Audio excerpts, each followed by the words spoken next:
Hey. No, we're over here now. On the House and Senate floor. Will that gain purchase or not now that a ceasefire Let's listen and get caught up. I wanted to bring into the conversation someone who's going to answer all those questions, our friend there at the National Journal, who covers Capitol Hill each and every day. That's Savannah Berman. She joins me. Savannah, good to see you here. All right, let's start with this. There's a lot of seeming discrepancy about when the president, when the Secretary of Defense, when other national security officials gave the heads up to the four leaders in Congress and maybe the Gang of Eight, we can talk about what that is, that this was going to happen. Do we have any more specific details of the timing of when they were made aware that the United States was striking Iranian nuclear targets? I have in front of me right here kind of the official letter the Trump administration sent to Speaker of the House Mike Johnson, alerting them that the strikes were taking place. It says, "Dear Mr. Speaker, on the night of June 21st, at my direction, the United States forces conducted a precision strike against 3 nuclear facilities in Iran used by the government weapons development. The strike was taken to advance vital U.S. national interests and a collective self-defense of our ally Israel by eliminating Iran's nuclear program." That's just the first paragraph of this letter. It was only released today. The strikes were Saturday night. Yeah, and there have been a lot of discrepancies about who was told what and when. Senate minority some discrepancies on what he was told before the attack, specifically about what the United States was attacking and where. And he's been one of the main Democratic leaders who's been calling for more information regarding this attack.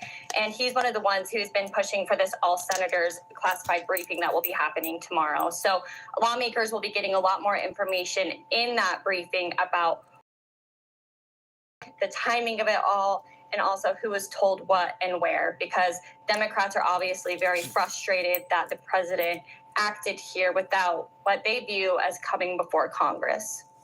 Yeah, let's talk about Senate Minority Leader Chuck Schumer. I want to put up a tweet that you posted. I have in front of me his statement today. You echo some of it. He asked the Trump administration, quote, to give me a classified briefing to lay out the full threat picture, the intelligence behind Iran's retaliation, and the detailed scope and timeline of any U.S. response to reports of Iran targeting an American base in. Not make the same mistake it made this weekend by launching strikes without giving any details to Congress, Schumer said. The law requires the Trump administration to consult with Congress. The Constitution demands it. Now, I'm not a constitutional scholar. I would venture you're not either, but I do know Congress, under the Constitution, has the authority to declare war. We know that. But, of course, we know the war on terror, over the last 25 years, has really ceded that power to the president. Where is this effort now, mostly amongst Democrats, but a few kind of outlier Republicans? They want the same thing. They want a retroactive vote on the House and Senate floor authorizing the president to do this. They didn't get it over the weekend. Will they ever get it? That's a really good question. And this supposed ceasefire definitely adds a wrinkle to that equation. Representative Thomas Massey, who is one of the Republicans leading that very effort in the House, was asked by reporters just this evening if he would continue for that resolution on the floor. And I believe he had said that if the ceasefire does... Oh, I just closed the top. Lord. It's been a long day.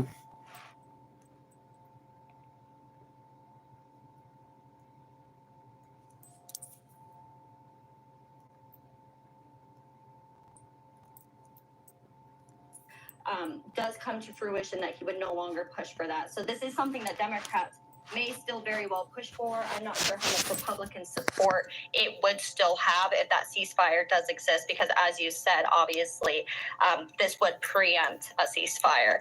But no matter what, there have been not only Democrats, but Thomas Massey, Rand Paul, Republicans who are very frustrated by Trump not coming before Congress. Obviously, they would. Also, the Republicans are mad too. If that is something that comes to fruition in the middle of the night, but there is still some frustration that. Trump I'm glad to hear Congress. That. So I'm going to ask kind of again, because kind of you know, these individuals who want this a vote on the War Powers resolution to happen here. What does Speaker Johnson say about that question? Does he think it's necessary? No, Speaker Johnson today had said that he didn't think it was necessary. Senator Ron Johnson said the same thing during a call today, that he doesn't think that it's necessary. Is this your other page? Yep, so this is the original. The GOP leadership, rank and file members don't necessarily think is necessary with what happened over the weekend, but especially with what now, as we are learning, developing with this ceasefire, I don't think that that's going to help the equation. I think it's the original for these resolutions. Something as well that Senate Majority Leader John Thune has said that he's not sure how much support it will get with Senator Tim Kaine's resolution. We could see a vote on that later this week, Wednesday through Friday. Hey, again, we are the streets. Hey, from that conversation. It remains to be seen as it develops. Yeah, want to echo what our colleague Chad Pergram, quoting Speaker Johnson, this is when I started in the more research. Time for a war powers resolution. I don't think it's necessary. For 80 years, presidents of both parties have acted with the same commander-in-chief authority under Article 2. All right, Savannah, let's talk about the elephant in the room. That's Tom Massie. And really, over the weekend, after Massie came out against these strikes, MAGA World wants to really primary him into oblivion. That's how I'm describing it here. Tom Massie over the weekend reposted the post on Truth Social from President Keep bringing Trump. facts. I'm trying to. Massie said, "Ooh, today was a long day. Today it should require an act of Congress." It's kind of a tongue-in-cheek joke there. But thank you for the support, both of you. I greatly appreciate it. I know y'all know. Trump says, actually, MAGA doesn't want him, doesn't know him, doesn't respect him, saying he's a negative force who almost always votes no. I'm glad to hear that some of the Republicans are not just going along with the get along and saying like he ain't do nothing wrong. 97 degrees, Lord. They get. He goes on to say Massie is weak, ineffective, and votes no on virtually everything put before him. Let me He's calls him Rand Paul Jr., saying no matter how good something may be, he's disrespectful to our great military and all that they stand for. Not even acknowledging their brilliance and bravery in yesterday's attack, which was a total and complete win, Trump says, they voted for Massie. Also, White House press secretary. I know they are. Savannah, you may have seen this. Let me click the light on. Lord, I know they are, man. They should be. Thomas Massie of the Democrats, they fell for that banana. Democrat because he's more aligned with them. So MAGA World really has the knives out for Tom Massie. Will it come to anything? Will he have a primary challenger in 2026? It seems like they could not fathom. Really incurred the wrath of MAGA. I'm gonna say it. Why? A female. Absolutely, and again, it just comes from speaking up against a black one. And really, I don't like this phone. Currently has over lawmakers on Capitol Hill, but it has wasn't that just delay in Thomas movement. Massie who has been an opponent to the president. They could not fathom a female. Paul, we know has been a very vocal critic to some of the president's policies, as well as these strikes on Iran. But it was also Congresswoman Marjorie Taylor Greene, who is one of President Donald Trump's friendliest faces on Capitol Hill, who was speaking up against not wanting to become more involved in foreign wars and not coming before Congress. So it remains to be seen whether Thomas Massie gets a primary challenger, but it definitely highlights how speaking out against the president currently within the Republican majority in Congress can be very detrimental to your political career if the president so chooses it to be. So why wouldn't, if you follow the logic, Marjorie Taylor Greene be threatened with a primary? Oh my God! I don't know if she hasn't been as maybe consistent in her criticism of the president. Maybe this is just kind of a cherry on top moment for Thomas Massie. He has also been more vocally against Trump's budget bill, as similarly with Senator Rand Paul. Hey. So perhaps this just has accumulated up to the point to that of Representative Thomas Massie, who has been much, much more vocally against some of Trump's policies. Okay, I want to put a ceasefire. I need to get to that. This was before the ceasefire was announced. He says our war powers resolution has 57 co-sponsors. Whether you like it or not, Congress will be voting on U.S. hostilities in Iran. He said under the War Powers Act, the president is required to withdraw from hostilities in Iran within 60 days, plus a 30-day extension, unless he gets a vote. He is not going to follow orders. Olivia Beavers at He's Politico, never going to do what he's supposed to do. Hill. Asked Speaker Johnson about President Trump gearing up to oust Massey from Congress, Johnson said, "I hope Tom Massey will come around and do what is right by his constituents and support good legislation and stop teaming up with the Democrats on everything. He says terrible things about me on a daily basis, but it rolls off my back. But I want him to do right by the country and do right by the Republican team here." To which I have to ask. He's not. He got his own agenda. He don't make deals with these foreign countries. Of what the president did in Iran over the weekend. Have we seen that?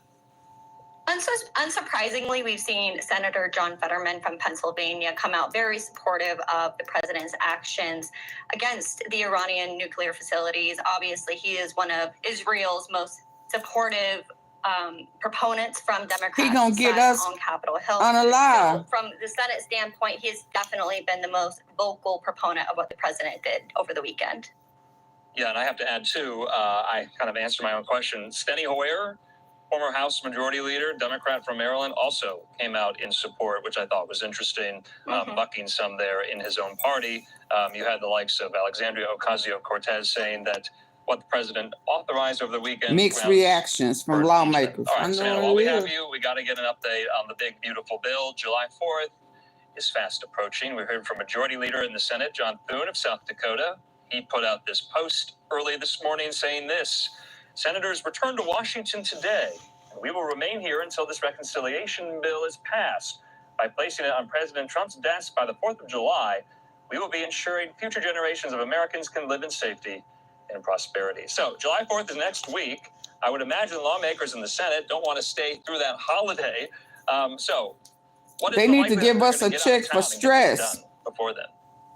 I would say the likelihood is slim, honestly. I feel as if senators at this point are kind of accepting the fact that they may not get that July 4th recess and that holiday. They typically take off the week around the 4th of July.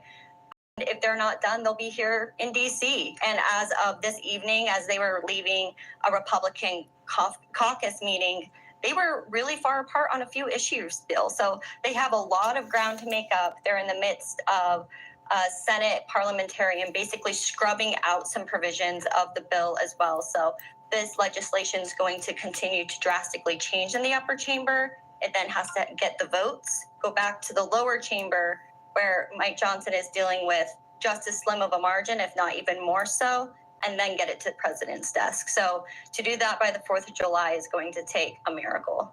Wow. Savannah, I think we'll leave it at that. As always, good to see you. We'll talk soon. Thank you. Good to see you. Okay, in the meantime, staying on Capitol Hill, I want to replay for you some of the comments made on the Senate floor, including by Senate Minority Leader Chuck Schumer, the Democrat of New York. Let's listen. Americans, I pray for safety. This afternoon, I asked the Trump administration to immediately provide a classified briefing laying out the full threat picture, the intelligence behind Iran's retaliation, and the detailed scope and timeline of any U.S. response. More importantly, I've demanded they lay out exactly what measures they're taking right now. Service members safe. As I said Saturday night, Congress and the American people are owed answers. But no president should be allowed to unilaterally march this nation into war with erratic threats, no strategy, no explanation. That's why I've called on Leader Thune to hold a vote immediately to enforce the War Powers Resolution. The law requires the Trump administration to consult with Congress. The Constitution demands it. I thought them people over here yesterday saying that he down. I told you he did. Deserve nothing less. Confronting the Iranian regime's nuclear ambitions and stopping their campaign of terror demands strength, resolve, and strategic clarity. On reconciliation, we've arrived at a pivotal week in the United States Senate, a week where Senate Republicans have to make a choice. Either stand up for your constituents, stand up to defend Medicaid, stand up to protect millions of good-paying jobs, or stand with Donald Trump and his billionaire friends. That's the fundamental choice Republicans face with their so-called big, beautiful bill. Before the week is out, we expect Republicans will bring their bill to the floor for debate. That means very soon the Senate is going to have a long night of vote-a-rama. When vote-a-rama begins, Democrats will be ready. We will pick the Republican bill apart. We will put Republicans on record. We'll force Republicans to explain in multiple ways again and again and again why they want to cut taxes for the rich at the expense of working people. Even now, many Senate Republicans know their own bill is poison. One reason is that their bill will decimate rural hospitals, even more than the House bill would, as bad as that was. It'll do it by curtailing the provider tax that many states use to fund Medicaid. Now, they know it's terrible, so it sounds like Senate Republicans are trying to sweeten this bitter deal by adding a rural hospital fund in hopes of easing the worries of some members among their rank. But make no mistake about it, and the rural hospitals and the American Hospital Association know it, this won't work. Whatever funding Republicans would offer in a rural hospital fund would easily be overwhelmed by cuts the states would still face, by the difficulty rural hospitals would still be in. A rural hospital fund would be like putting a Band-Aid over an amputation. Again, it is not going to work. Now, even before we get to vote-a-rama, Democrats have already successfully pushed back against some of the nastiest provisions in the Republican bill. This work is certainly not done. It'll continue to be an ongoing process, but Democrats will continue to use every tool available in the Senate to fight back against the Republican bill. Today, I want to mention one important example. Yesterday, I announced that Senate Democrats successfully challenged a provision Republicans tried to sneak into their bill that would have stripped federal judges of their ability to enforce their own rulings. Now, we all know federal judges have ruled against the Trump administration in the vast majority of cases that are currently in court. Many of the administration's most harmful executive orders have been temporarily halted through preliminary injunctions, restraining orders, and other emergency rulings by the courts. So what did Senate Republicans try to do? They tried to write a workaround into their reconciliation bill by preventing judges from even being able to issue preliminary injunctions or restraining orders unless plaintiffs paid for the bond up front. It goes even further than what the House Republicans tried to do. That meant if someone wanted courts to put a stop to Donald Trump's freezing of federal funds, or stop DOJ from rummaging through people's private data, or any number of abuses, there are so many, they first had to pay up before the courts could even issue a court order. That's not justice, my Republican friends. That's pay to play. It's antithetical to our system of checks and balances. And once again, the wealthy are favored. They'll be able to afford these bonds. But middle-class people, poor people, many groups will not. And I'm pleased, very pleased, that we Democrats have successfully pushed back against this lawless provision. Now, to be sure, not every decision has gone our way. But we will keep fighting until the last possible moment to strip the worst parts of the big, ugly bill that have flown under the radar. None of this has been easy to do. And I want to thank all the ranking members, their staffs, involved in this long technical process. My staff has done a great job. I salute them. So has Senator Merkley's staff. He's our ranking member on the Budget Committee. The hours have been long. The issues they've worked through. All right, we're going to step out of Senate Minority Leader Chuck Schumer there on the floor. Got to squeeze in our final commercial break of this hour. Still so much more to get to on this busy Monday night when we come back. You ain't never lied.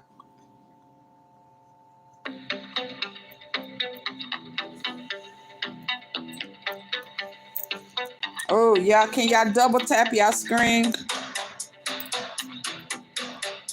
on your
administration to resume rapid deportations of migrants to third countries without additional due process requirements imposed by a district court judge. The Supreme Court's conservative majority siding with the administration, handing the president a significant win for his immigration policy. The administration had already sent flights to El Salvador, South Sudan, and other countries with migrants who have no ties there and may have fears of torture.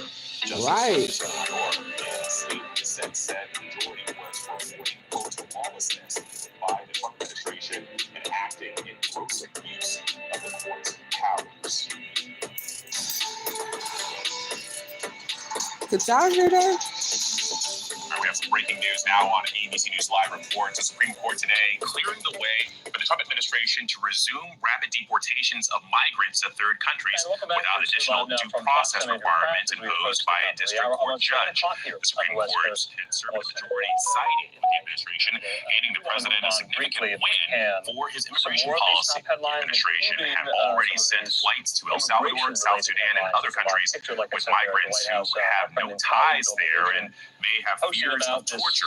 Justice Sotomayor, in a scathing dissent, said the majority was reporting allowing the Trump lawlessness. administration to deport illegal aliens to third-party countries for now. The Trump administration appealed to the Supreme Court after a federal judge in Boston blocked third-party removals and blocked the removal of aliens to South Sudan with several convicted murderers on board, including one with a deportation order since 1999. Bill says this is a big win for the Trump administration for now. So the divided Supreme Court ruled on this 6-3. All three liberals dissented. So this lifts for now a court order requiring they get a chance to challenge the deportations, they being these undocumented migrants who are pending deportation here. So in the meantime, we do want to bring into the conversation immigration attorney Miriam Masumi Daoud. She joins me.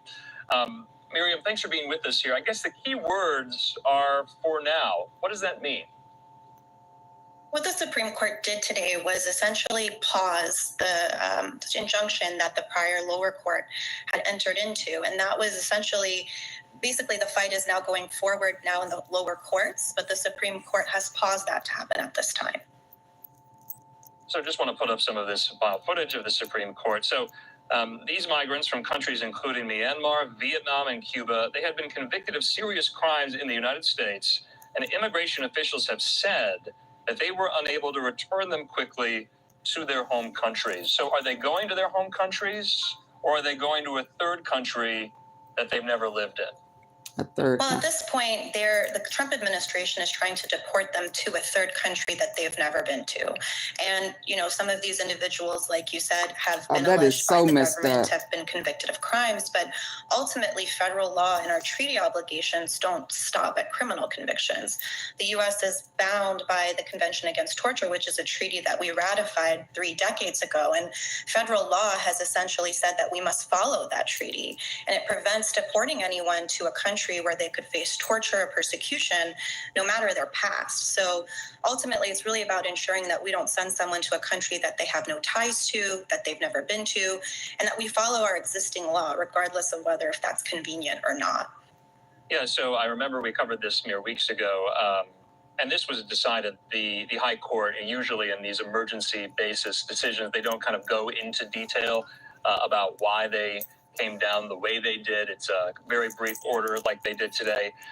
But this came after immigration officials put 8 people on a plane to South Sudan in May. That federal district court judge in Boston, his name, Brian Murphy, found that violated his court order, giving people a chance to argue they could be in danger of torture if sent away from their home countries, kind of what you were alluding to here. So I have to ask, this is more of a broad question, what is the posture right now with illegal immigration enforcement in the country and vis-a-vis deportation flights?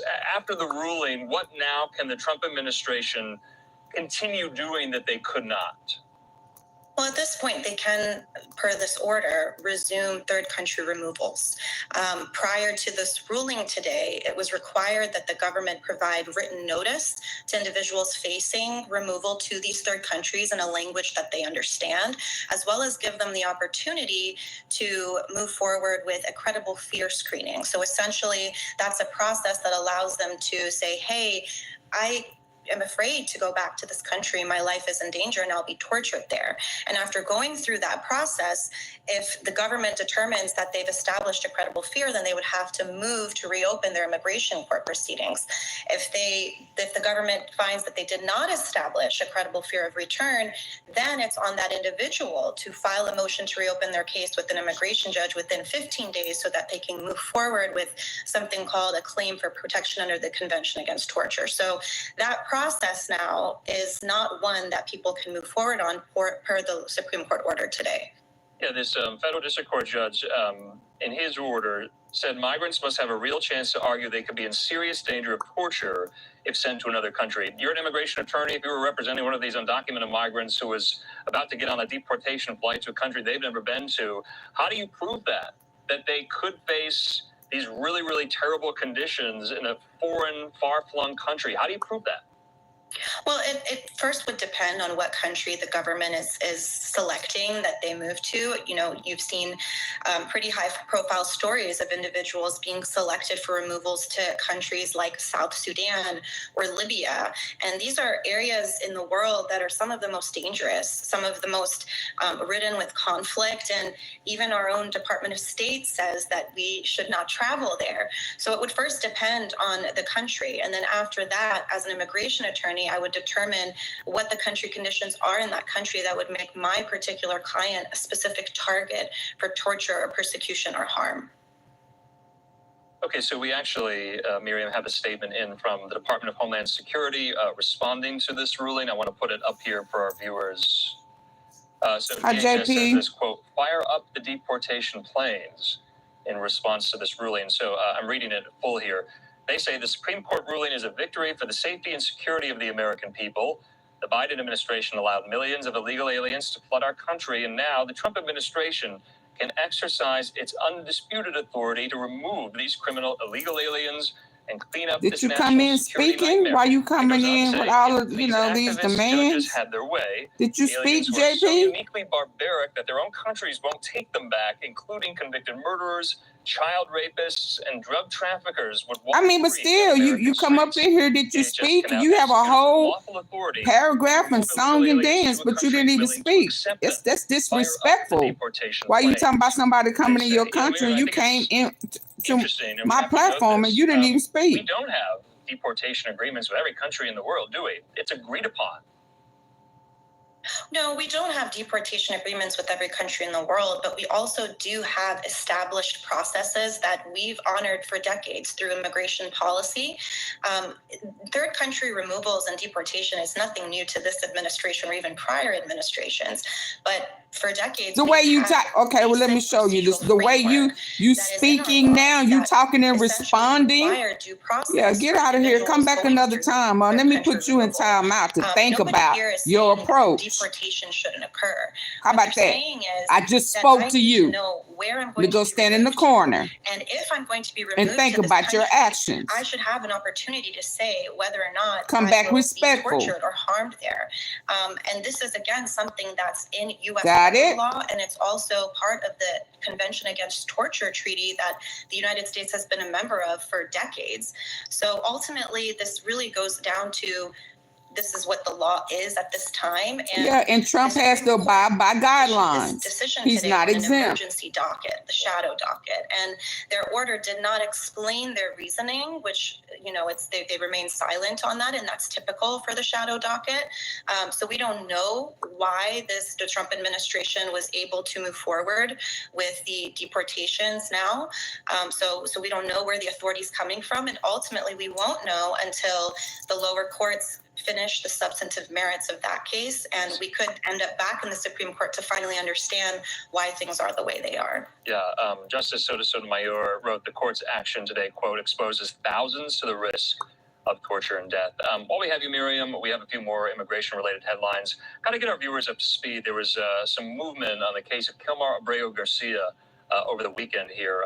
So I want to read from the Associated Press this. A federal judge in Tennessee plans to order the release of Garcia, whose mistaken deportation to El Salvador has become, of course, a flashpoint in Trump's immigration crackdown while he awaits a federal trial on human smuggling charges. But they report Abrego Garcia is not expected to go free because ICE will likely take him into custody and possibly try to deport him. Now, when this was all announced by Attorney General Pam Bondi, the prospect of his deportation back to El Salvador was operative and alive only after the trial and a conviction was secured here. So it seems like they're expediting what they wanted. They want this trial. They want to prosecute him, but they're saying now that this federal judge said he can be released on bond, ICE is going to deport him anyway. Help us make sense. What is happening here?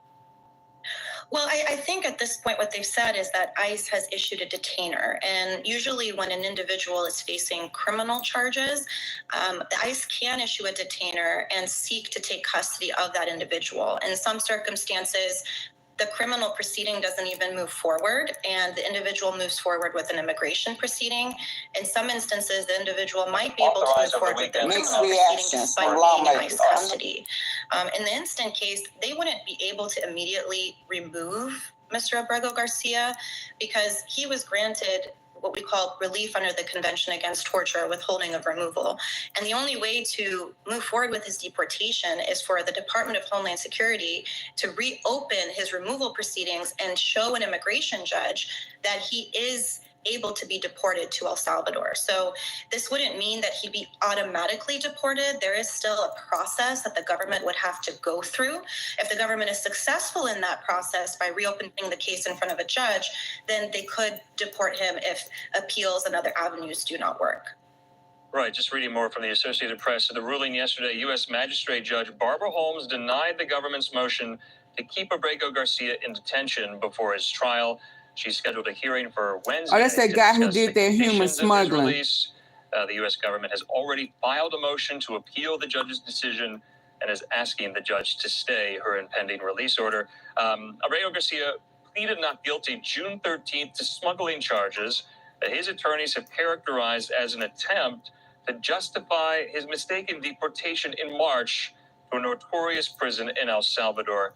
After the fact here, what do you make of that claim by Abrego Garcia's attorneys that ipso facto, Pam Bondi, the DOJ, is essentially trying to bring about some type of rationale to charge him to cover for this mistaken deportation? Is there anything to that? Well, I can't say for certain what the real motivation behind that is, but okay. Ultimately, the fact that he has been returned to the United States is critical, particularly because it would allow the government to move forward in their case the right way.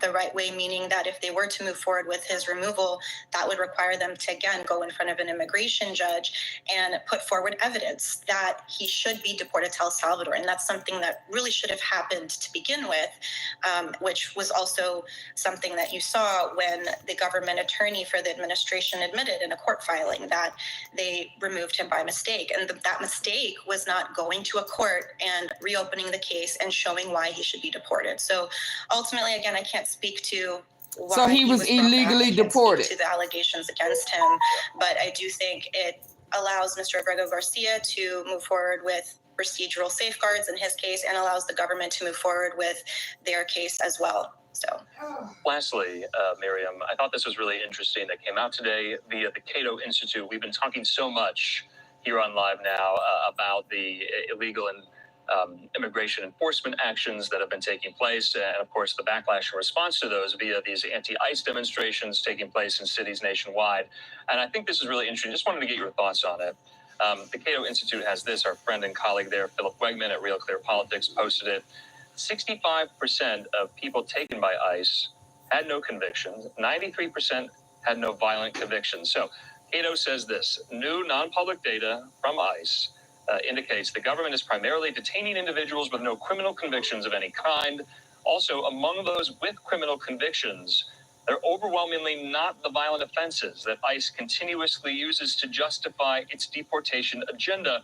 Cato writes, ICE has shared this data with people outside the agency who shared the numbers with the Cato Institute. That's how the Cato Institute got it. They say, as of June 14th, ICE had booked into detention 204,297 individuals. Of those bookings, 65% had no criminal convictions. Your thoughts?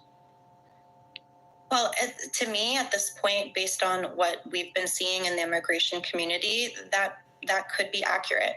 We're seeing enforcement tactics that have not happened in the many years that I've been practicing immigration law. I've been an immigration lawyer for 15 years, and we are seeing ICE take people into custody at locations that, again, per their prior policy and priority guidelines, they were not doing. They're taking people after immigration court hearings. We have heard stories of individuals being detained outside of their place of employment, their homes, schools. And so it's clear at this point that the administration wants to meet certain quotas. And if a person has a removal order, regardless of their background, their ties to this country, their length of residency in this country, they are somebody that is a priority for removal. And you're really witnessing that with the increased enforcement. So Cato also says most convictions, 53%, fell into three main categories: immigration-related, traffic-related, or nonviolent vice crimes. So I thought that was interesting there. And this is something I've been kind of grappling with. If you are here illegally, you're undocumented, but you have the proper documentation, if you're in the Trump administration or DHS, ICE, what have you, does it matter right now? Well, I think it comes down to resources first. For a long time, the administration now, as well as prior administration, simply didn't have the resources to remove the 11 million, if not more, undocumented individuals in this country. So what they relied upon historically are priorities, and there are different levels of priorities: individuals who are threats to national security and public safety, then followed by individuals with criminal histories that may not rise to serious levels, but, rise to a level enough where it warrants removing them from the United States. And then there's a large majority of individuals who just don't fall into either of those categories. And I recognize that we have immigration laws in place, but the system itself is also, in my opinion, created in a way to be very punitive to individuals who otherwise have been here, were law-abiding, paid their taxes, who have resided in this country for many years, who have U.S. citizen family members, children, who've contributed to our society. So although the law is what the law is, it doesn't necessarily mean that it's always the right way. So we're going to have to leave it at that. Thanks for going along with us. There was a lot to get to. We do appreciate it. We'll talk soon. Thank you very much for having me. Okay, in the meantime here, had to get all of those immigration-related headlines in, but don't you worry, we got to take a quick commercial break. When we come back, I want to get back out to the Israel-Iran conflict, the ceasefire announced today, and so much more out of the Middle East. We'll have it for you after the break.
Let me see what else we got.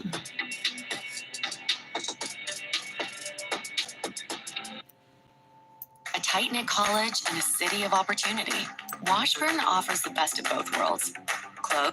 By and between Israel and Iran that there will be a complete and total ceasefire. Complete and total ceasefire is what he typed. Yep. What does that mean? How did it come about?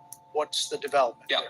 Well, we were actually working on that just as I left the White House to come over here. So that's good news that the president was able to get that across the finish line. I think what it means, Brett, is quite simple. First of all, the president, without, knock on wood, having a single American casualty obliterated the Iranian nuclear program. We are now in a place where we weren't a week ago. A week ago, Iran was very close to having a nuclear weapon. Now, Iran is incapable of building a nuclear weapon with the equipment they have because we destroyed it.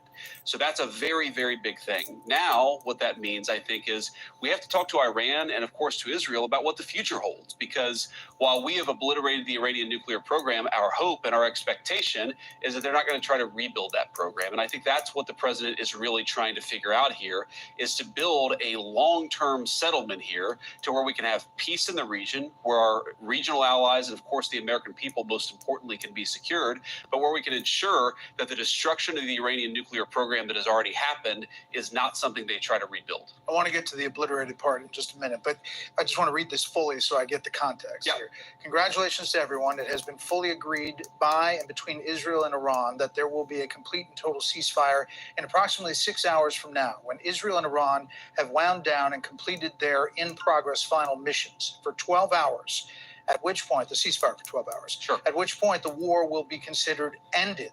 Officially, Iran will start the ceasefire, and upon the 12th hour, Israel will start the ceasefire, and upon the 24th hour, an official end to the 12-day war will be saluted by the world. During each ceasefire, the other side will remain peaceful and respectful on the assumption that everything works as it should, which it will. I would like to congratulate both countries, Israel and Iran, on having the stamina, courage, and intelligence to end what should be called the 12-day war.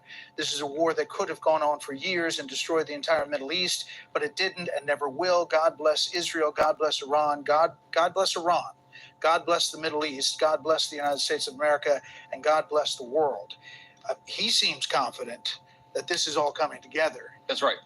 And when you left the White House, were you thinking this was all gelling here? When I left the White House, I thought that we might be able to get it across the finish line before this broadcast, and it looks like the president has been able to do that. I mean, look, he's been working the phones constantly. Frankly, before the 12-day war started, but certainly over the past 12 days, the president's been extremely clear about America's national objective here. It is to create a world where Iran cannot build a nuclear weapon. We, of course, destroyed the nuclear program that they had, and the president told the entire team, we're going to work to make sure that they don't try to rebuild that nuclear capability in the future. And look, this is a great thing. For Israel, think about this. They've accomplished an important military objective. They've helped us destroy the Iranian nuclear program. They've also destroyed the conventional missile capability of Iran that threatened the country of Israel. For the Iranians, I think this is a new opportunity to actually pursue the path of peace. As I said yesterday, what the Iranians have showed through their support of terror networks, through their now failed effort to build a nuclear weapon, is that they're just not very good at war. And I think the president really hit the reset button and said, look, let's actually produce long-term peace for the region. That's always been his goal. I actually think when we look back, we will say the 12-day war was an important reset moment for the entire region. Would you be surprised if Iran is sending out signals that it doesn't have a specific ceasefire plan? How would the communication have been with the Iranians to get this level of confidence to put out that detailed statement? Well, one of the things I've learned, Brett, about the Iranians in the past, 4 or 5 months that I've been in this job is what they say publicly and privately can sometimes be very different. I think what the Iranians have shown very clearly is they don't want this war to go on for much longer. Their air defenses have been totally destroyed. Their conventional missile program has been largely destroyed. And of course, their nuclear program has been obliterated, as I said before. So I think the Iranians are at a place where they don't want to keep on fighting. You saw the president, and I don't have the truth in front of me, but he talked about the next 6 hours. Did he say I don't have the truth in front of me? I think what he's talking about is right now for the American he be people lying watching, sometimes. It's dark over there. That's typically when the Israelis and the Iranians have been shooting at each other. I think there's some recognition that that might continue for another few hours, and tomorrow really is a new day. The end of the 12-day war, the end of the Iranian nuclear program, and I really do believe the beginning of something very big for peace in the Middle East. So you said totally obliterated. The president has said totally obliterated the Iran nuclear program. Yeah. Do you know for sure where all the highly enriched uranium is? Well, Brett, I think that's actually not the question before us. The question before us is, can Iran enrich the uranium to a weapons-grade level, and can they convert that fuel to a nuclear weapon?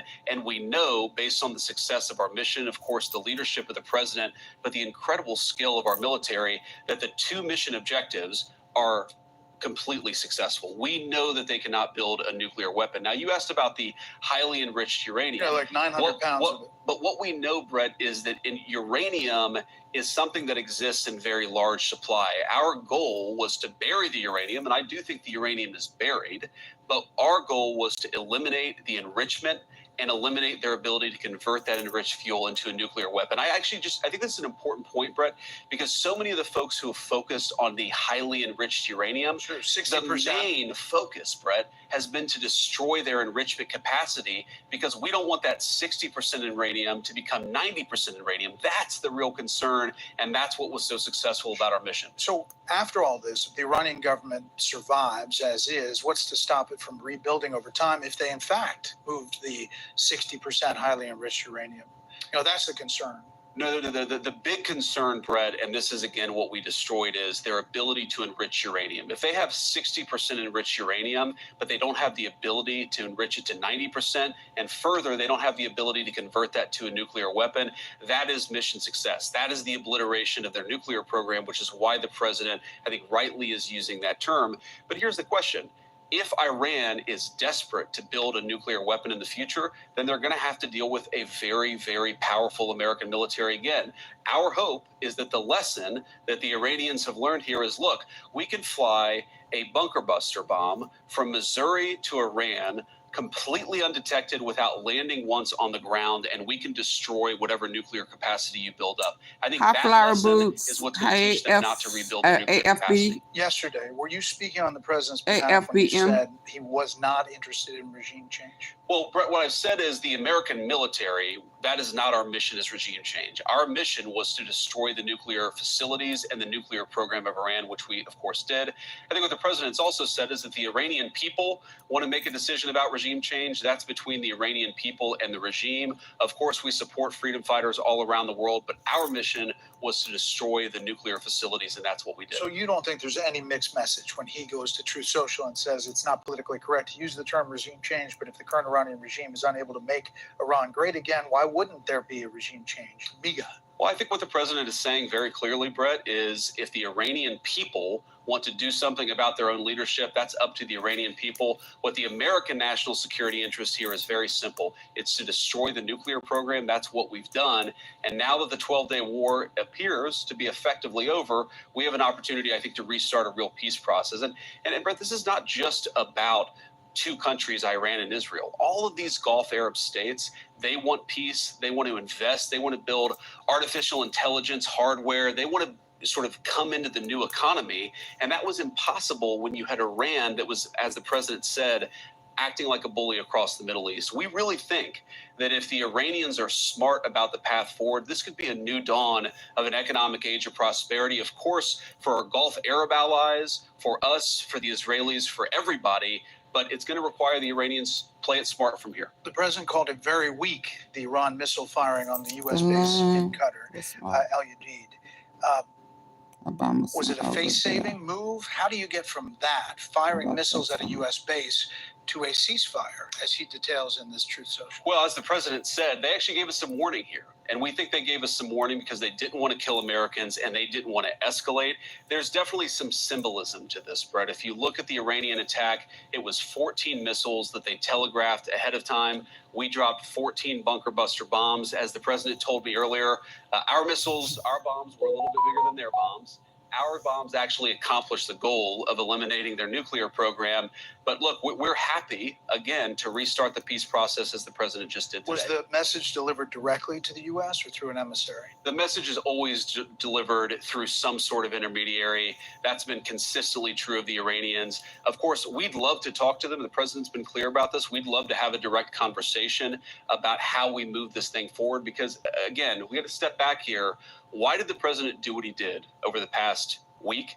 It's so that we can destroy their nuclear program. If they try to rebuild it, they're going to be on the wrong end of American power once again. We don't want that. I think they don't want that, but the ball's in their hands. You've been reluctant or at least cautious about getting engaged previously, and that has been public. What made you sign on to this action? Emergencies can strike at any time. That's why it's crucial. Please double tap the screen. And that has been public. Like, what made you sign on like to just this double action? tap the face of your Well, I think the president has been very clear, and I've always agreed with the president that Iran can't have a nuclear weapon. And you try to run the diplomatic process as much as you possibly can. When the president decided that wasn't going to work, he took the action that he had to take. Now we're in a new phase. That action was successful. We had a wildly successful military operation to take out their nuclear program. Now let's go on to the next phase. And I think the president, look, sometimes he's willing to use peace. Sometimes he's willing to use the military. I think it really depends on what the Iranians do from here. And what do you think they do from here? Well, it's an open question, Brett. I don't want to predict what the other side will do, but I think that I know what we'll do if they continue to pursue a nuclear weapon. I don't think I like him. Choose that path because I know the president wants to see the Middle East become peaceful and prosperous in the future. That's not going to happen if Iran pursues a nuclear weapon again. And for the people, so we talked about the people who believe that this is going towards World War III, especially in your own party. There's a section that's very vocal. There's another section that says you should take out this regime because it's evil and horrible and has done horrible things for decades. How do you square those two sides? And can this regime stay in place and still have a peaceful, reaction relationship with the U.S.? Well, I think the president has squared those two sides quite well. One, because he's the leader of the movement, and a lot of people trust the president as they should. They recognize they're not seeing the same intelligence. They're not seeing the same classified documents. They trust the president to do a good job. But importantly, Brett, I think he's threaded the needle quite well here. We had a very particular objective. It was profound and difficult to accomplish. Do you think the elimination of the Iranian nuclear program, and I think the president successfully did that. You're asking, were the Iranians close to a nuclear weapon? Brett, they were very close to a nuclear weapon. And I don't expect you to say encourage my anything fellow different. Americans to think about here is that a week ago, the Iranians were quite close to achieving a nuclear weapon. Now they cannot build a nuclear weapon. That is the biggest testament to the president's leadership and to the success of our mission. In 1 week, without, thank God so far, not losing a single American casualty, we have taken what was a threatening nuclear program that could have destabilized the entire world. Now that program is gone. We did it through effective presidential leadership and also some very, very competent work from our troops. How often But does was it happen when you're gonna do an necessary? interview and you get a Truth Social seconds before? You have some sense of it, but it's pretty detailed, where you are being asked about something the president has just put out. In this administration, Brett, it happens Hey, quite a bit, Scott, actually, Alex. but we knew Hey, it was coming. Precious, how are you? The draft, it was interesting. I just read the draft about 2 minutes before we went on the air. It was a little bit different from what the president had showed me a couple of hours ago. But again, I knew that he was working the phones as I was on the way over here. So I knew exactly what we were going to do. And look, I love that about this presidency and this administration is he's always working. He doesn't say, the vice president's going to do an interview, so I'm going to stop doing anything. He says, we're going to do the American people's business. The vice president knows what I'm trying to accomplish. And if I get it done, great, because we're going to talk about it and celebrate it, because it is a thing to celebrate. I can't emphasize this enough, Brett. We have destroyed the Iranian nuclear program. 0 Americans have died. That's an amazing, amazing thing. Americans, whether Democrats or Republicans, we should be celebrating that. Mr. Vice President, we appreciate you coming and rolling with the punches as well. Thank you for the time. Thanks, Brett. Good to see you. Hey, Sean Hannity here. Hey, click here. Was to it subscribe necessary? to Fox News I'm talking YouTube about page Trump. and catch our hottest interviews and most compelling analysis. You will Was not what get happened anywhere Saturday? else. The circumstances in the past, I can't compare that. Almost how many years ago? Stop that. You moved the goalposts. That means that you don't have the right response, and you're just looking for something to say. It still was not necessary. And don't move the goalposts. Stay right there. You're gonna bring in somebody else. If I could say that, if that's the case, then why he didn't destroy it when he was in office the first time? How about that? How about that, AFBM? Yeah, why did he not do it then? Yeah, Since you want to go down memory lane. To live now from Fox and Andrew Kraft. Let's get into more of these top headlines. We do have some breaking news. Remember, I was referring to the fact that we're waiting for Israeli and Iranian confirmation of that very ceasefire the president announced here. I want to put this up from. I don't know what you're trying to say, T-Bone, so I'm going to remove that. I don't know what you're trying to say. And if you're trying to be smart and sarcastic, I'm going to remove you altogether. Not the other Let's way just be around. clear. He says, as of now, there is no agreement, in quotations, on any ceasefire or cessation of military operations. However, provided that the Israeli regime stops its illegal aggression against the Iranian people no later than 4 a.m. Tehran and hit the like button before you make a comment, as a matter of fact. Both of y'all will be made later. So the Iranian foreign minister is saying no agreement with Israel. We'll see on whether or not that changes. In the meantime, here, I want to bring into my conversation our friend and colleague there, Connor Hansen in New York, with the latest. Connor, good to see you here. Everyone's talking about this ceasefire announced by President Trump. What more do we know? Hi, Andrew. Well, that's right. You said it. Very interesting comments from Iran's foreign minister. But President Trump, as we know, said Israel and Iran have fully agreed to a ceasefire, ending what he's now calling the 12-day war. The news came just hours, of course, after Iran tried to retaliate against the U.S. for its strikes on the country's nuclear program. Announcing a ceasefire on social media, President Trump wrote, quote, "This is a war that could have gone on for years and destroyed the entire Middle East, but it didn't and never will. God bless Israel. God bless Iran. God bless the Middle East. God bless the United States of America, and God bless the world." The president really hit the reset button and said, look, let's actually produce long-term peace for the region. Earlier in the day, Iranian missiles could be seen being blown up in the sky above Qatar. The president says no one would. Ambassador, I've just been alerted to a post from the president. We were discussing his messaging. This is brand new. The caveats are the president of the United States has just posted news of what he's calling a ceasefire. We don't have fact-checking yet or statements fact yet check, because we know he'll lie. So you're learning this along with our audience. I'm curious your reaction to read. This is also a Truth Social post from President Trump. You know he'll lie. He says it has been fully agreed, again, claims by the president, quote, by and between Israel and Iran, there will be a complete and total ceasefire in approximately 6 hours. And then he says that will go on for 12 hours, quote, at which point the war will be considered. And the president, in his style, writes in all caps. I heard that guy say that. Again, reading further from the news statement moments ago, quote, officially Iran will start the ceasefire, and upon the 12th hour, Israel will start the ceasefire, and upon the 24th hour, an official end to what he is calling this 12-day war, which will, the president says, be saluted by the world. And he goes on to include other details. My question to you is, given this is coming from one side, but either quickly will be confirmed or not, that's how we track these stories. What is your response, and what does that sound like to you, given your voluminous diplomacy experience, that time scale as announced here by the president? Well, I believe it, and I believe it for a simple reason. We saw the Iranians retaliate today at two places, al-Assad base, where they hit before, after Qasem Soleimani was killed, and Al-Udeid base in Qatar. There were no American casualties. It put the Iranians in a position where they could say, we retaliated. One thing Khamenei could not do was look like they simply surrendered to us. So by retaliating, he claimed we retaliated. He can claim we inflicted damage on Israel. So they're in a position where they can say, okay, we stood up, we didn't give in. The Israelis were in a position where their military was saying we were pretty close to exhausting all the targets that we needed to be able to take out.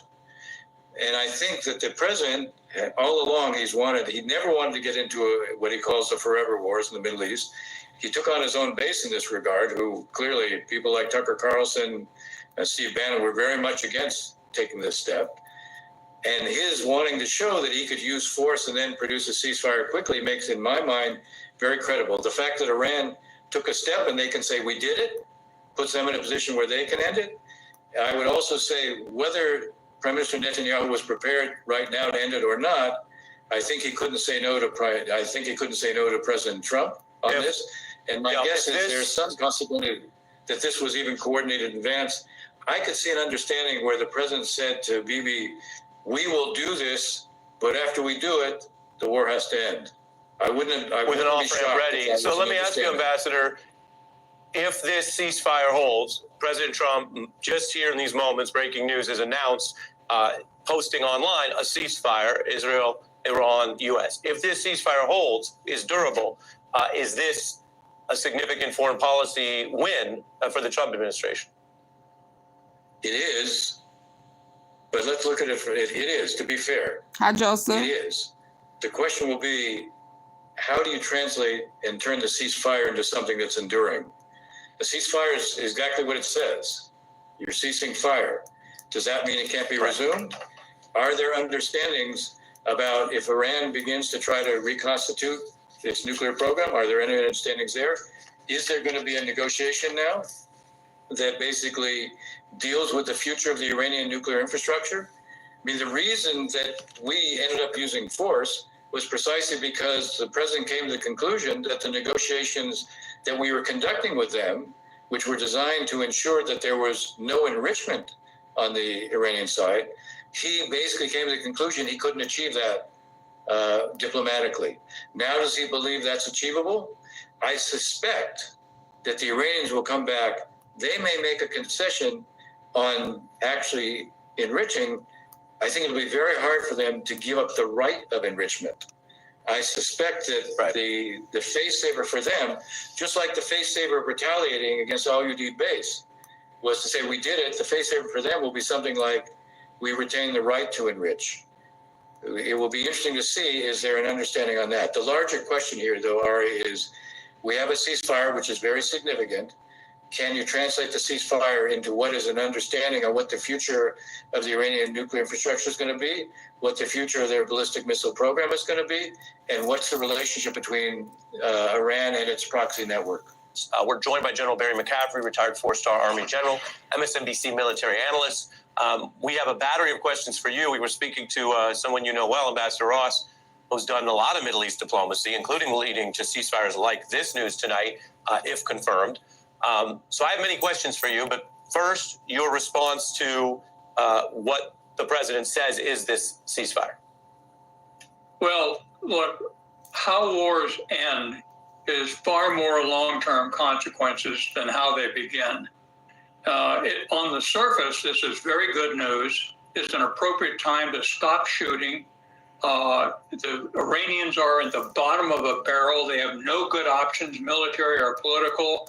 They have no allies. Most of their population despises the theocratic regime.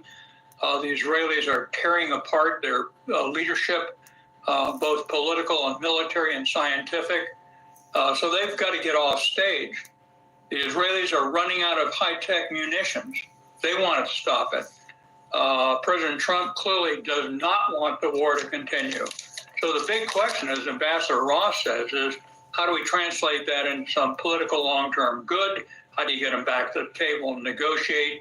And how do you get them to sign a renunciation of seeking a nuclear weapon? How do you get them to say after 46 years, don't dedicate your national purpose to eliminating Israel? And if all that happens, and there's good possibility it will come out that way, then this has been an enormous change for the better in the Middle East and for U.S. national security. Really interesting to get your, again, first order reaction to that. On the framework, we were just covering how Ambassador Ross, yourself say this sounds, if durable, like an important, significant step for the United States under the Trump administration, as was apparently the effect of bombing. At the same time, I'm quoting from the president's post on Truth Social, where he recently posted about regime change, and within hours, top people, including the Pentagon chief, were saying no, the opposite, retracting what he posted on Truth Social. Now, in detail, this sounds different. But with that in mind, I want to read to you more of the details and get your background experience on what this sounds like. Regime change is 2 words. You can throw it out and take it back. This has a level of detail where the president announces that basically 6 hours from now, this would begin. For 12 hours, it will go. and if it holds, it would then be ended. This is a rather lengthy post. I'm going to read the highlights. Officially, I'm reading from this quote, Iran will start the ceasefire, and upon the 12th hour, Israel will start the ceasefire, and upon the 24th hour, that would be the end to the war. So does that timeline sound like other agreements you've seen? What is your reaction to what is a lengthy statement and the details here, which for veracity at least sounds more cooked, more fully baked than some of the Truth Social posts that have recently been walked back? Yeah, well, it sounds like very good news. It sounds like both sides actually will turn the key and stop killing each other. Iran has a lot to lose and a lot to gain. Their economy is in a shambles. Their leadership, a lot of them have been killed in the last few days, few weeks. They are under economic constraints that are asphyxiating their economy. No one's going to come to their aid, not the Chinese, not the Russians. The Sunni Arab countries, principally Gulf Coast states, Saudi Arabia, Egypt, and Jordan, despise them, fear them, and want that nuclear program ended. So I think that the challenge will be this place is an abhorrent, repressive regime. Since 7 October, the demented attack on Israel, it has suffered the loss of most of its leverage. But it's got 46 years of history of hating the existence of Israel and the United States. So there's a long way to go, but this is very good news. And a lot of it, to be blunt, is the product of this daring, largely decisive strike by the United States on 3 nuclear sites. We should not underestimate the fact that this is a multi-billion-dollar, 30-year effort that has been set back substantially. Now, we also got to recognize they took their 900 pounds of 60% enriched HEU and moved it. We ought to assume that's the case. So they won't be out of the nuclear game until there are international inspectors on the ground verifying a signed treaty. You referenced the U.S. action. We're following breaking news of the United States through President Trump online announcing the ceasefire between these two countries. And Israel has been in the thick of it with a lot of the conflict since the October attacks. But this is the announcement between these two. Tell us in plain English, given your military experience, what it means for the U.S. to broker this and announce this in the wake of bombing Iran. Does this imply an off-ramp for U.S. and Iran skirmishes here? Because this language, this new breaking news, does not refer to the status of the conflict between the other side of the two countries here, the U.S. and Iran. Well, I think this is an unambiguous positive development for the Iranians, the Israelis, and us. It was clearly implemented by that magnificent Air Force attack, the Navy attack on Iranian nuclear facilities. Without that, it wouldn't have happened. At the time, it surprised me. I thought it was a political disaster for President Trump with his own party, with the voting population, with the Democratic Party, but he executed it. To be honest, I think otherwise we would have continued in aimless discussions while the Iranians continued toward development of a weapon.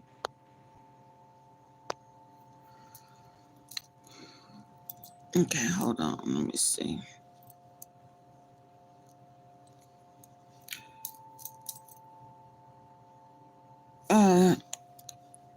JP, you got to watch what you type in my chat. Some of the words you use cannot. Yeah. You have to watch what you type.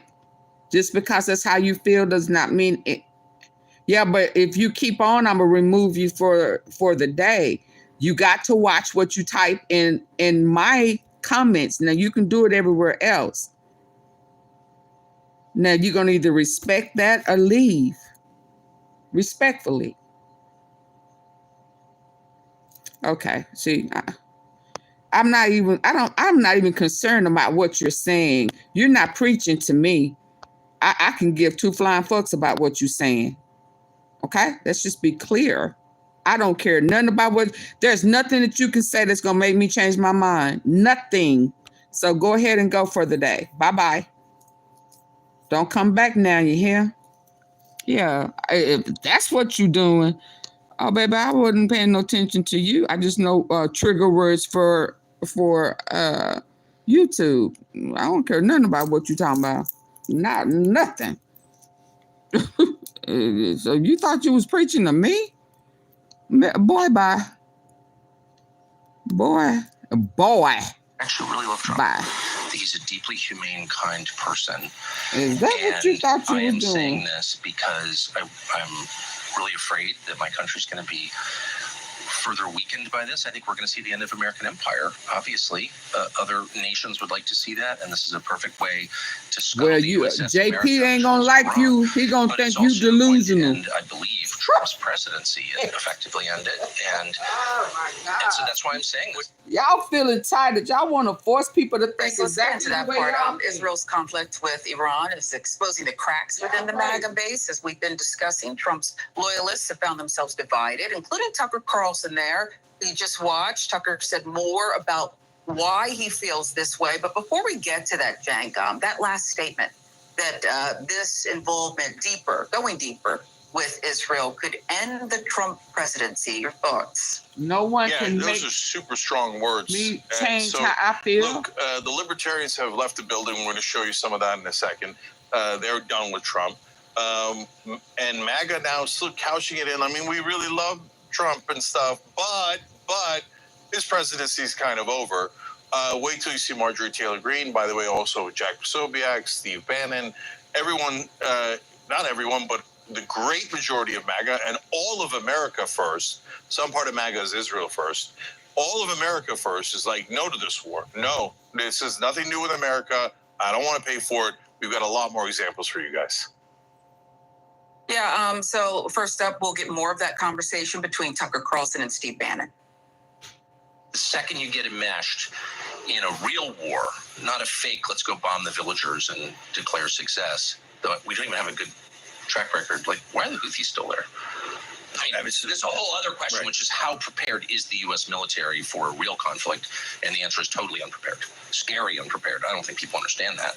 But anyway, the only reason I'm saying any of this is because I really, really care. This is an ad, and I'm a prescription benefit manager who saves you up to 50% on your medication. Now back to your video. Is he having a meltdown? I want a job where I can help people. I was dropped filling pockets. I want to work somewhere creative. Oh, why are we talking about Obama? To discover. What does Obama have to do with anything? So there's Tucker talking with Bannon. He also criticized Trump in a newsletter. What does Obama have to do with it? The American military may not have physically perpetuated the assault. Years of funding, sending weapons to Israel, which Donald Trump just bragged about on Truth Social, undeniably placed the U.S. at the center of last night's event. Politicians purporting to be America first can't now credibly turn around and say they had nothing he didn't do it the first time he was in office. He didn't do shit but get fat and bring over a COVID. Well, considering so get that off of his I'm the ass. one that developed America first, and considering that the term wasn't used until Obama must have said something that pissed y'all asses off. Besides that, for those people who say they want peace, you can't have peace if Iran has a nuclear weapon. So for all of those wonderful people who don't want to do anything about Iran having a nuclear weapon, that's not peace. So then Tucker is back, this time on X.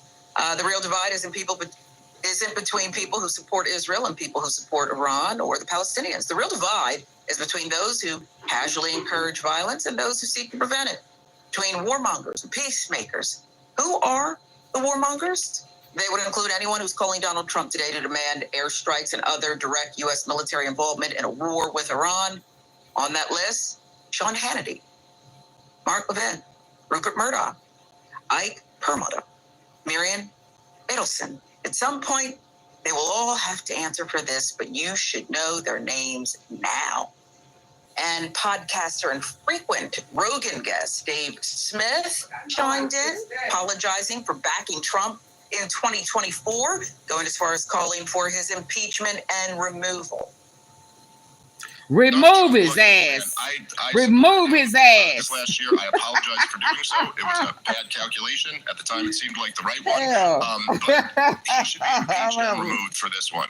He should be removed. Not on some ridiculous Nancy Pelosi. Of course, the Congress will never do it because they're all a bunch of, corrupt hacks. This is the one thing they support. This is right. Donald Trump should be impeached and removed for this. All of his supporters should turn on him. It's the absolute betrayal. They can't. Of everything that he ran and campaigned on. And they can't. He lied. And I will say, lied. Despite the fact somebody that, actually telling the truth. He lied. Have been labeled like a cult following, and that certainly is true for a percentage of his supporters. He is going to lose his coalition over this. I know. I don't just speak for myself when I say there are a lot of us who simply will not go along with this. Voices are growing louder. Let me run that back. Y'all should have hit the like button for that. Somebody actually told the truth. So for all of those wonderful people who don't want to do anything about Iran having a nuclear weapon, that's not peace. So then Tucker is back, this time on X. The real divide isn't between people who support Israel and people who support Iran or the Palestinians. The real divide is between those who casually encourage violence and those who seek to prevent it. Between warmongers and peacemakers. Who are the warmongers? They would include anyone who's calling Donald Trump today to demand airstrikes and other direct U.S. military involvement in a war with Iran. On that list, Sean Hannity, Mark Levin, Rupert Murdoch, Ike Perlmutter, Marion Edelson. At some point, they will all have to answer for this, but you should know their names now. And podcaster and frequent Rogan guest Dave Smith chimed in, apologizing for backing Trump in 2024, going as far as calling for his impeachment and removal. Donald Trump, listen, man, I supported him this last year. I apologize for doing so. It was a bad calculation. At the time, it seemed like the right one. But he should be impeached and removed for this one, and not on some not on some ridiculous Nancy Pelosi. Of course, the Congress will never do it because they're all a bunch of corrupt hacks. This is the one thing they support. This is like Donald Trump should be impeached and removed for this. All of his supporters should turn on him. It's the absolute betrayal of everything that he ran and campaigned on and everything that he stood for. And I will say, despite the fact that, Donald Trump supporters have been labeled like a cult following, and that certainly is true for a percentage of his supporters, he is going to lose his coalition over this. I know I don't just speak for myself when I say there are a lot of us who simply will not go along with this. Voices are growing louder and larger in number, it seems. Representative Marjorie Taylor Greene agrees. She shared this post. Everyone is finding out who are real America First MAGA and who were fake and just said it because it was popular. Unfortunately, the list of fakes are becoming quite long and expose themselves quickly. Anyone slobbering for the U.S. to become fully involved in the Israel-Iran war is not America First MAGA. Wishing for murder of innocent people is disgusting. We are sick and tired of foreign wars, all of them. And she had more to say. She went on to say, every country involved and all over the world can be happy, successful, and rich if we all work together and seek peace and prosperity. Taking this position is not anti-Semitic. It's rational, sane, loving toward all people. Taking this position of peace and prosperity for all is not isolationism. It leads to great trade deals, great economies that help all people. It's what many Americans voted for in 2024. America first, America first, America first. That is how we make America great again. So on Piers Morgan today, Jen, you found common ground with Pacific. Let's watch that. This is not America's war. This is a war that is confined to two parties in the Middle East. This is a war where the United States absolutely faces the threat of escalation. 10 years ago today, Donald Trump comes down the golden escalator. And what did he say?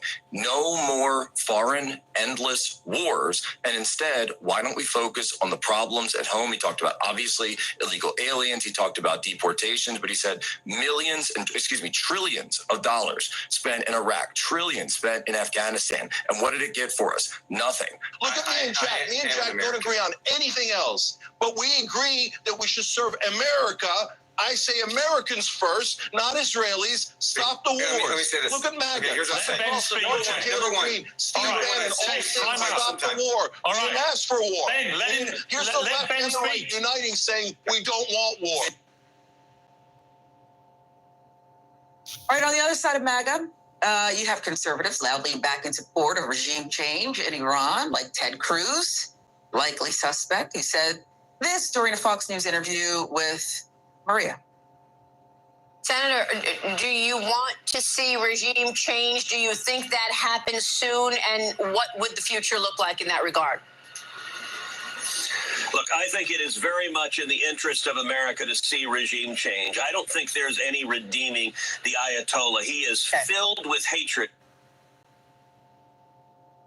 Ted Cruz on Fox. And then there's Newt Gingrich posting this. Let's take a look. The replacement of the theocratic dictatorship in Iran with a secular government committed to peace with neighbors, prosperity for Iranians, and a non-nuclear future is the only outcome of the current Israeli-Iranian war that would be a success. Any outcome which leaves the mullahs and their dictatorship in charge guarantees continuing Iranian support for terrorism and a new, even more secret effort to get a nuclear weapon, a truce.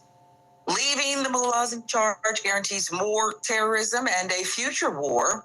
Imagine the recent missiles from Tel Aviv if they had been nuclear, no truce with the mullahs. So there you have it. Newt Jank alluding to this preemptive war. You got to replace the Ayatollah now. You have to have regime change or else things are just going to get worse. This is necessary for Israel to amp things up and for the United States to help. Yeah. So you see the old guard versus the new guard there. So the old guard, Newt Gingrich, Ted Cruz, Sean Hannity, Mark Levin. Oh, yeah, war is awesome. We have to serve Israel loyally. Remember, we're occupied. And so whatever Israel commands of us, we have to do. We have to do regime change in Iran. So no one's surprised by that. That was super obvious. They're all corrupt. They all get paid off by the special interests, the lobbyists, et cetera, to say those things. And that's been true in America for so long. So partly because of that, partly because of how MAGA stuck with Trump, no matter what he said in his first term, a lot of people on the left and in the middle thought these guys are immovable, right? But it turned, and I said they were. So I'm going to come back to that in a second. But let me actually finish off Gingrich and Ted Cruz for a second. I don't want you to lose track of some switcheroo that they're doing right now, and you saw it on those comments. When Israel first attacked Iran, they said, oh, we have to take out their nuclear facilities. They're going to have nukes any day now. Then Netanyahu goes on Brett Baer's show on Fox News this weekend, and he says, just kidding, they wouldn't have a nuclear weapon for at least a year. Then why did you attack them now? And you didn't say that a minute ago. You said that they were about to have the weapons, right? And they said, well, they have ballistic missiles, but almost everyone has ballistic missiles. So should we attack everyone? So that was the original reason. But if you notice, both with Netanyahu and now his servants, Gingrich, Cruz, etc., they're all going, we need regime change. Wait, I thought you said it was take out the nukes and the weapons of mass destruction. Now all of a sudden, instantly change to, no, we have to stay and fight there until we change their entire government and presumably take over the country. And can Israel take over Iran? Of course not. No, there's only one country powerful enough to take out their nuclear facilities and do regime change. That's America. Nice. So now that we're in the war, Israel sends all their dogs out to bark and yap, and Ted Cruz goes, regime change, regime change, Sean Hannity, regime change. Now, that's all normal. That's what normally happens. But now something unusual has happened. I said in the beginning of the Trump administration that his coalition would not hold, that they would break from him and they would oppose him at different times. I further said that it would be on Israel. And everyone said, you're nuts. They're never going to break. They're a cult. They will all listen to what Trump said. They're not actually anti-war. And on Israel, are you kidding me? They will loyally serve Israel. Okay, you could hold on to your fantasies that they haven't broken.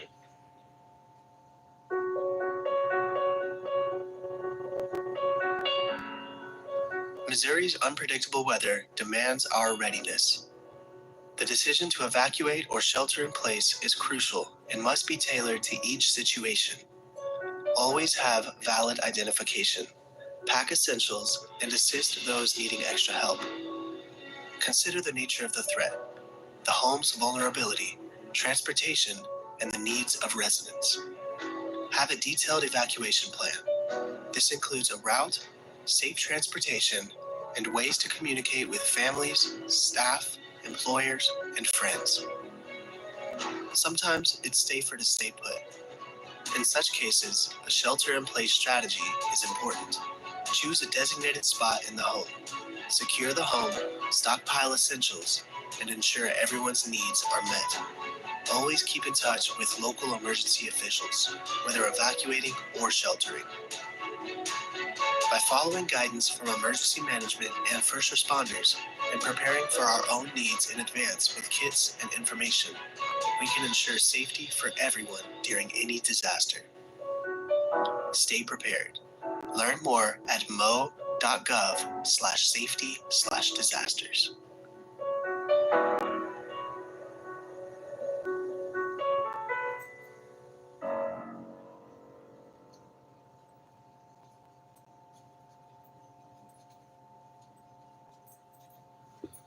What's next?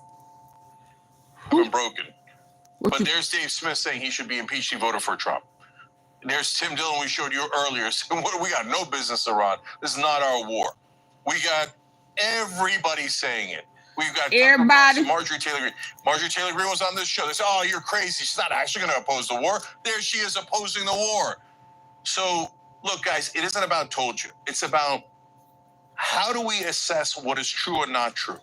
How do we effectively fight back against things that we don't want? So there's a lot that we don't want where the right wing is opposed to us. So I don't want the National Guard and the Marines in the streets of LA or any other city. And I will fight them over that. And we will fight very tough and very aggressively, okay? But when they say they're anti-war, and now all their media is saying they're anti-war, it doesn't even matter if they're lying, like the media guys, because they're telling their audiences 24/7, Trump is wrong, we shouldn't go into this war, we should not back Israel. So let's all wake up collectively together. By the way, how did I know when no one else knew? Because I did something crazy called talking to them, and even more importantly, listening to them.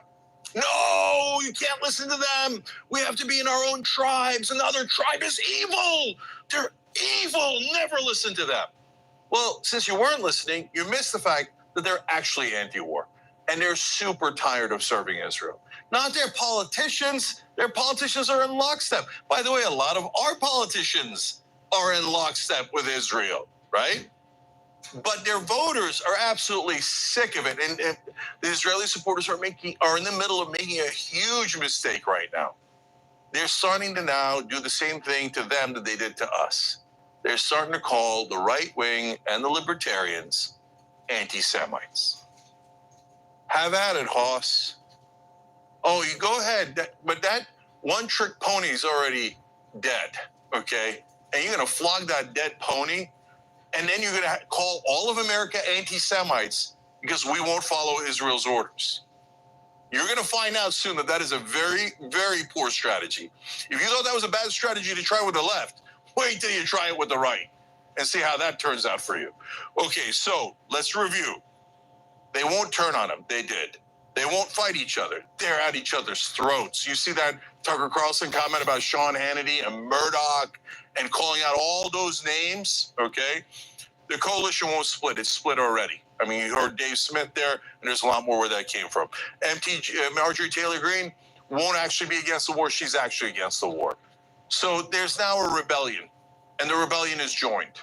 So before it was the left that was anti-war, now libertarians are firmly anti-war. They have joined the rebellion, no question about it. Now, MAGA, half of MAGA is saying, yeah, no. I don't even care what Donald Trump says. No means no. We said no war. This is definitely a war. We don't need to get dragged into it. It doesn't need to be for regime change. It doesn't need to be to take out their nuclear facilities. It doesn't need to be for anything. Maybe we should try America first instead of Israel first.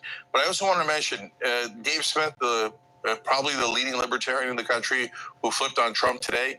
He's going to be on the Young Turks tomorrow at 8 o'clock Eastern. So don't miss that. It's going to be an amazing interview. Thanks for watching. If you become a member, you get to watch all this ad-free, except for, of course, this ad. Still, hit the join button below. Let's see. What is this? I don't want to see him. Hold on.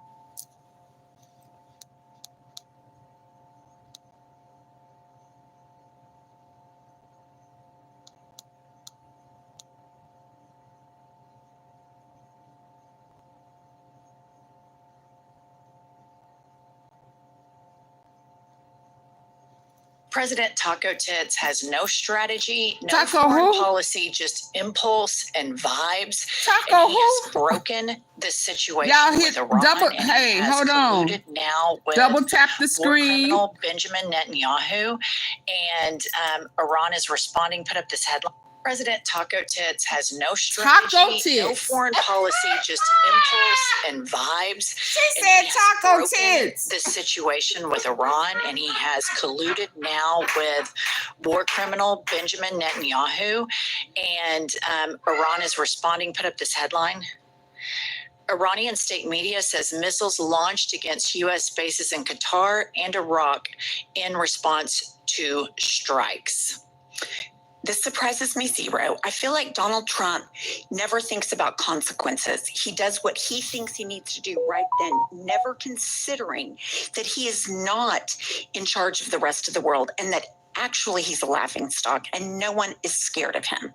You know, this is a guy who he vacillates from, like, he can talk about a flagpole in great detail and give a presentation about the flagpole while Israel is being incredibly provocative with Iran, and he's out there, you know, having his show and tell party. Because literally, I know I say this all the time, but if anybody showed me video of this guy, I'd go, did he get a day pass from the nursing home? Is he out? Is everybody just got him a day pass? Because this is what drives me crazy about legacy media, corporate media, is they jump into the stories with all of this assumption that somehow he's operating full tilt. You know, you just can't assume that with and he's not. And that's like the lead every single day should be that we have this disjointed, disoriented, very confused. And I don't know if it's intentional or not intentional, or if he even thinks deep on it, but just simple questions like, who started the Russia-Ukraine war? If he just talked to Putin that day, then he's going to say Ukraine started it. And if he talked to somebody like the president of Finland, then he switches gears. His policy is based on the very last conversation that he had. So if you and I were to get him in a straitjacket and padded cell and pump him full of a bunch of stuff and manipulate him, then he would base his decisions based on conversations with you and me. And we're not experts at anything except for bullshitting. Right. Well, and he surrounds himself with people that will only kowtow to him, that will not actually tell him what is real and what is his delusions of grandeur. Which is terrifying, because these dictators and people who have dictatorial aspirations know this, and they know how to manipulate him. And rest assured that Benjamin Netanyahu, he is doing evil shit, and he's smart. And because he wants to stay in power, and he is not benefiting at all the Jewish people in the least bit. And the same with Russia. Vladimir Putin has the same types of goals to cling on to power, to start wars to cling on to power. Doesn't benefit the Russian people at all. And now we're in that group. Right. Now we fall right in line. Yep. Yeah. All right. Next up, Trump is posting. Did I hear former President Medvedev from Russia casually throwing around the N-word? nuclear and saying that he and other countries would supply nuclear warheads to Iran. Did he really say that, or is it just a figment of my imagination? If he did say that, and if confirmed, please let me know immediately. You're the fucking president of the United States. You shouldn't have to send out a post to find out what another world leader says. He goes on, the N-word should not be treated so casually. I guess that's why Putin's, quote, the boss. By the way, if anyone thinks our hardware was great over the weekend, far and away the strongest, best equipment we have, 20 years advanced over the pack, is our nuclear submarines. They're the most powerful and lethal weapons ever built, and just launched the 30 Tomahawks. All 30 hit their mark perfectly. So in addition to our great fighter pilots, thank you to the captain and the crew. So first of all, this is what psychiatrists call flight of ideas, where he started talking about a conversation that he should be having with his administration about this very advancing geopolitical instability that's going on in the world. But he's calling out to the cult to let him know what's going on. And then he goes on talking about the strikes and if our military could, which tells me the strike might not have been as successful as mentioned in his 4-minute speech. Absolutely agree, because he's just on and on social media. Here, I read this and I think, if you put this in a movie about the president of the United States and I watched it, I would say there is no way someone that unhinged would ever be president of the United States. And even if he was that unhinged, no one around him would allow him to talk that way. And yet here we are. This is real. And to Pump's point earlier, he doesn't think anything through. So he gets a leash put on him by Benjamin Netanyahu and dog walked right into bombing Iran. He doesn't think about one of his big promises to the MAGA base is he's going to bring down gas prices. Well, what does conflict in the Middle East do? It raises gas prices. So here is his economic strategy. Again, he takes to Lie Social, this time caps lock, 6:35 a.m. Everyone keep oil prices down. I'm watching. You're playing right into the hands of the enemy. Don't do it. I can't. The fact that he doesn't understand even just an elementary understanding about supply and demand and access and transport is staggering. But again, this man is such a bullshit artist. He can go out to the American public and just blow hard and just bullshit, jet streams of bullshit. Eggs are going down. He says eggs have gone down 400%. By his math, the grocery store should be paying us for eggs right now. And so he just takes, and I guess what just still bothers me, because nothing surprises me that this man does, is how many people read this stuff and just imagine having to take a 180 all the time and changing. America first, make America great again.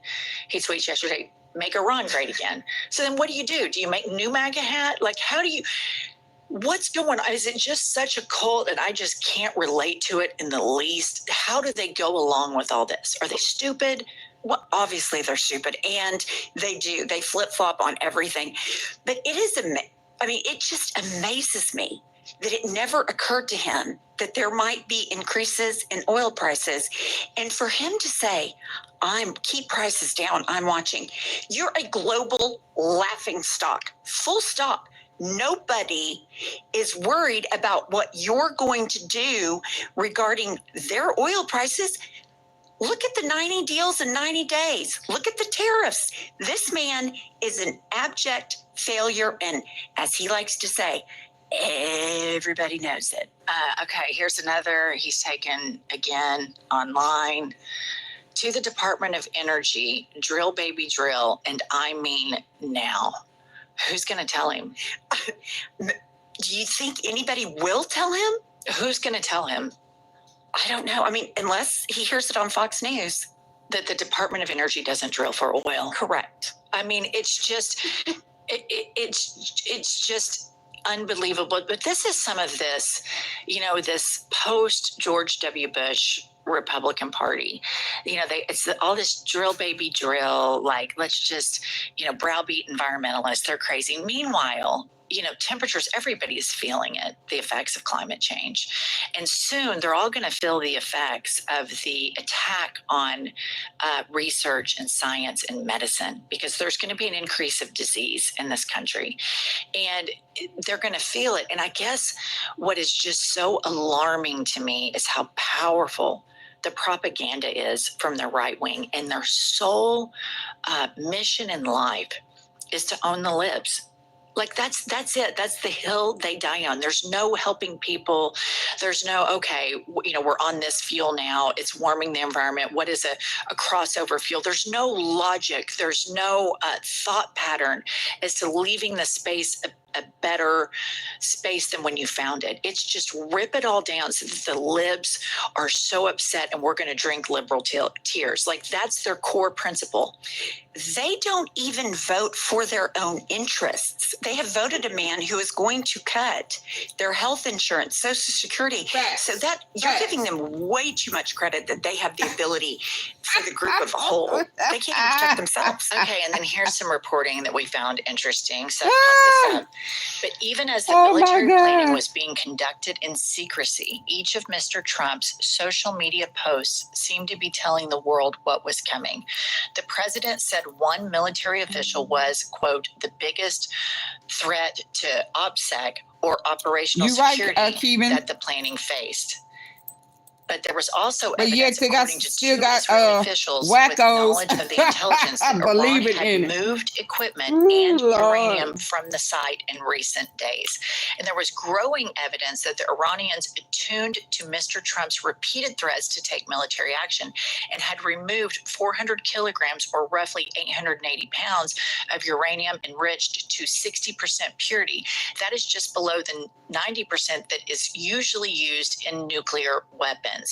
And so Taco Tits, he has Taco no game. Tits. I mean, I cannot. He is basically telegraphing because he's such a toddler with a smartphone, and everybody just goes and looks to his tweets and then they adjust accordingly. And this is just the fact that we're going to get involved in another war in the Middle East, which will solve nothing. Nothing. So it wasn't necessary. It is just insane to me. What's insane to me, but not surprising, is that a military official said the president of the United States was the biggest threat to operational security. And that's over Pete Hegseth, who's telling everybody on Signal. Like, that is a stunning statement. The president of the United States, because he can't control his mouth and his social media and his impulses, is the biggest threat to operational security. That is stunning. But, you know, when you think about it, he wanted to shoot protesters. He's denying people due process. This is just an impulsive, like, toddler is sitting in a high chair, throwing their baby food around. And he happens to be the president of the United States, and he surrounded himself with all these freaks. Kristi Noem is a total freak. She's a complete freak show. She shot her dog and then wrote about it in a book. And then she got awarded Secretary of Homeland Security. And it's just like, the more depraved the people are, the more he wants them. Right. But the most alarming part is the more the base likes it. Yeah. The more evil and nefarious the person is, the more they have done evil shit, like Kristi Noem shooting a dog. And I would think universally, like, Republicans and Democrats can't fathom shooting your family animal. And she wrote about it. But something in the MAGA, they're like, oh yeah, her. I mean, it's just, it's wild. But yeah, he's a complete danger to everyone. Know the deal, Pickle. You know the deal. Let me back them up. The president said one military official was, quote, the biggest threat or operational security, had moved equipment and uranium from the site in recent days. And there was growing evidence that the Iranians attuned to Mr. Trump's repeated threats to take military action and had removed 480 pounds of uranium enriched to 60% purity. That is just below the 90% that is usually used in nuclear weapons. And so Taco tits. Taco He has tits. no I game. cannot. I mean, like, he is basically telegraphing because he's such a toddler with a smartphone, and just accordingly. And this is just the fact that we're going to get involved in another war in the Middle East, which will solve nothing. Nothing. Never does. It is just insane to me. What's insane to me, but not surprising, is that a military official said the President of the United States threat to operational security. And that's Ladies, listen up. The video showing the pink salt trick that melts belly fat while you sleep. It's the biggest threat to operational security. And that's and over Pete Hegseth, who's telling everybody on Signal. Like, that is a stunning statement. The President of the United States, because he can't control his mouth, his impulses, is the biggest threat to the operational U.S. security. Mm-hmm. That is stunning. But, you know, when you think about it, he wanted to shoot protesters. He's denying people due process. This is just an impulsive, like, toddler is sitting in a high chair throwing their baby food around, and he happens to be the President of the United States, and he's surrounded himself with all these freaks. Kristi Noem is a total freak. She's a complete freak show. She shot her dog and then wrote about it in a book, and then she got awarded Secretary of Homeland Security. And it's just like, the more depraved the people Oh are, my God, the more they he are wants funky. them. But the most alarming part is the more the base likes it. Yeah. The more evil and nefarious the person is, the more they have done evil shit, like Kristi Noem shooting a dog. And I would think universally, like, Republicans and Democrats can't fathom shooting your family animal. She wrote about it. But something in the MAGA, they're like, oh yeah, her. I mean, it's wild. But yeah, he's a complete danger to everybody at all times. And it's just unbelievable that somebody like him has gotten away with all of this shit year after year after year. And we're going on 80 years of him making terrible decisions, burning and ruining and killing everything he touches. Mm-hmm. And then 77 million Americans thought, yeah, let's give him the new codes and power to the United States military. Nuts. All right, that's all we have for today. And hopefully he'll let us get another PPP loan. You know, don't forget that. Yeah, why he becomes a felon and you know, overlooks it. Just like sort of underground nuclear enrichment. This is funny to me. Now, they were funny. They want the U.S. to bomb those because the Israelis don't have the bombs or the bombers you need. Hold on. Let's see what the what am I under? Baby, when I tell you they funny, I've had it.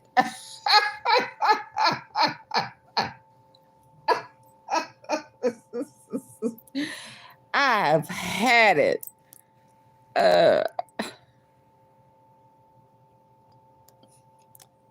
They get a subscribe from me because they funny. I'm joined by the co-host of Pod Save America and President Obama's former National Security Council spokesman, Tommy Vitor. Tommy, appreciate you coming on. Hi, Tommy. So we are right now watching as war seems to be escalating in the Middle East, and despite Donald Trump's promises, this peaceful president who is adamantly opposed to any wars, he seems to be very much getting involved in what's happening in Iran. And so is that what's happening right here, where Donald Trump promised one thing and yet is backtracking on that promise? Yeah, I mean, Brian, who can forget how he ended the war in Ukraine in just 24 hours? That was incredibly successful. Yeah. Everything in Gaza is now great, thanks to Donald Trump being president. One day, too. Couldn't believe that he did it in one day. Amazing. Yeah, even the good Lord needs 7 days to do his works. But yeah, no, what it feels like is happening here is Bibi Netanyahu launched this war against Iran with at least Trump knowing about it or some sort of tacit approval. And now Trump is slowly and steadily getting the U.S. drawn into war. I mean, the United States is already... Why he done made a side deal with them. We're already helping the Israeli government shoot down Iranian drones and missiles. And look, I support that, right? I don't want any innocent civilians to die in Israel or in Tehran, frankly, for that matter. But what it sounds like could happen next is Netanyahu wants Trump to have the U.S. military bomb Iranian targets. And that sounds like they're debating that, like, maybe as we speak. And so He want to do what are what? the next steps if that did? Or in Tehran, frankly, for that matter. But what it sounds like could happen next is Netanyahu wants Trump to have the U.S. military bomb Iranian targets. And that sounds like they're debating that, like, maybe as we speak. And so what are the next steps if that did happen? If the U.S. gets drawn into war, is there the possibility that Iran's proxies like China and Russia could also come into war? And, That's what they was about to do. 10 steps ahead here, but is there a world in which this devolves into an actual World War III? I mean, there's a lot of work. There's a lot of scenarios where it leads to chaos. Like in the near term, what Netanyahu wants Trump to do is to use U.S. bombs that are called the MOP, the Massive Ordnance Penetrator, these 30,000-pound bunker buster bombs, and to drop those on the most hardened Iranian targets. This site called Fordo that is literally built into the side of a mountain. There's a bunch of like sort of underground nuclear enrichment facilities. They want the U.S. to bomb those because the Israelis don't have the bombs or the bombers you need to do it. But once that happens, like all bets are off. Like there was a New York Times report that came out a couple hours ago that said Iran is pre-positioning missiles and pointing them at U.S. bases in the Middle East. We've got like 40,000 troops serving in the Middle East. There's troops and diplomats in Iraq. There's a big base in Bahrain. There's folks in Kuwait. So like there are a lot of Americans who would be at risk if Iran decides to start shooting at us directly. What about the Trump coalition here? Because isn't it composed of quite a few people who expressly gave their support to him under this pretense that he was going to be a president who finally presided over peace, who didn't get the U.S. dragged into yet another war, and now we're seeing what's happening right now? Yeah, I mean, this is what made Trump look and sound so different in 2016. He would stood up on those stages in the debates and was like, no, the Iraq war was a disaster. We were idiots for going into Iraq. This was a regime change top operation that never should have happened. And he also they did not pose an immediate threat, Zeke. Bottom line, they did not pose an immediate threat. Re-elected, right? Like nonsensical idiocy. But his whole shtick, his whole pitch when he was running they did not pose an immediate threat to the U.S. The Russian invasion of Ukraine would have happened if I was president. Well, what they supposed to? He was supposed to go through Congress too, wasn't he? I mean, I would argue that but he didn't directly involved in this again because we were providing these defensive operations. They did not pose an immediate threat. Stop making excuses for bad behavior. Bomb Iran directly, which is the exact opposite. He's not exempt. When you moving the goalposts. Clips from 2011, 12, 13, where Donald Trump is taking aim at Barack Obama, calling him weak and having a failing presidency, and that's why he needs to start a war with Iran to try and get his poll numbers up, to try to engender poll numbers up and side deals. What is your reaction to the fact that we're now seeing those clips in light of pretty much the exact thing that he would attack against back then? He's a fucking idiot. I mean, look. Oh, yeah. Come on Obama with it. Cut a deal with the Iranians called the JCPOA, the Iran Nuclear Agreement. What that deal did was prevent Iran from getting a nuclear weapon. It prevented them from enriching uranium to a certain level that can become weapons grade. It forced them to ship their. And let's be clear, whatever percentage or whatever they was doing when he was in office before, they was doing it then. So why did he not make this weapons of mass destruction move then? Bull crap. Stop making excuses for the orange head man. That would prevent them from getting a nuclear weapon, or at least greatly extend out the timeline for which that it would take them to get a nuclear weapon. Trump pulled us out of that deal.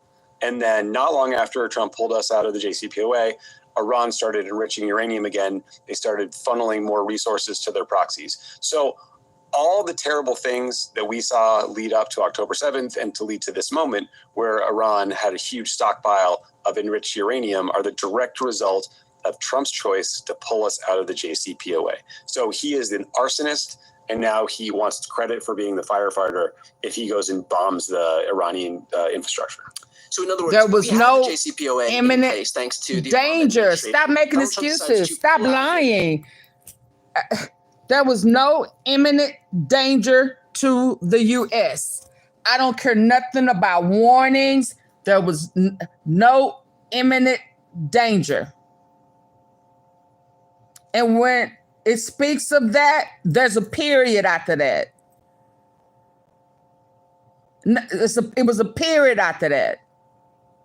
So please stop, Ziki. Stop. It shows that you have no integrity. That you have to come up with excuses to validate bad behavior. He did not go through the proper steps. Okay, so I'm going to have to remove you. I'm going to have to remove your comments because you keep saying the same stuff over and over. And he still did not follow the proper protocol. So he's a threat to the U.S. Yeah, he's a threat to us. That is, he did not follow protocol, and there was no imminent danger to the U.S. Talk about that. Not talk about the percentage of electricity. We ain't talking about that. We're talking about an imminent danger to the U.S. Okay, bye. Because you're a manipulator. You're a liar. You don't have integrity. I can't deal with that. Stay in the clouds. And now you can't even come over here no more tonight. Bye-bye. Bye-bye. Bye, Ziki. See ya. Wouldn't want to be ya. Come back with integrity. Is this objectively better? Is there any world in which this is better? We're now when the truth start coming out, y'all get wow, y'all hop down. You can't handle the truth. Not long after Trump pulled us out of the JCPOA, Iran started enriching uranium again. They started funneling more resources to their proxies. So all the terrible things that we saw lead up to October 7th and to lead to this moment where Iran had a huge stockpile of enriched uranium are the direct result of Trump's choice to pull us out of the JCPOA.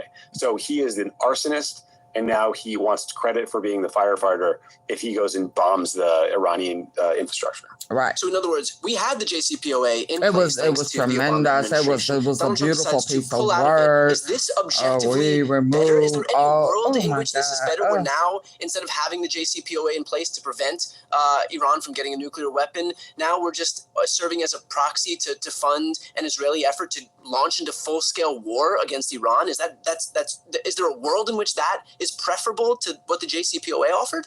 Yeah, I mean, I guess like there's certainly the hope and a prayer outcomes that could happen. But what seems far more likely is what Bibi Netanyahu is doing in Iran right now is not just about targeting Iran's nuclear infrastructure. This is a regime change operation. They're killing off senior generals. There's all these reports that Donald Trump apparently nixed a plan to kill the supreme leader of Iran. I mean, this is serious stuff. They're just trying to decapitate the leadership in Iran. So what I fear will happen is that Iran's response to getting bombed is that they will decide, okay, well, now we need to double down on our efforts to get a nuclear weapon, because that is the only way to deter the U.S. and Israel. And if there is, a massive regime change in Iran, like God knows what chaos could ensue. We saw it in Iraq. We saw it in Libya. I mean, once the toothpaste is out of the tube, it's hard to know where these things are going to go. What about the critics of the JCPOA who say that that the Iranians were hiding their actual facilities anyway? And so even though the JCPOA allowed for inspectors to come in, they weren't actually getting access to the weapons that were being built by the Iranians. I mean, look, the JCPOA did a lot of important things. It limited Iran's enrichment. It forced them to ship out their stockpile.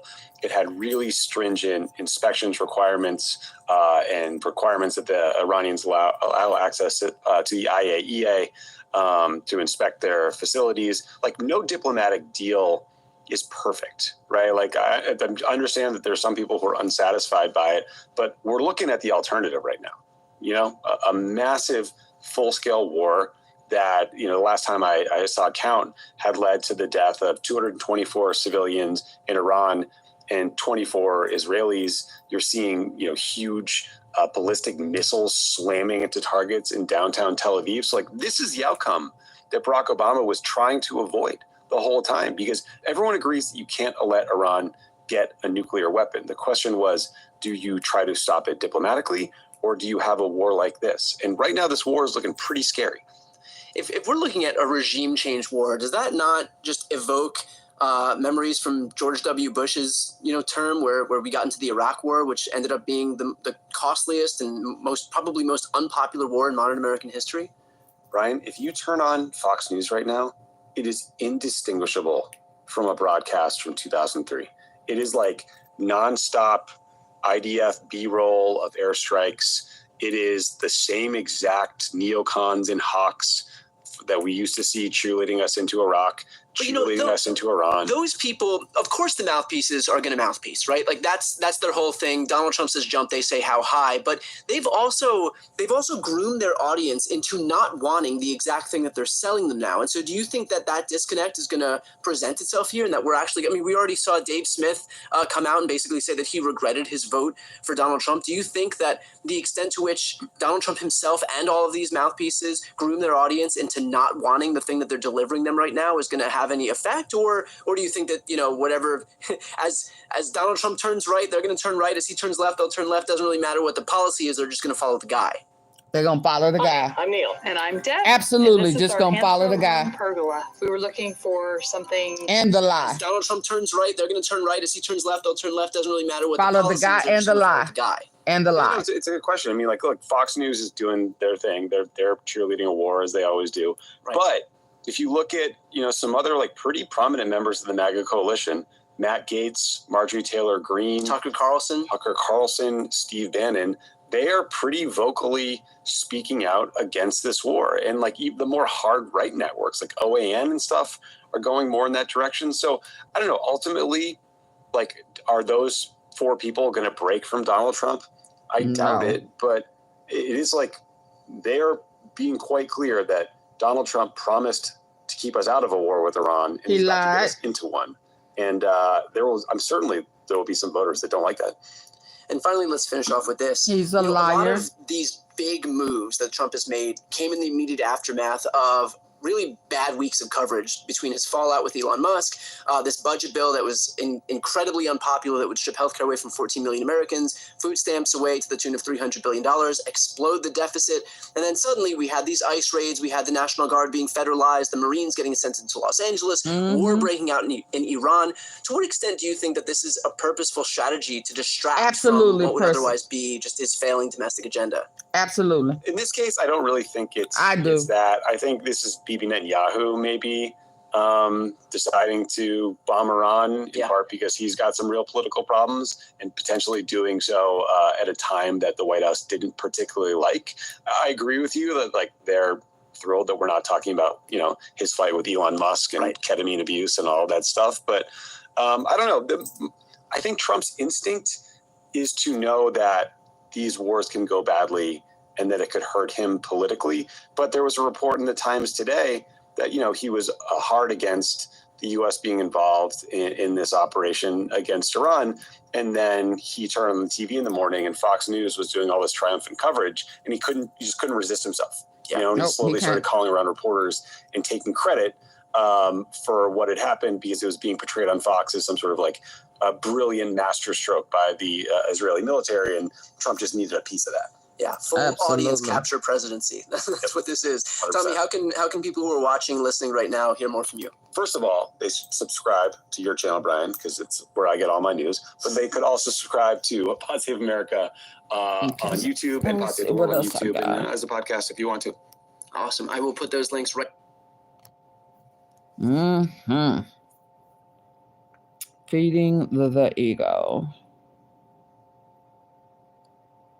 Let's see what this one is. Dangerously close to slipping into an autocracy under the Trump administration.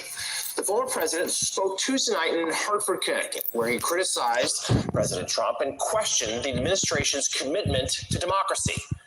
But Obama also challenged affluent progressives who were, quote, comfortable in their righteousness during his presidency. Democracy is not self-executing. They're hypocrites. People, judges, and hypocrites. People in the Justice Department, and people throughout the government who take an oath to uphold the Constitution. When that isn't happening, we start drifting into something that is not consistent with American democracy. It is consistent with autocracies. I think that we are dangerously close to normalizing behavior like that. We've lost a monoculture. We've lost everybody watching Walter Cronkite. We've lost everybody watching MASH or Mary Tyler Moore or All in the Family or Roots. We've lost everybody getting a Time magazine. It makes it more difficult now for us to find common ground. It makes it easier for demagogues to divide us. You could be as progressive and socially conscious as you wanted, and you did not have to pay a price. You could still make a lot of money, have a house in the Hamptons, and still think of yourself as a progressive. And now things are a little different. We now have a situation in which all of us are going to be tested in some way. And we are going to have to then decide what our commitments are. You might lose some of your donors if you're a university.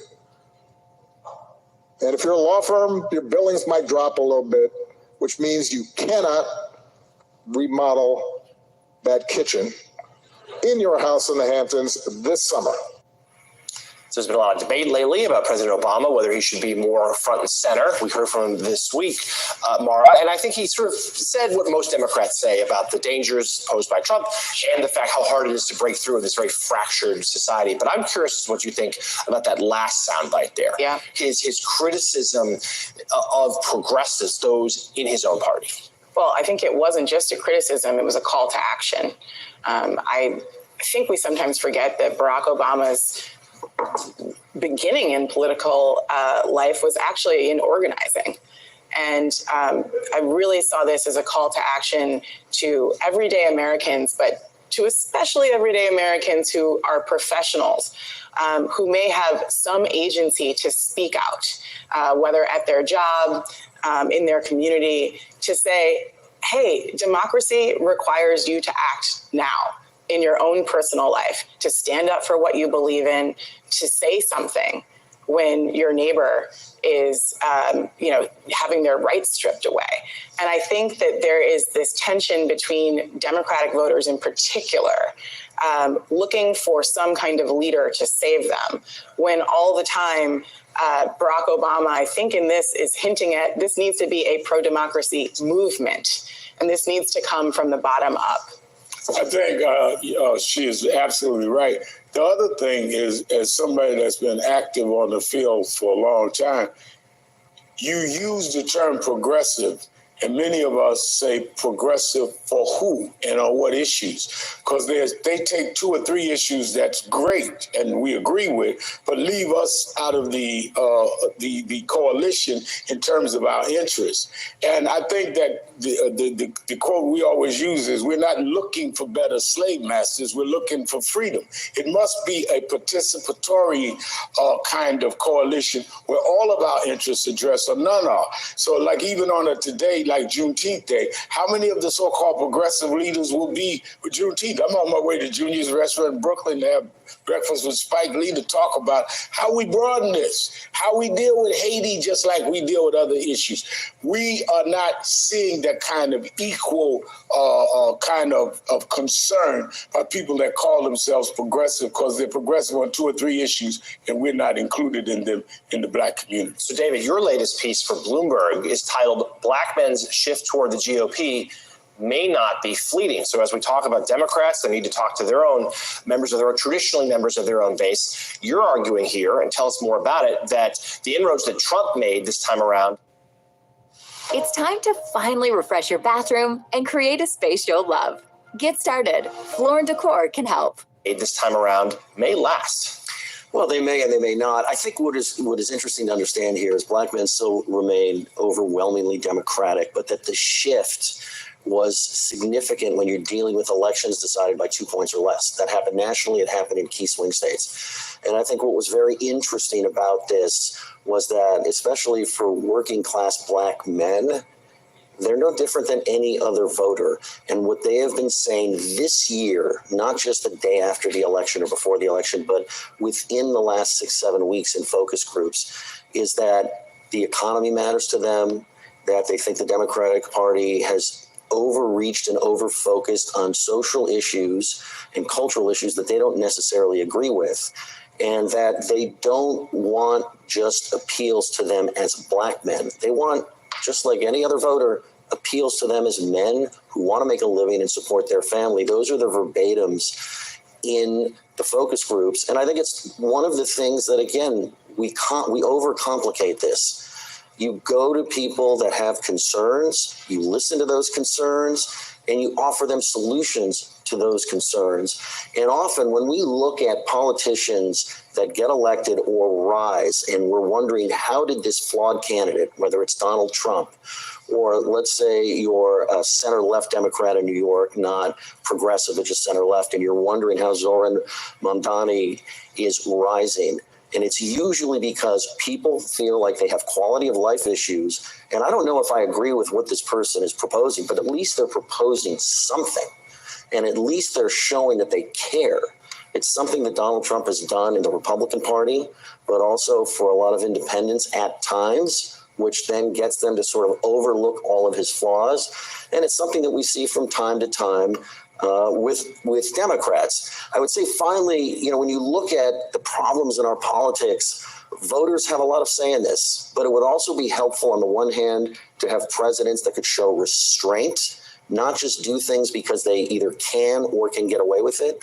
And also, ironically, to have a United States Congress that would exert the power the Constitution gives it. We see on both sides of the aisle a parliamentary approach where if my guy's in the White House, I'm just not going to say no. They can take power away from us, and we're going to let them, because we agree with what they're doing. You need Republicans and Democrats in Congress to tell their own presidents, I know we agree. I would like to get there. We don't have the votes. This belongs to us. You can't do it. And nobody wants to do that kind of hard work in Washington.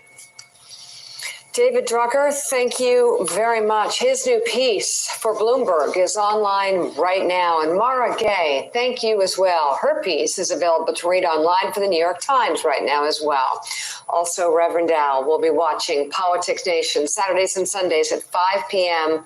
Thank you for coming on this morning. Hold on.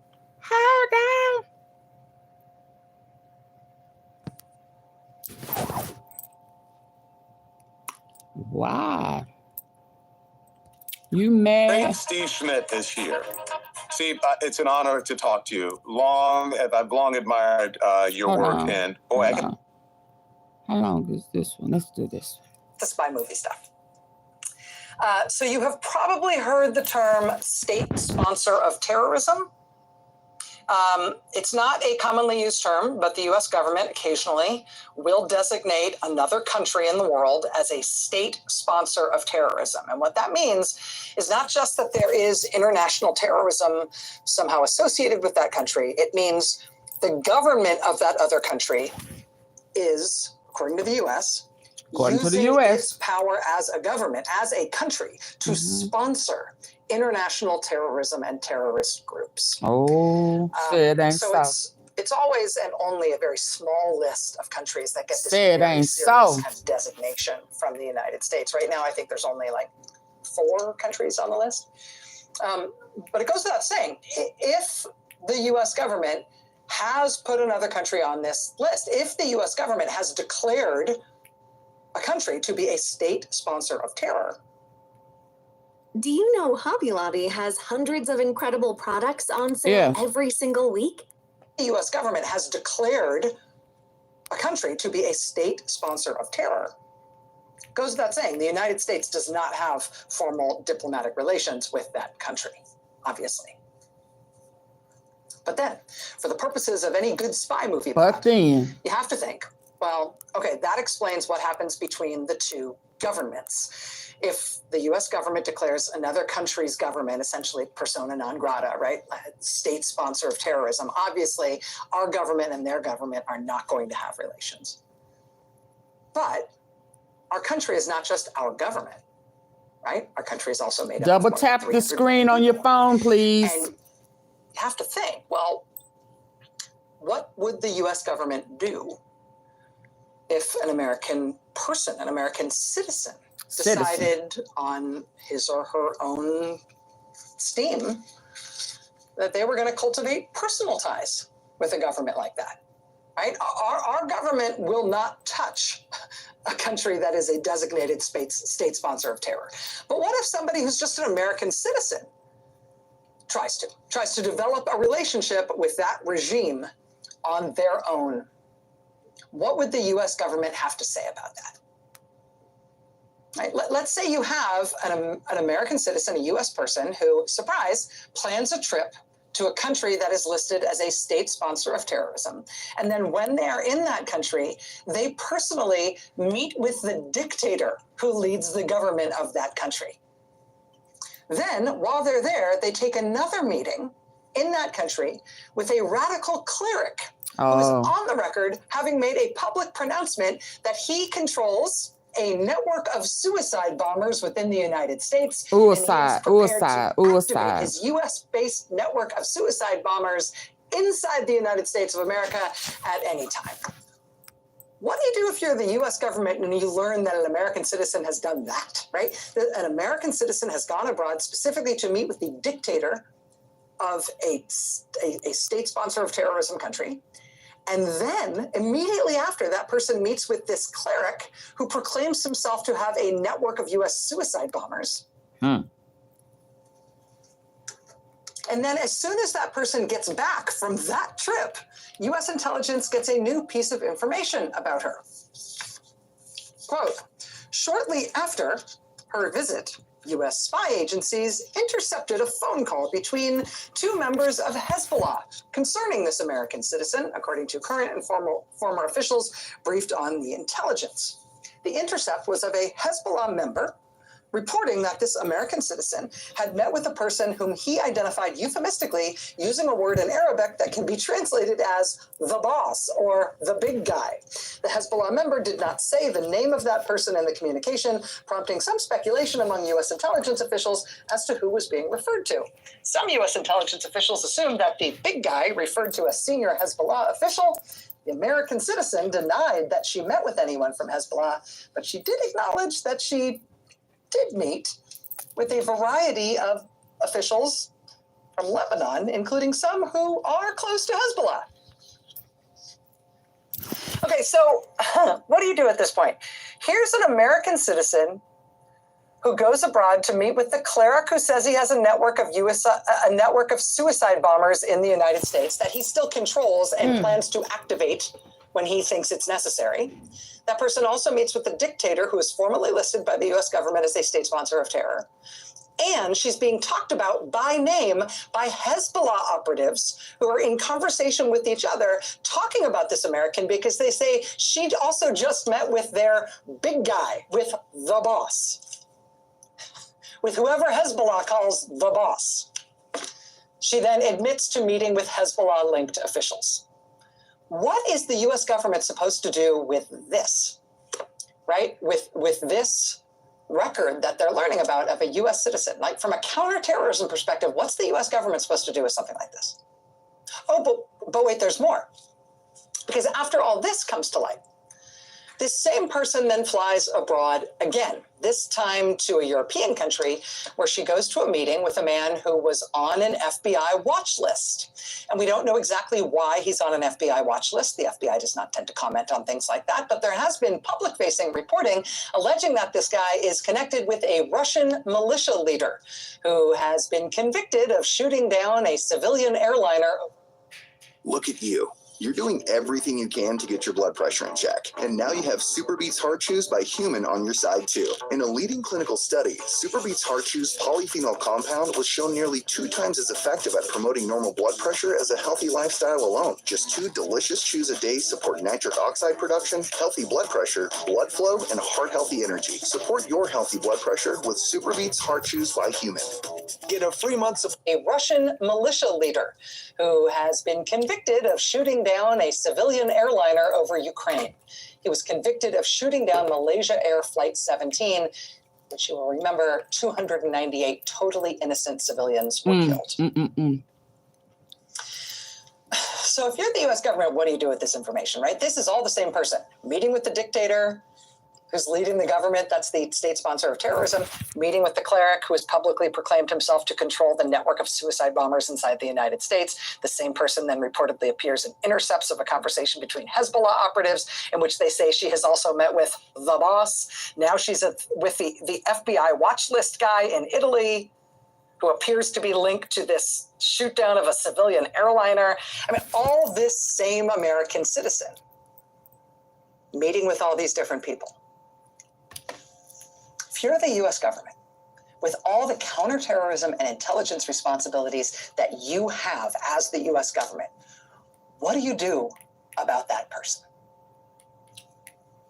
Well, one thing you could do is you could make it more likely that there would be an air marshal, a federal air marshal, on any flight this person gets on. Might be safe to do that, right? That would be smart. That's called the Quiet Skies program.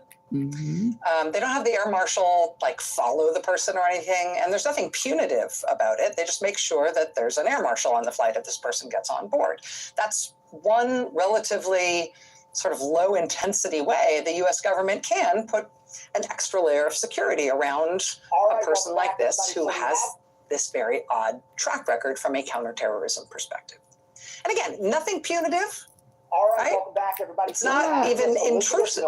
It's just one way the air marshal program for U.S. air travel isn't totally random, right? If a person with that kind of a troubling track record flies, quiet skies means it's more likely there will be an air marshal on board that plane with that person. That's it. Quiet skies. That's one way the U.S. government might handle a person with this kind of a record. They're coming back. But it really depends on who's running the U.S. government, right? What kind of judgment they have, what they prioritize. Because when Donald Trump returned to the White House and took over the US government again, you know what he did with this particular person I'm describing who has this particular record? You know what he did? He named her Director of National Intelligence for the United States government. With the state sponsor of terrorism dictator and the self-proclaimed head of the US-based network of suicide bombers and the person reportedly in the Hezbollah intercepts and all the rest, he put her in the cabinet. Wow. And then Trump abolished the Quiet Skies program altogether, which she had been in because of the judgment of a previous iteration of the United States government. She had been in it apparently because of her worrying and inexplicable foreign travel and foreign associations. She's not only not in it anymore, they've abolished the program and they've put her in charge of the US intelligence community. So now we, the American people, have a couple of situations at hand, right? First of all, we've got this person as Director of National Intelligence and everything that means. Less than 2 weeks ago, for instance, it meant that our Director of National Intelligence posted a bizarre video online in which she said that the, quote, political elite and warmongers are actively right now trying to bring about nuclear war on Earth. Quote, perhaps it's because, this is what she said, perhaps it's because they are confident that they will have access to nuclear shelters for themselves and for their families that regular people won't have access to. What do you mean? What? I mean, to be clear, this is not the YouTube comment section I'm reading on an InfoWars post. This is the Director of National Intelligence for the United States government in what appears to be some sort of official straight-to-camera video proclamation basically telling the American people that there are secret, impenetrable nuclear shelters just for the elite, just for the warmongers. And because of that, they are, well, the warmongers and their families. And so the warmongers and the elite are planning a nuclear war. They are planning to deliberately destroy the earth with nuclear war so they can rule the rubble from their secret, impenetrable underground cities. Or something.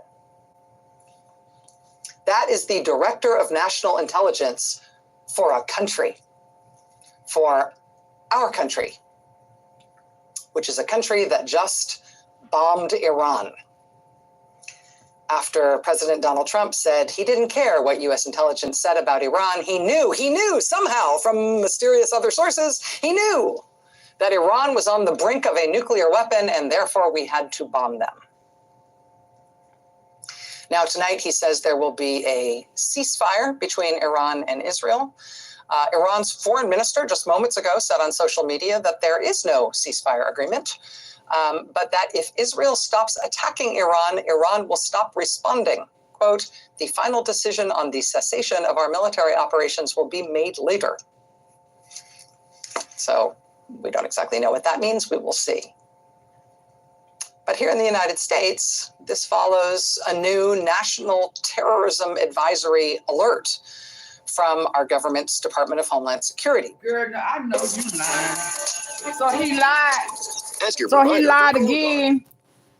He lied again. Girl, I know you lying. I know you lying. Government's Department of Homeland Security. He lied again. If Israel stops attacking Iran, Iran will stop responding. Quote, the final decision on the cessation of our military operations will be made later.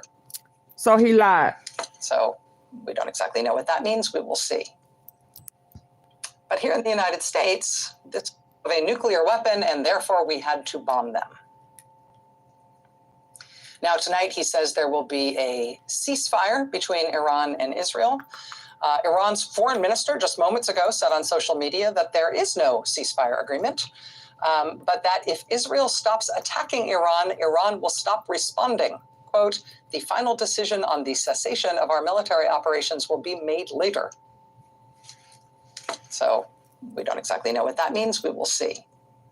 He lied again. But here in the United States, this follows a new national terrorism advisory alert from our government's Department of Homeland Security, which advises that Trump's decision to bomb Iran, quote, could contribute to U.S.-based individuals plotting violent attacks here in the United States.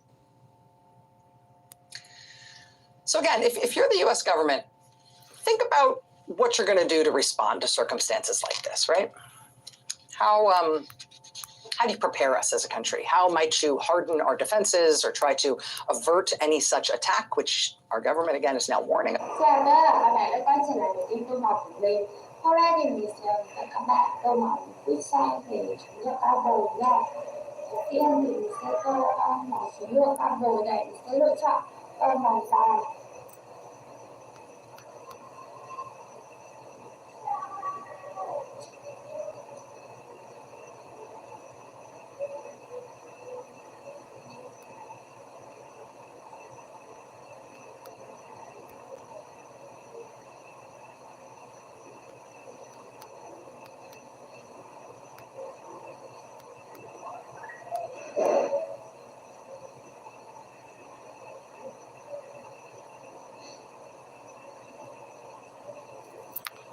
What is this?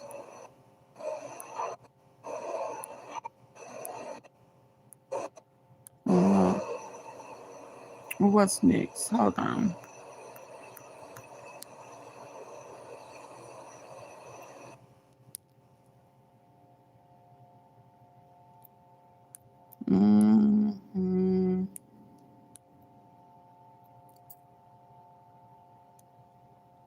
Oh, they were funny. Let's go here. Great Steve Schmidt is here. Steve, it's an honor to talk to you. I've long admired your work, and boy, I got to tell you, you got some cojones on you. So, congratulations. You're doing what the media should be doing right now, without fear or favor. So, thank you for that. Can we talk now, Iran? What the hell's going on? Why is this all happening now, Steve? I saw what you wrote. I think it was brilliant. Netanyahu, the war hawks in America, have been saying Iran is on the cusp of nuclear weapons for years, or a nuclear weapon for years. Why this sudden drastic action right now from the Trump administration? Because he done made some type of deal. I think that you have to, when you evaluate this, have to look at this from the person's perspective that initiated what's happening. And that's not Donald Trump, that's Bibi Netanyahu. Right. And the reality of Bibi Netanyahu is he's a corrupt and dishonest prime minister who brought disaster to his country on October 7th. Israel, before October 7th, was riven by protests. The country was divided. The judiciary was under assault. And at that time of weakness, the nation was attacked. And Netanyahu, in essence, will remain as prime minister in Israel for as long as Israel is at war. And so this man's premiership ends the second the fighting in Gaza is over and the fighting that has taken place regarding what Iran directed from Tehran, the access of evil. Hamas has been decimated, Hezbollah has been decimated, the leadership of the Iranian Revolutionary Guards had been decimated. The Israelis had operated with a free hand against Iran for quite some time. And then so Bibi Netanyahu announces the Iranians are on the cusp of achieving a nuclear weapon. And this is an issue, as you know, that there's broad consensus around. Barack Obama, Bill Clinton, George Bush. There's no disagreement within the mainstreams of American politics about the danger of this regime, how evil it is, how terrible it is, that it's a state sponsored of terror, that they have their hands drenched in American blood, all of those things. But Netanyahu announces the Iranians are about to have this weapon and we must act. And so Netanyahu goes on international television after the Israeli attack and says, we have destroyed the Iranian program, which begets the question of, well, if that was so, why is it that Donald Trump, within the month, has to make an announcement that it is he who has destroyed the Iranian nuclear program after ordering an attack with 125 U.S. Air Force combat aircraft? And so Trump goes out and he says, we have destroyed the program. Pete Hegseth says Trump is the greatest leader since Napoleon and all of the other greatest generals put together since the beginning of time, and that we've obliterated the program. And the chairman of the Joint Chiefs of Staff says, not so fast. We have to check out what the damage assessment is. And so the bombs that we dropped, these massive ordnance penetrators, now suddenly all of these media war hawks on TV who can't tell the difference between a major and a lieutenant colonel, a sailor and a Marine, a soldier and a Coast Guardsman, are dropping the lingo about the penetrator. The American arsenal, apparently, we had 20 of them. We dropped 12 of them with an indeterminate result. So Pete Hegseth comes out and he says, well, deterrence has been reestablished. Well, apparently not, because within the last hour, the Iranians have retaliated by targeting a U.S. base in Qatar. Yeah. And so Donald Trump was just in Qatar, as one of the stops on his Middle Eastern corruption tour. So now we have the prospect of what is it exactly that Donald Trump is defending in Qatar? Is it Trump's interest? Is it America's interest? And so we at this hour, the country, led by a most dishonest man who's been contradicted by himself and his war cabinet dozens of times just since Saturday, who's divided the nation, deployed its Marine Corps against its people in Los Angeles, now says, trust me, we've had a great decisive military strike, when he's the same guy who can't acknowledge that he lost an election in 2020.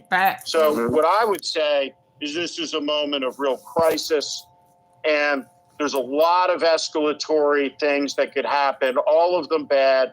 And even if you get to a good result here, the reality is, in our lifetimes, there's never been a more disordered, addled, outrageous, unfit bunch of loony birds with the power of the proverbial gods at their disposal, making life and death decisions.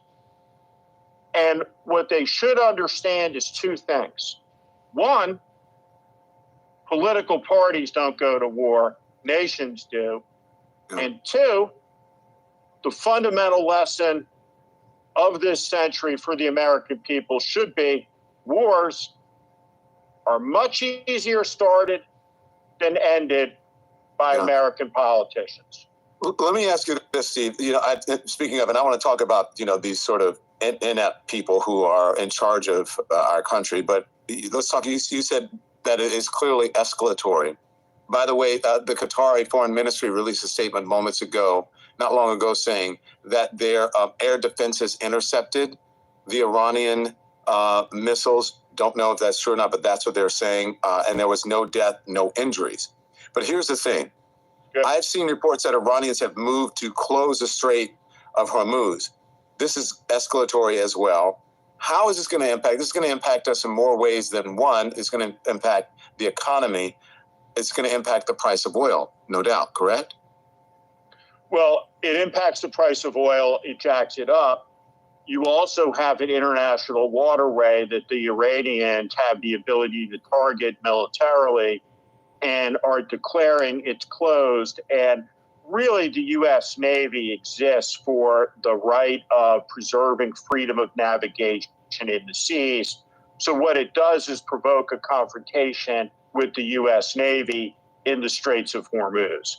And so all of these things are linked together, including the reality of the relationship between the Iranians and the Russians. No accident that Iranian leadership is in Moscow, and they are a huge armament for the Russians in the Ukraine war.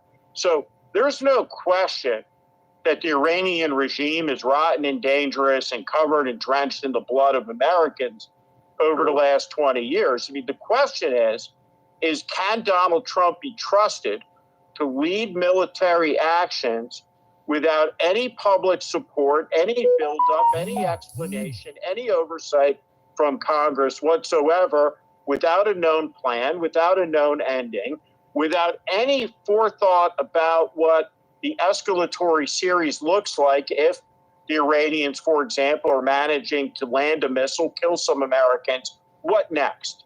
And so it's a dangerous moment, and one that Donald Trump explicitly ran against, of course, was promising no more foreign wars, and it took him 157 days to bring national security chaos up to speed with the economic chaos, public lands chaos, public health chaos, corruption chaos, and all the chaos everywhere, including the chaos of the mass federal agents. So, Steve, if you look at this overall, I mean, the administration is certainly saying, and there are others who are saying, this was a successful mission. But with Donald Trump's, give me a week, 2 weeks, a couple of weeks, give me 2 weeks, he essentially alerted Iran, and it is reported that Iran had the opportunity to remove all of the assets that the U.S. claimed that they hit during these attacks. And so what are we to believe here? Was it a successful mission? did his idiocy with saying, 2 more weeks, alert them, and all of this is for naught because perhaps the United States, or us, if you want to say that, or the Trump administration really accomplished nothing with this? One of the first requirements for a military attack from the air is that there be a plan for the bomb damage assessment. If there's no plan to assess the damage, there's no purpose in the bombing raid. You have to have an appreciation if you hit what it is that you're trying to hit. And so these are massive weapons that were dropped. And so the raid, the 125 aircraft, the choreography, planes taking off from Missouri, flying 18 hours, dropping the ordnance on target, everybody flying back safely, no casualties, nobody got fired on, shot down, the stealth capabilities worked. All of it worked perfectly, demonstrating the absolute professionalism of the United States Air Force.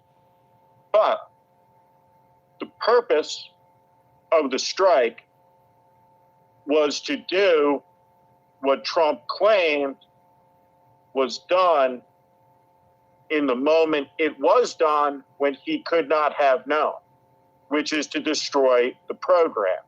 Mm-hmm. Now, if the highly enriched uranium is not destroyed but has been moved, and the knowledge has not been destroyed, then the military attack, which over your journalism career is something you've covered literally hundreds of times over 20 years, about through multiple presidencies, about this danger of Iran.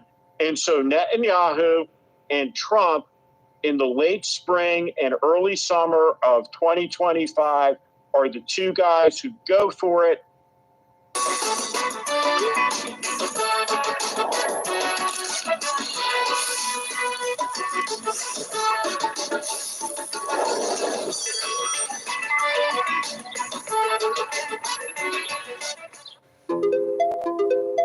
I didn't like that one.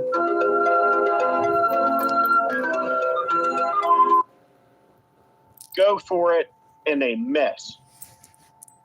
Hi, so Gonzalez. Now, hi, Gary. What happens? If you're the Iranians, don't you race knowing that your only protection is an atomic weapon? And doesn't then the result of the attack escalate the danger of the situation? And if the country is moving closer to a weapon that necessitated a military strike, what does it necessitate now regarding that dreaded word, regime change, which Trump was against all the way through the morning shows until he changed his mind and starts talking about make Iran great again. MAGA, we may have to do regime change, but it's politically incorrect. So this is incoherent, and incoherence is deadly and dangerous. I mean, the world that Trump has come from is one where Meatloaf and Little John could be at each other's throat one moment and best friends the next. But that's not reality. Yeah. And that's not what's going on here. And this is a deadly business, and they're an unfit Dutch.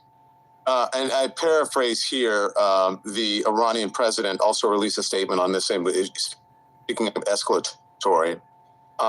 He says, I was trying to get the direct quote, but I'll paraphrase. He said, we neither initiated, started, or wanted this, but you could better believe that and what do you call it, an invasion on the great state of Iran, his words, would not go unanswered.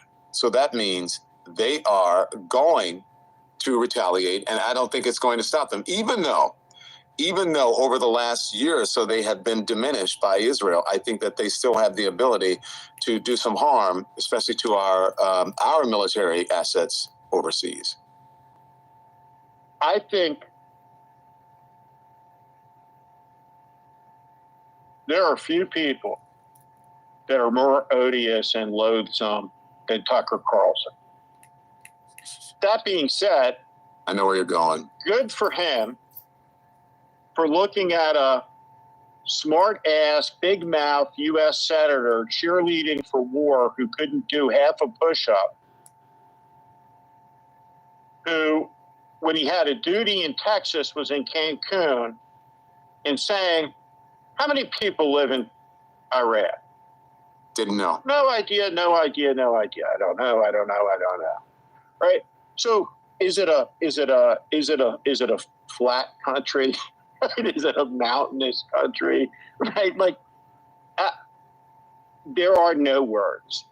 And so the frivolousness of how this is beginning, within a few years of the forever wars ending, at the exact moment the Veterans Affairs budget is being hollowed out and attacked by the same guys trying to erase the last war from history while starting the next one. It is breathtaking. Speaking of, I want you to dig into this a little bit more for me, because we have seen some very interesting splits. As you mentioned, Tucker Carlson, Candace Owens, I think even Charlie Kirk and others, with the pro-Trump coalition, the MAGA coalition. We've seen splits on the anti-Trump coalition as well. Even some of the folks over at the Bulwark, for example, have actually been pretty supportive of these strikes, whereas most progressive voices are opposed. And I think the base as well, because he's supposed to be the peacetime president, and he wanted, I'm going to get rid of these forever wars, and I'm going to protect Muslim lives. None of that has come to fruition. But what do you make of these strikes and the dissent and what he's battling? He's battling progressives and MAGA, the MAGA faction of his party. I mean, after you've been swimming in Republican circles for quite some time. What I would say about it is, to me, overwhelmingly, the core issue is that, and I think history bears this out, any military conflict, any use of force requires building consensus in the nation and requires trust. And I don't believe a word that Donald Trump says. And that's so because he lies constantly and can't distinguish reality from delusion and fantasy, and doesn't appreciate that, for instance, he lost an election. And these two things are connected. And so, since you can't get a straight answer, and since the Secretary of Defense is profoundly unfit, I think that anybody who looks at this and says, well, the Iranians are an evil theocratic regime. That's true. And the Iranians are covered in American blood. That's true. And that the world would be better off without the Ayatollahs in charge. But that's true. And that it may be the case that the weapons program is gone. And that would be a good thing. That's true. But I think that anybody who ignores the reality that the person who delivered the order lacks the moral authority at every conceivable level to bring this nation to war. This nation is weak. This nation is divided. This nation is in chaos. It is in chaos because of Donald Trump. And anybody who looks at a military action of this magnitude, and this consequence, in this moment, while a U.S. Marine is talking about the betrayal he feels, while masked federal bottom-of-the-barrel thugs in ICE are on film beating his father, while his two brothers are also in the Marine Corps, when we have Marines that built their legend as the Guadalcanal Marines deployed in Los Angeles with their bayonets pointed at the American people, Donald Trump thinks America's going to war behind Trump, the commander-in-chief. And so Donald Trump has the statutory authority to order a strike. In fact, he has the authority to end civilization on Earth with a nuclear strike. We gave him that power. Mm-hmm. But the question about the wisdom following Donald Trump into battle No. in this moment, No. on There's the no word wisdom. of Bibi Netanyahu, No. madness to me.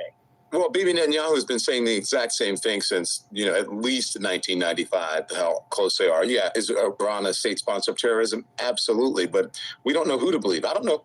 I can't believe, honestly, I don't know what's if it's true or not what's coming out of Bibi Netanyahu's mouth, having said that Iran was maybe a day or week or a month or a year away from. I don't believe.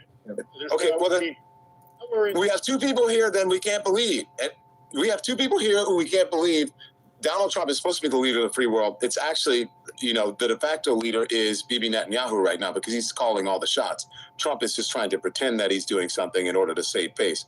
I've got to ask you, though, That's facts. Steve. J.D. Vance and Pete Hegseth are both saying, regime change. We're not worried. We're not concerned about regime change. We don't want it. And then Donald Trump completely contradicts them, on his social media site, posting, saying, yeah, what's wrong with the regime change?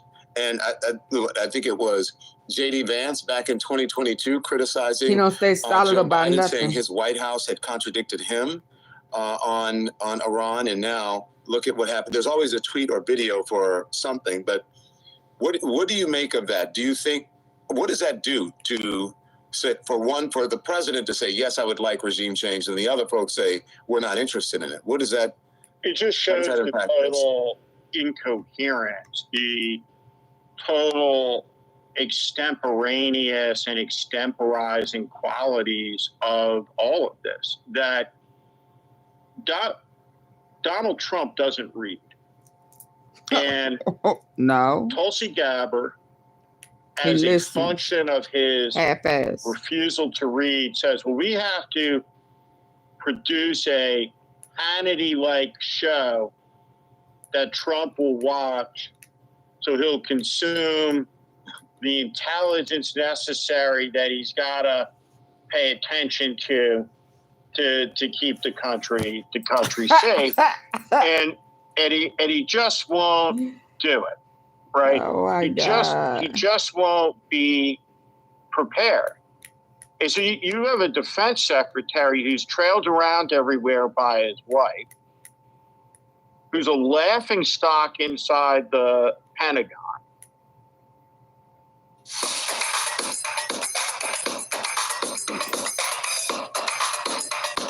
Laughingstock inside the Pentagon, who is unfit and hostile to half the country that he talks about as his enemies. And he wants to lead this country into a war. When George Bush began the Iraq War, his approval level was 80%, 85%. The country debated the issue, understood the issue, and though it was started under false pretenses, and those weapons were not there, and people put their foot on the pedal with regard to weighing the intelligence. No, nothing. No circumspection, no takeaways whatsoever. And these people, we know going in, are disordered or unfit or untrustworthy. And so what next? And they're making it up. There is no plan. There is no strategy. And the fundamental things that Donald Trump said that he was going to do, make the economy better and make the world safer. None of 160 days, the complete opposite result has been achieved. The exact opposite. Real quick, because I want to move on to another subject. Do you believe that Pete Hegseth and Tulsi Gabbard are sidelined now? That's the reporting from the Washington Post is reporting that. One would hope so.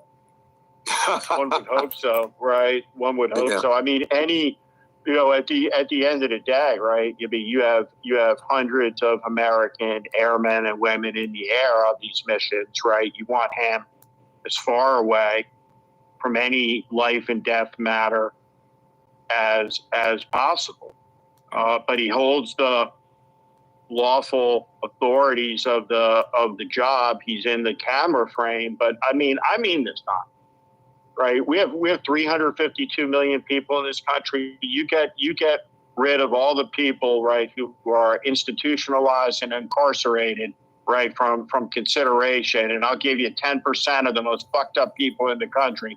Take them out of the contest, right? You give me 4 people, right, who are conceivably more unfit than J.D. Vance, Marco Rubio, Pete Hegseth, and Donald Trump standing there announcing the bombing of a country. I mean, any 4 people, right? Like, it would be hard for me to imagine that you could assemble 4 that would give me more of a chill down my spine, right? And it's an astonishing moment that refutes decisively the entirety of the Trump message in both campaigns. Yeah. 160 days in. Let's move on. I'm going to table this for now. We'll see if the retaliation of the strikes against the U.S. continue from Iran. Okay. This is the situation we're facing in New York City. Okay. On one hand, you've got, a former governor who some would call disgrace, right? Who resigned from office. And then you have a socialist, and some believe, and anti-Semitic in some way, running for mayor. And the big name, who's Cuomo, is this little guy that no one even knew, Cuomo was leading forever in the polls. Now we have this it's an Emerson polling this morning showing for the first time this Zohran Mamdani is winning the Democratic primary on the 8th round. It's ranked choice voting here. What do you make of this? Do you think this momentum for Zohran Mamdani, you think it's real? Or you think it's a social media created mirage? And what do you make of the mayoral race here in New York City?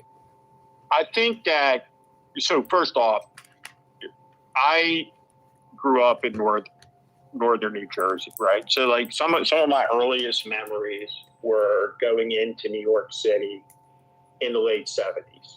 And you remember that. Like if you went into New York City, like through the tunnels, it was a holy shit place. Right? These were like the escape from New York days. Really starting with David Dinkins, Giuliani years, with the Bloomberg years, you had, I get the criticisms, but you had a highly functioning city. And then you had de Blasio, and you have this guy.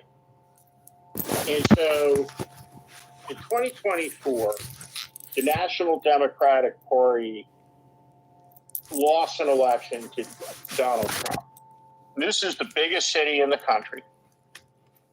And the choice that exists in the Democratic Party is the anti-Semitic socialist or the disgraced former governor, routinely described as a bully and a thug who's been around forever. When you're in Illinois, a day at the museum is always a field day. The food? Forever. And so I just think that like Donald Trump dances for joy when he sees evidence that Democrats just can't get it together, right? That when you think about all the talent in New York City, like this is the choice. And there's going to be an implication for Democrats for either way that this goes, that these guys have high-profile face-of-the-party jobs. It just makes it difficult for people in the middle of the country to look at the Democratic Party and even give it a second look, which is a problem because unless the Democratic Party gets a second look, right, we may be looking at a last look of American democracy, right? So it worries me in that regard. But like, I just look at the choice and I'm like, Like, yeah, we can we do better? Right? I can think of 100 people I know that could have run for that office, right? Who would be good mayors, right? And it's just, is what it is. And look, when I said that's a dilemma, and people are, you can't even, it's so weird, you can't even have a conversation about this. I said, now if I said that Mamdani was anti-Semitic, I didn't say that. That's what reportedly they're saying about him. These are the issues in the race in New York City. The papers, the press, the people of New York are saying we have one person who's a disgraced governor. We have another person who is reportedly an anti-Semite or a progressive. That's what it is. I happen to like Mamdani. I happen to think I think it's nuanced here. I think Cuomo has, the experience. He knows the city. He's a governor. Look at LaGuardia Airport. Look at what he's done for the mass transit system, and on and on and on. But I also think Mamdani has a his message of affordability is the right choice at this particular time. But you can't even have that discussion even if you bring up the truth. Democrats, progressives get upset. Oh my gosh, how dare you say this and whatever. But that's what it is, Steve. That's the real thing. Am I wrong? There's a tremendous intolerance of thought inside the Democratic Party, which is got a lot of elements in it that's become adept at shouting people down. And part of the reason Trump is in the White House is because of that wing of the party that is so adept at shouting people down. And so, like, what I would encourage people, is one of the few, who never got in line behind Trump. I didn't hold the line against that to get into a new party or to stand on a side that's got equal authoritarians preaching and shouting and demanding that you say this and not this, and can't stand to hear a contrary opinion and thought, because it is a disaster for the country and for the political ability of the National Democratic Party to win across the broad middle of the country, where it is not trusted, where it is the face of Chuck Schumer and all these feckless, hapless Democrats in Washington, D.C., who are seen as losers, who are seen as corrupt, and people want change. And so the fact of the matter is that Zoran Mamdani is a function of the desire for people to, get the fuck out of here. We want change. And so the greatest city in the world stands poised to elect a untested, untried socialist who, by the way, is going to be somebody that Trump spotlights and tries to make the face of the party. And if Mamdani does the things he says he's going to do, I don't think it'll be successful in New York City. I think he's going to drive a lot of capital outside of the city. And I think that when you go after all the billionaires in the way that he's doing, it sounds great, but it's really easy for them to pick up and move to some low tax jurisdiction and to take their companies with them and to move out of the city. And New York has gone through these cycles in the past, where there have been waves of crime and disorder and economic collapse and then rehabilitation. But the one thing, right, that, for sure in our lifetimes, as two guys who spent a lot of time in New York City, who the mayor of New York City is makes a big difference, right? That city, right, is one of the most complex organisms that exists on Earth. And it exists on a knife's edge, right? On a good day, right, between fucking chaos, right, and making it, right? It's New York City. So the mayor matters, and we'll see. But whoever holds that job, it has implications for politics at a national level. Yeah, I think Daniel Woodward in the comments, or Woodard in the comments, is right. It's a small country to itself, and that is a huge legitimate concern. If the tax base is driven out of New York City, what will happen to the city? Steve Schmidt. Very good talk. Let's continue to do this. I'd like to have you come back. It's good to see you, okay? Absolutely. My pleasure. You be well. The great Steve Schmidt. The Warning is what it's called. Make sure you subscribe to his Substack. Thanks everyone for watching. Your support means the world to us. So make sure you hit the like button and you subscribe to our channel to make sure that you never ever miss a video. We're live every day, 10 a.m. Eastern time. We drop even more content at 2 p.m. Eastern and 5 p.m. Eastern. And if you want more Don Lemon Show content, we'd love for you to become a member of the Lemon community, where you will receive access to special community posts. You'll get exclusive content and members-only live shows. So head over to our channel page or click the join button on this video. Again, thank you for watching. We appreciate your love and your support, and we will see you next time. This one easy trick will save you thousands when buying a used car. Did you know that some dealerships will clear the check engine codes off their cars? And then you'll end up buying that car without realizing you're about to get hit with thousands in repair fees. Carfax can tell you the basic history of a car, but it can't tell you the working condition of a car. I spent the last 10 years as a master mechanic at different dealerships. I'm going to show you how to tell if the car you're buying is actually a good one. I have seen and tested every car gadget known to man. But recently I saw a TikTok video claiming that this device will scan your car for issues, tell you what those issues are, and then also tell you if you should purchase that car. We're at the dealership right now. Let's see if this thing actually works. So this thing plugs directly into the diagnostics port. Every car after 1995 has one. Open the app, click tap to scan. So Fix is scanning the car right now for issues. Let's see what it comes up with. Fix says that I need a new catalytic converter. And as you can see, there's no light on the dashboard that says if there's any problem. Because if you look in the app, the seller cleared the check engine light. If you bought this car, you would end up spending $2,400 at your local mechanic just to fix this issue. And if you only listen to the Carfax, you would feel like such an idiot because the check engine light would turn on 50 miles down the road. This happens all the time, but it doesn't have to happen to you. Here's what I'm talking about. Not only can Fix give you the complete vehicle history, but it can also scan any vehicle on the spot, telling you instantly if there are any issues. It also accurately tells you how much those issues will cost to fix and the maximum that you should pay for that vehicle. It gives you so much negotiating power that you're going to pay way less than you would have otherwise. Fixed instantly tells you if the car has any accidents, structure damage, or multiple owners. You can continue to use Fixed to diagnose issues even after you buy the car, saving you thousands on maintenance and repair costs. Fixed lists out each service and how much each service will cost you. That way you aren't blindsided by expensive maintenance costs after you purchase the car. This thing even reminds you when it's time to change your oil, tires, battery, and windshield wipers. And if you want to clear the light after you fix something, you no longer have to spend $150 at the dealership for them to clear the light for you. Now, with this, all you have to do is click a button in the app, clear the light, and you're done. Car dealerships and sellers are always trying to maximize profit. The truth is, it's easier than ever for sellers and dealerships to clear the check engine light. A lot of people are doing this, and they're getting away with it. But with this, you'll see it coming, you'll know what is wrong, and you'll know exactly how much to pay for that used car, so you know that you are getting the best deal.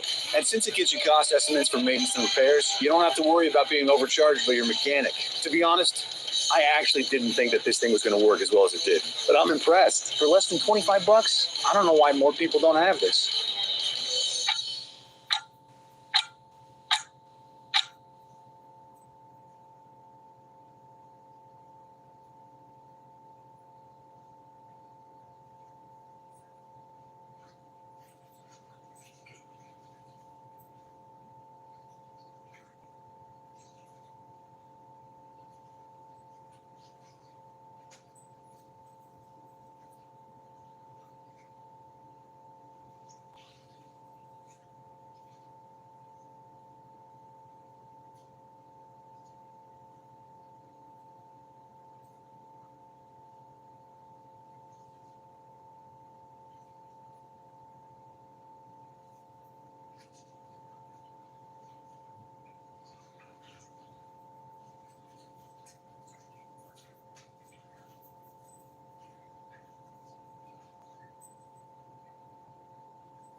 continues to unleash chaos, cruelty, and corruption on the American people.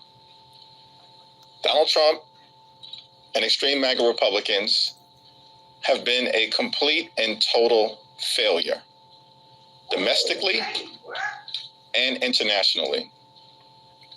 Donald Trump promised that on day one of his presidency, he would end the war in Ukraine. He promised on day one of his presidency, he would free the hostages to bring about peace in the Middle East. And Donald Trump promised that on day one of his presidency, costs would go down in the United States of America. None of it has happened.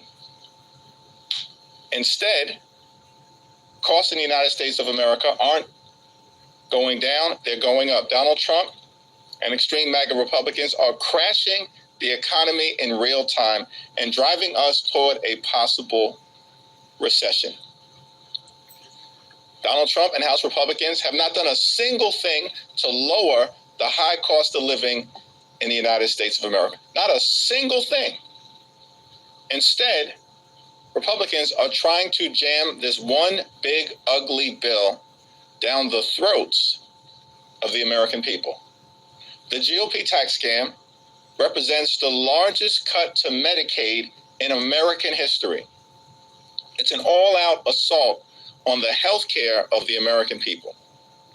Children, families, people with disabilities, seniors, veterans will all be hurt by the GOP tax scam.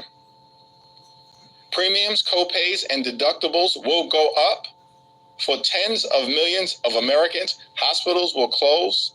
Nursing homes will shut down. Community-based health clinics will be unable to operate. And because more than 16 or so million people in America will lose their health care, people in this country will die.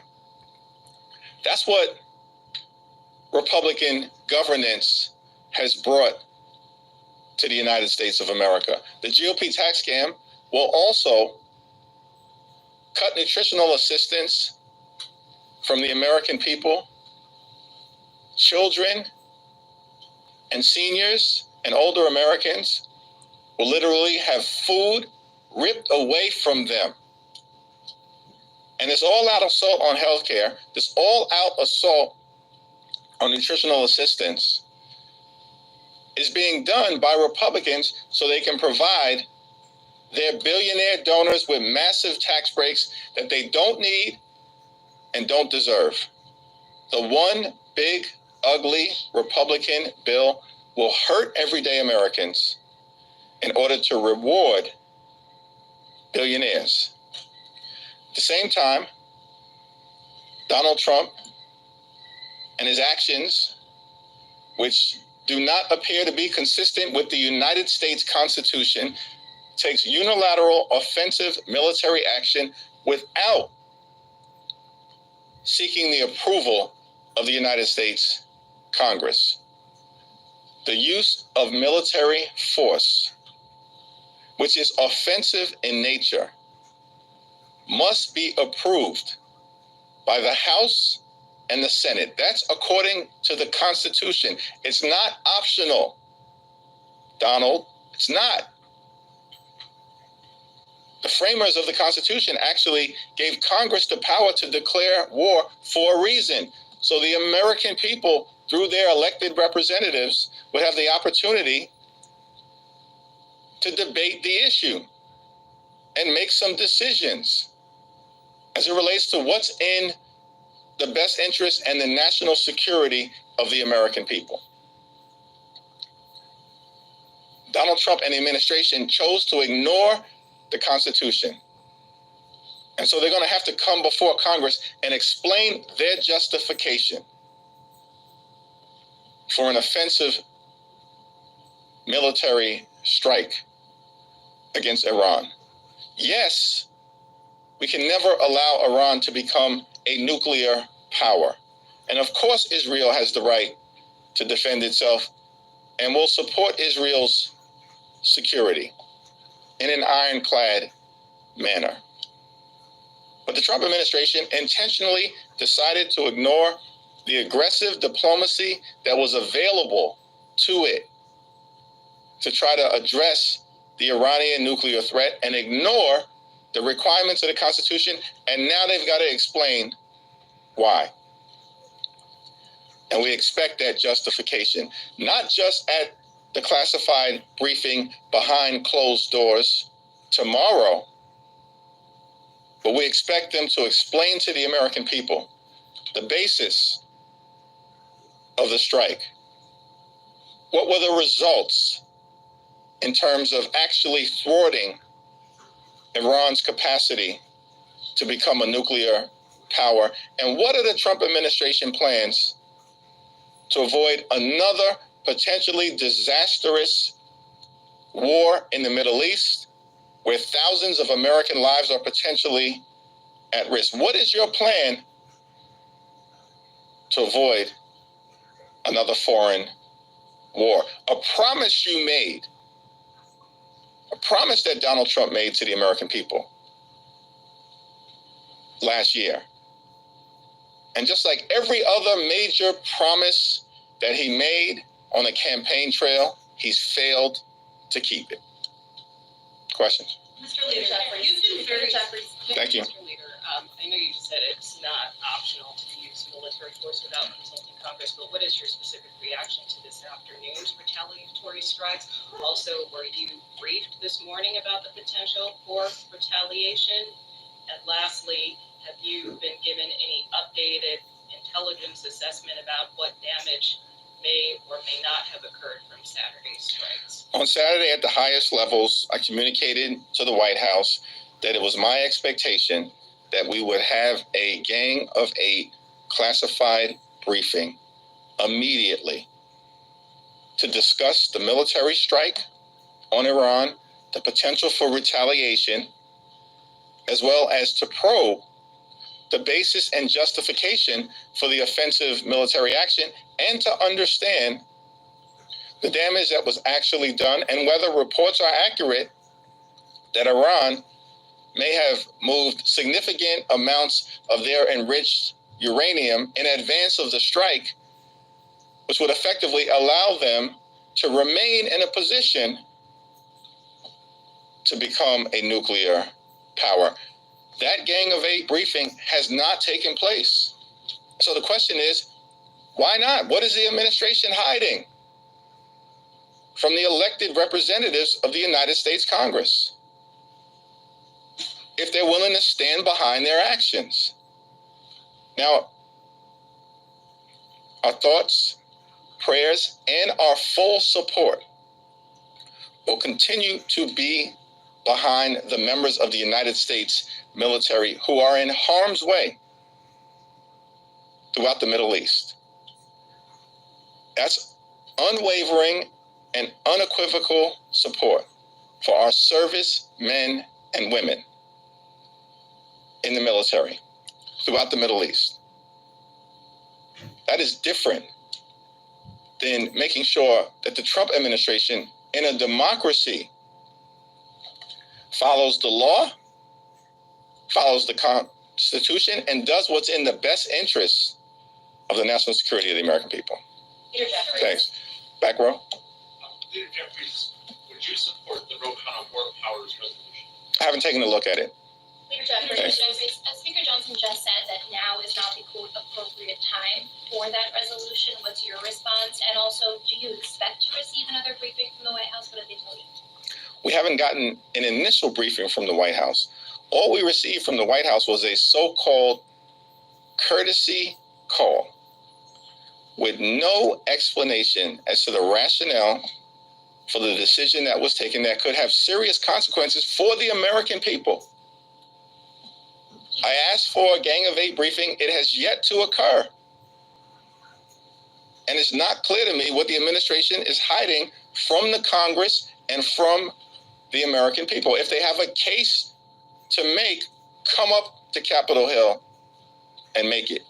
In terms of the War Powers Act resolutions, because House Republicans changed the rules in this Congress, those resolutions would ordinarily be required to be presented for an up or down vote within 48 hours because they were privileged in nature. For some reason, House Republicans don't want to have a full and comprehensive and swift debate on the War Powers Act issue before the American people. So they've changed the rules such that the resolutions aren't even eligible for a debate on the House floor until several weeks from now. That's outrageous. And House Republican leaders are going to have to explain that to their own base, which also does not want to see another dangerous, potentially disastrous Middle Eastern war. Mr. Leader, it's very clear in your position that Congress should have authorized. Bible prophecy predicts that conflict in the Middle East will affect every living person on Earth, including you. But when? The final battle for Earth is often called the Battle of Armageddon. Even that name calls up alarm and fear. Said with the right voice, it can shake you, and frankly, it should. This battle will occur in Jerusalem as armies fight against the returning Jesus Christ. Understanding history and the prophecy about the Middle East are key for spiritual preparedness in your life. Watch When Will Peace Come to the Middle East now at BeyondToday.tv. You need to know what your Bible says is going to happen.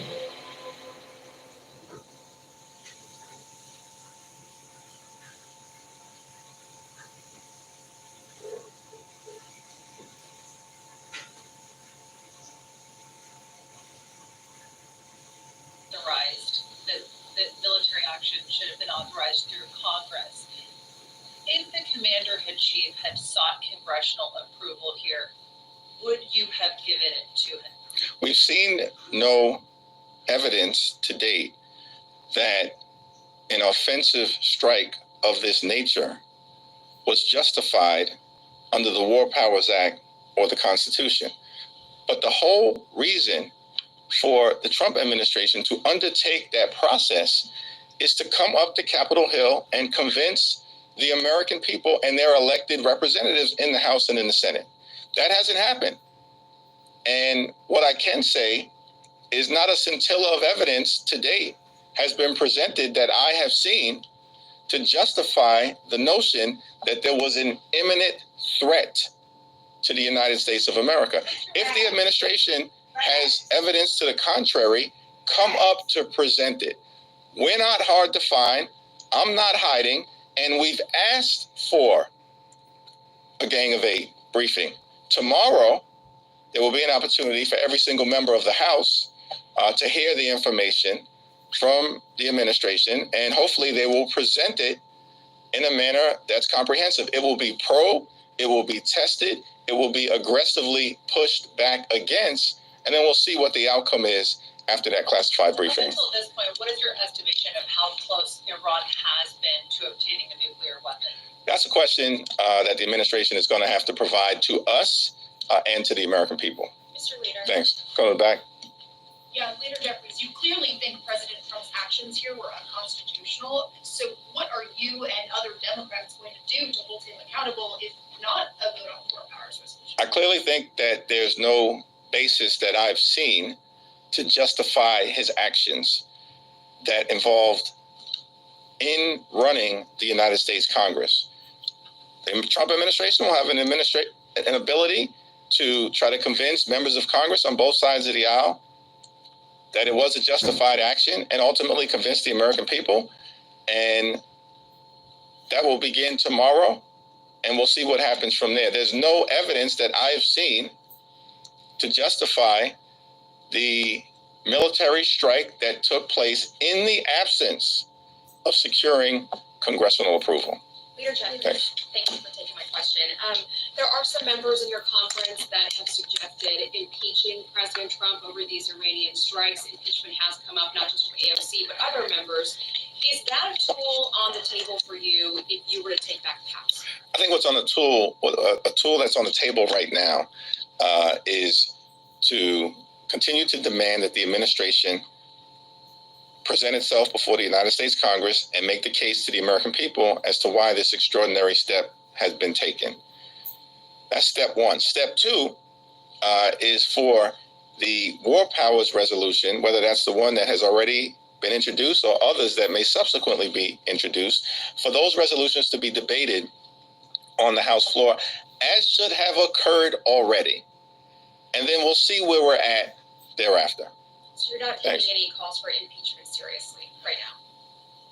But this is a dangerous moment that we're in, and we've got to get through what's in front of us. And what's in front of us right now is the Trump administration has a responsibility to come to Congress, justify its actions, for which we've seen no evidence to justify its offensive strike in Iran. And we also don't even know how effective the strike has been.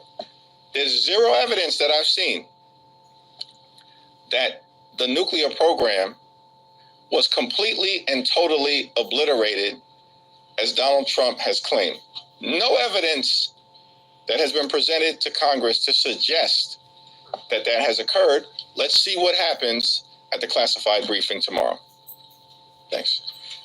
Second row. Thanks for taking my question, Leader Jeffries. What's your level of concern that this conflict could escalate and other countries, more powerful countries, could get involved? The approach that was taken by President Barack Obama, which I strongly supported, to prevent Iran from becoming a nuclear-capable power, which is a goal that all of us should share, and I do, is aggressive diplomacy. When President Obama entered into discussions to try to secure a nuclear agreement to prevent Iran from becoming capable of developing a nuclear weapon, it was a discussion that involved diplomacy from the United States, Great Britain, France, Germany, Russia, and China, all at the table, collective entering into an agreement, not just a one person. Iran's capacity from racing to a nuclear weapon from inside of 3 months, which is where it was at the time, to outside of a year. Everyone agreed that Iran was complying with the agreement that had been reached, which had its flaws, but was working as it had intended to significantly push back Iran's capacity to break out and develop a nuclear weapon. Yeah, he's so busy. Donald Trump trying to comes into compete with office, everybody. and because he's such a hater, He a hater. He right. particularly as it relates to all things Barack Obama, Facts. he pulls out of the agreement, Facts. even though Donald Trump's own administration, his own national security apparatus, his own Department of Defense confirmed repeatedly that Iran was adhering to the agreement. Nope. When Barack Obama was president and when Donald Trump was president the first time, Donald Trump pulls That's out why I keep asking, and set why this didn't whole he do situation this that we're the in first right time now he was in office? Yeah. into motion. On Friday, Donald Trump says, we're going to allow for the next 2 weeks to occur so that we can pursue a diplomatic resolution. He lied to the American people, turned around, and without congressional authorization, again launched an attack that does risk the possibility of further United States entanglement. Never tells that will the cost truth, us John. trillions of dollars. Never. And thousands of lives. If it goes the way of the failed war in Iraq and the challenges that we had over a 20-year period of time in Afghanistan, notwithstanding the fact that our involvement in Afghanistan was clearly justified because we had to take out Al-Qaeda and... Time for dinner, kids. The reason I gathered you here today is for a family strategy meeting. Johnny, and the Taliban who were housing them. These Middle Eastern situations are rough situations. The American people see this clearly, which is why one can't just simply unilaterally decide to potentially entangle us in another conflict. It's the purpose of the constitutional provision. I think Article 1, Section 8, Clause 11. If I'm wrong, someone will point that out immediately. He power struggles. There's a reason for His it. mama said he was a loser. And Donald Trump chose to abandon it. Thanks. Thank you for their House Republicans, including Derek. All right, that's all we have for today. We'll see you all later. Suggested that the Trump administration was justified in not providing the briefings that you've asked for because the information will be leaked. They say that members would leak to the press and that the Trump administration was correct to keep this information secret. What's your response to these Republicans who say that you all would have leaked the information, classified information, had you received it in the manner that you requested? The Trump administration can't point to a single example of a Gang of 8 briefing being disclosed to the American people in a manner that would have created harm to the United States of America. I challenge them, point to a single example of a Gang of 8 briefing over the last several administrations resulting in information that was classified becoming public. What is the administration hiding? And by the way, the strike has already occurred. On Saturday, at the highest levels, respectfully request of the White House to provide an immediate Gang of 8 briefing. And it still hasn't happened. This is after the strike has occurred.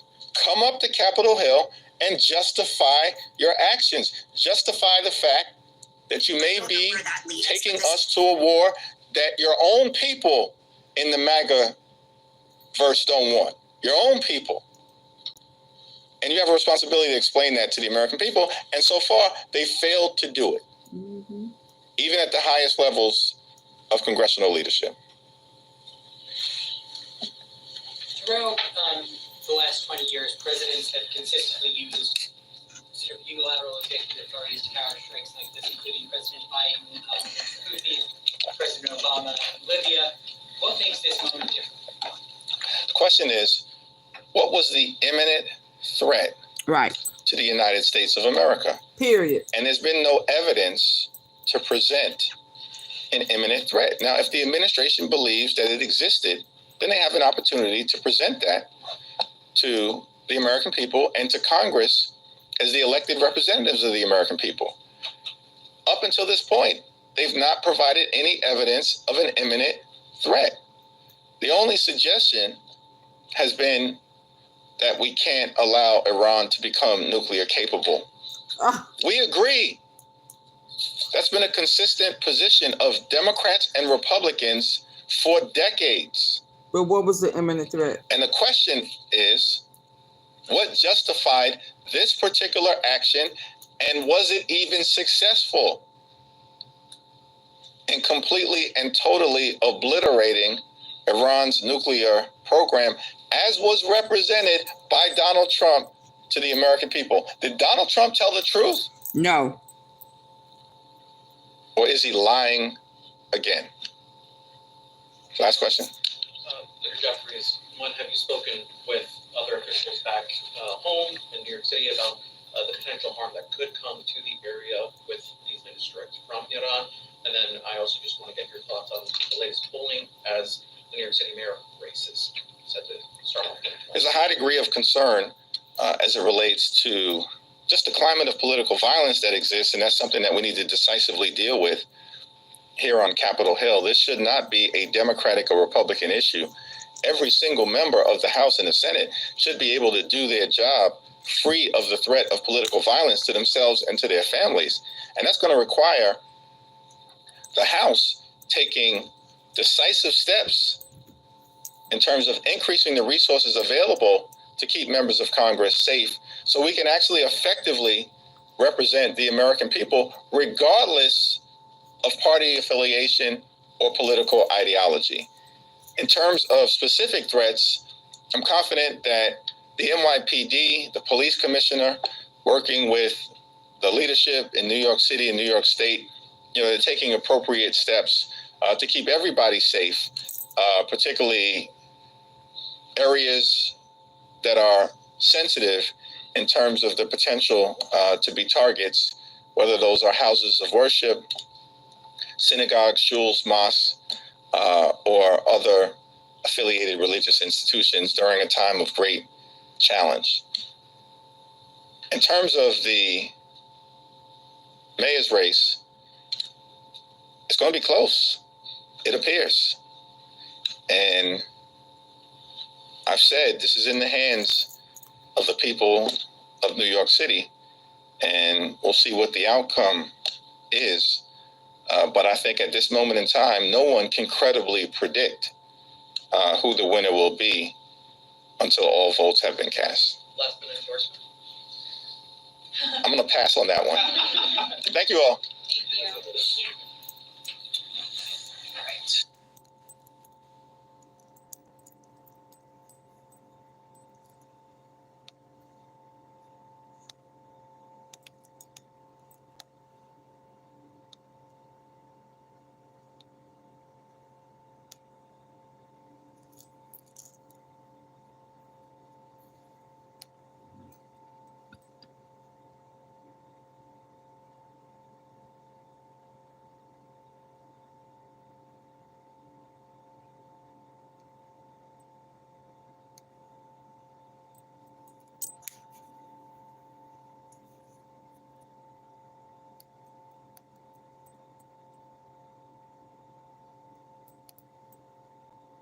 Get personally styled in one of over 800 stores or visit maurices.com.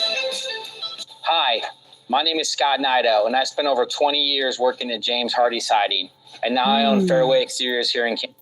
U.S. supported humanitarian aid in Gaza. So the Netanyahu government is flouting those commitments. Just this week, the United Nations World Food Program, WFP, said that all 25 of its bakeries had been shuttered in Gaza. And meanwhile, the Trump administration says nothing and does nothing. What happened to the man who pledged to bring peace to the Middle East? After cutting off humanitarian aid, the Netanyahu government resumed its bombing campaign in Gaza and unleashed strikes where the initial one killed 430 people in one of the most lethal days of the entire war. Here is the headline of a March 27th story in the Israeli newspaper Haaretz. And I quote, "In one of the Gaza war's most horrifying nights, the Israeli army killed nearly 300 women and children."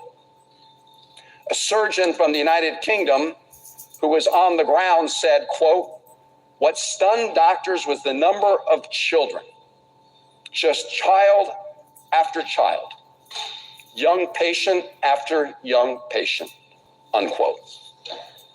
We all know that Hamas has no regard for Palestinian civilians and puts civilians in danger, but that does not absolve the Netanyahu government of the duty to reduce civilian harm, and it's violating that duty. Indeed, as I read, the Minister of Defense has said there will be, quote, total destruction. The death toll in Gaza has now surpassed 50,000, and more than half of those killed are women and children. Palestinian civilians, many of them who recently put themselves at great risk to protest against Hamas, are trapped. The recent Netanyahu bombing campaign has also taken a severe toll on medical and first aid workers inside Gaza. As the newspaper Haaretz and others have reported, 15 Palestinian paramedics, including a UN worker, were killed as they traveled in their ambulance within the last 2 weeks. Jonathan Whithall, the head of OCHA, said the aid workers had been killed, quote, one by one, unquote, and that the IDF bulldozers then buried them and the ambulances in the sand.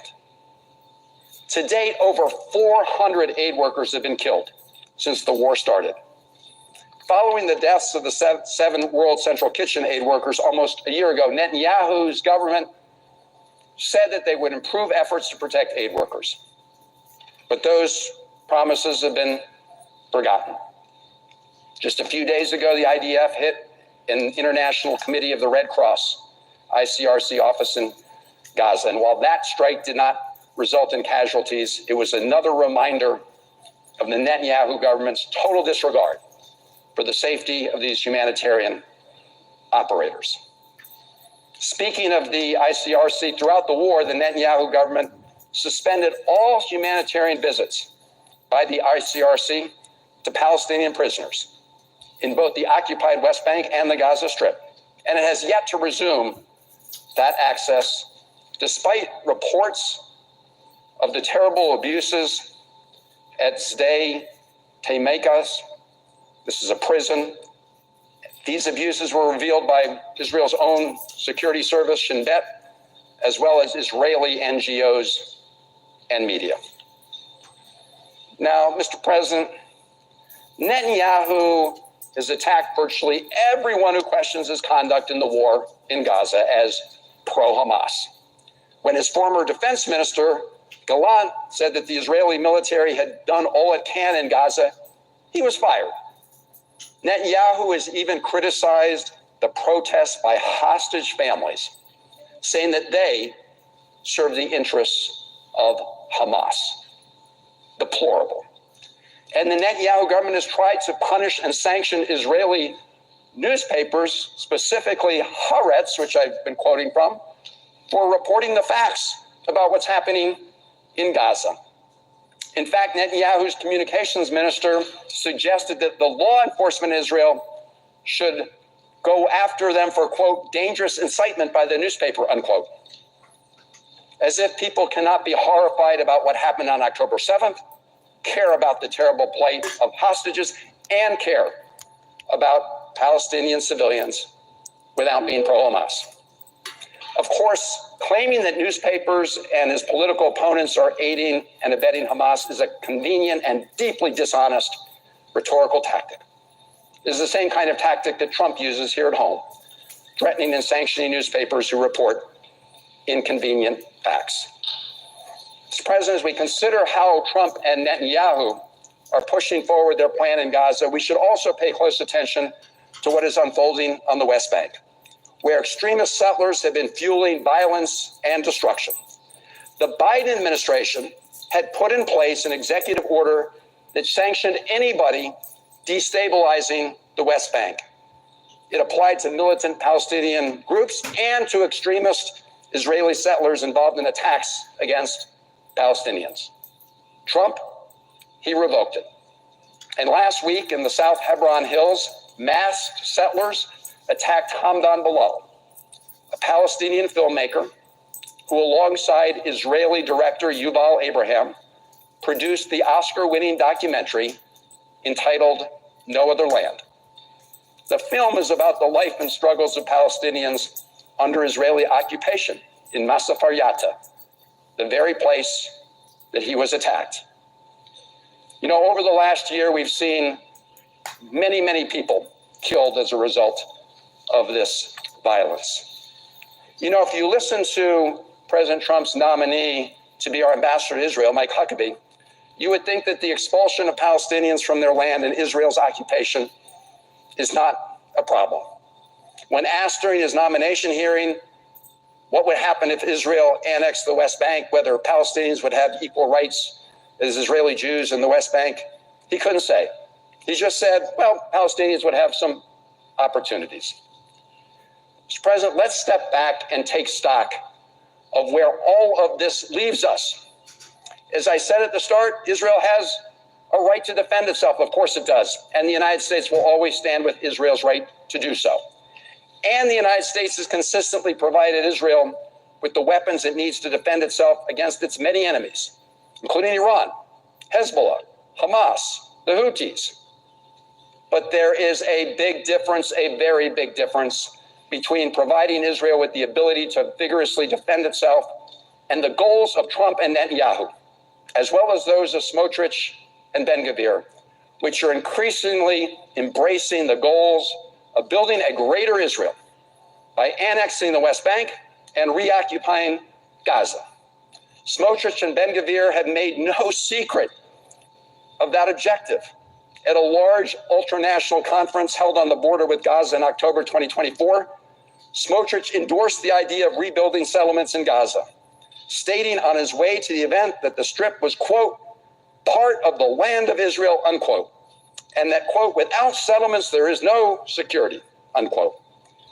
Mr. President, it's very clear that Netanyahu has hitched his political survival to Smotrich and his wing. And Trump's calls for the displacement of over 2 million Palestinians in Gaza only plays further into their hands. Just yesterday, Netanyahu and Defense Minister Katz announced that Israel would, as Defense Minister Katz said, quote, seize large areas of the Gaza Strip. The response of the Hostages and Missing Families Forum, which represents most of the hostage families, was swift and clear. They said they were horrified by Katz's statement and asked, quote, did you decide that we are sacrificing hostages for capturing land? Instead of getting hostages out in a deal and ending the war, Israel's government is sending more soldiers to Gaza to fight in the same places that they already fought over and over again, unquote.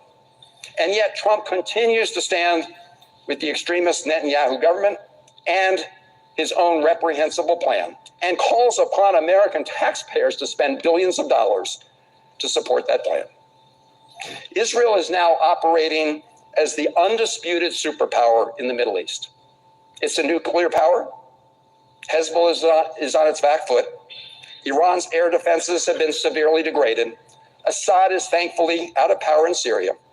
And Israel has destroyed much of Syria's military infrastructure. So the question, Mr. President, is what does Israel want to do with this power? What are its long-term goals? The answer from Smotrich and Ben-Gvir is to build a greater Israel, one that demolishes the possibility of a future two-state solution, and Netanyahu is in their corner. The annexation of the West Bank and the reoccupation of Gaza will not make Israel safer. To the contrary, it will condemn it to perpetual conflict.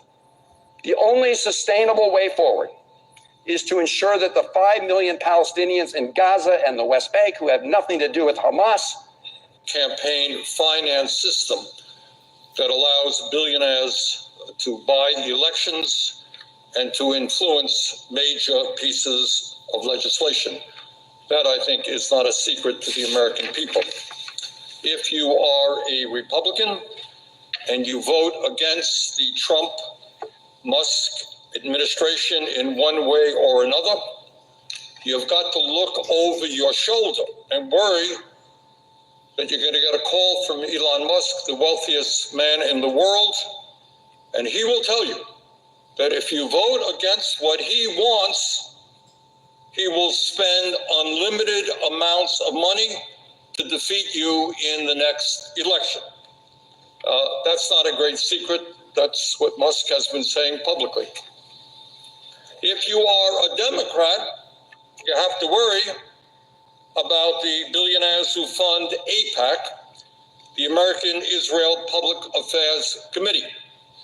If you vote against Israeli Prime Minister Benjamin Netanyahu and his horrific war in Gaza, AIPAC will punish you with millions of dollars in advertisements and in other ways to see that you are defeated. AIPAC's PAC and Super PAC spent nearly $127 million combined during the 2023-2024 election cycle, according to the Federal Election Commission. And I must confess that AIPAC has been successful. Last year, They defeated 2 members of the U.S. House who opposed providing military aid to Netanyahu's extremist government.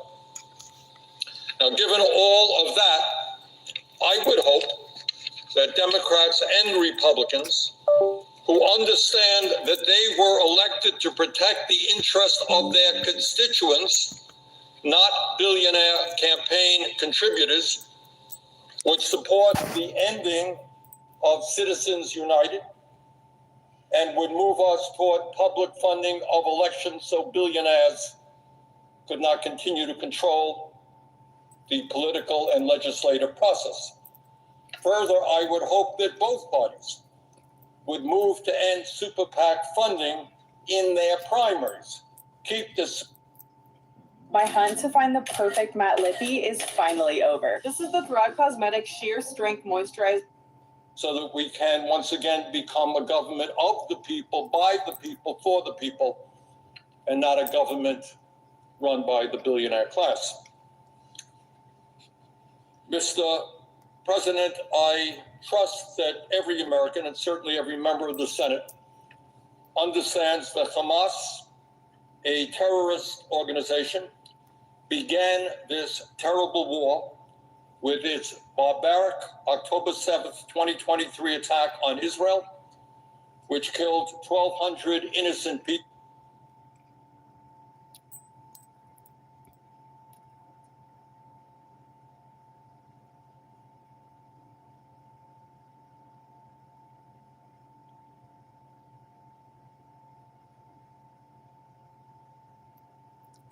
By 7%, EBITDA by 8.2%, and our net debt to EBITDA ratio remained healthy at a 2.6x. Total revenues were 2,71,664 crores, and our adjusted EBITDA was 89,806 crores. And as I've stated in the past, our objective is not to just build businesses. It is to create new possibilities, not just to serve markets.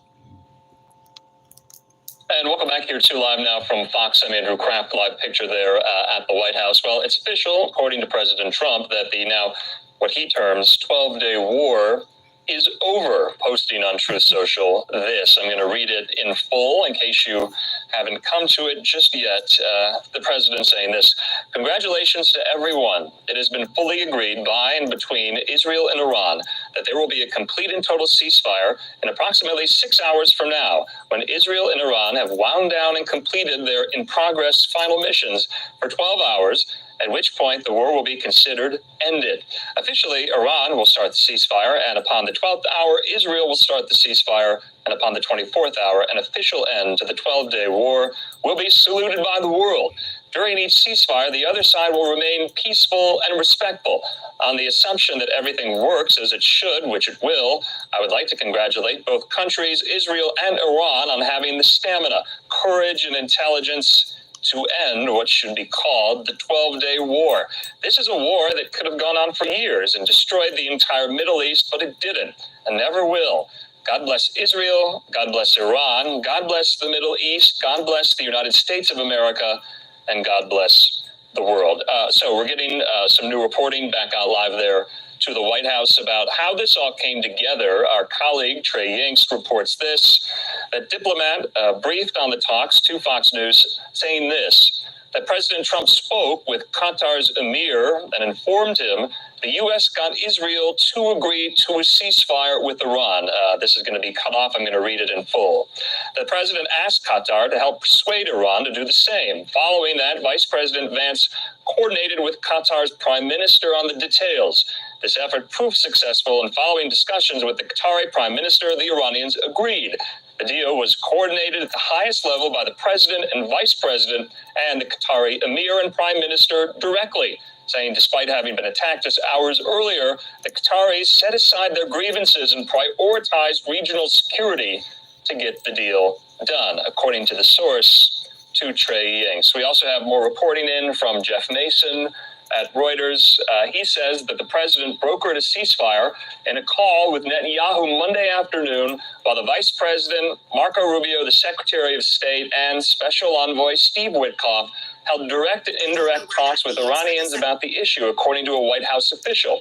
Israel agreed to it so long as Iran did not launch further attacks. Iran signaled to the U.S. that no more attacks would take place, according to the official.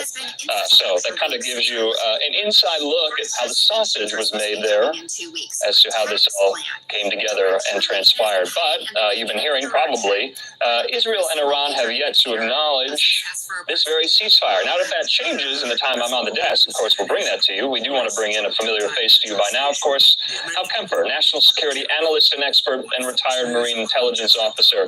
Hal, you've been so instrumental over the last 72 hours. Boy, what 72 hours it has been, really head-spinning and dizzying here.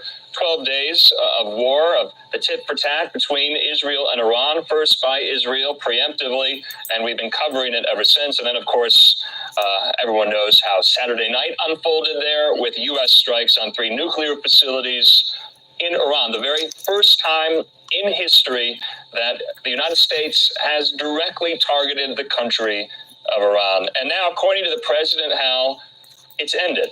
It's over. What went into this? Are you healthily skeptical about this or not? Well, I'd like to say, Andrew, that I'm a little bit hopeful that the ceasefire is what it looks to be and that it will hold. I don't know because there's a lot of other variables out there, but there's a couple of things that kind of go to that. Number one, Iran did its performative retaliation, if you will. They launched against a U.S. base in the Gulf. It's our largest base, Al Adid, in Qatar. About 10,000 troops, U.S. troops are there. My understanding is we evacuated pretty much all the aircraft well before this took place, and all the troops were kind of hunkered down in bunkers. Nobody was hurt. 14 missiles launched. 13 of them were intercepted. One kind of landed, I understand, harmlessly out in the middle of nowhere. That's why it wasn't taken out. So that was done. It was done in such a way they coordinated in advance with the Qataris to let them know it was coming in. They were reportedly back-channeled to the U.S., although I think if the president kind of says publicly that they talked to him, I don't know if that's really back-channeling anymore.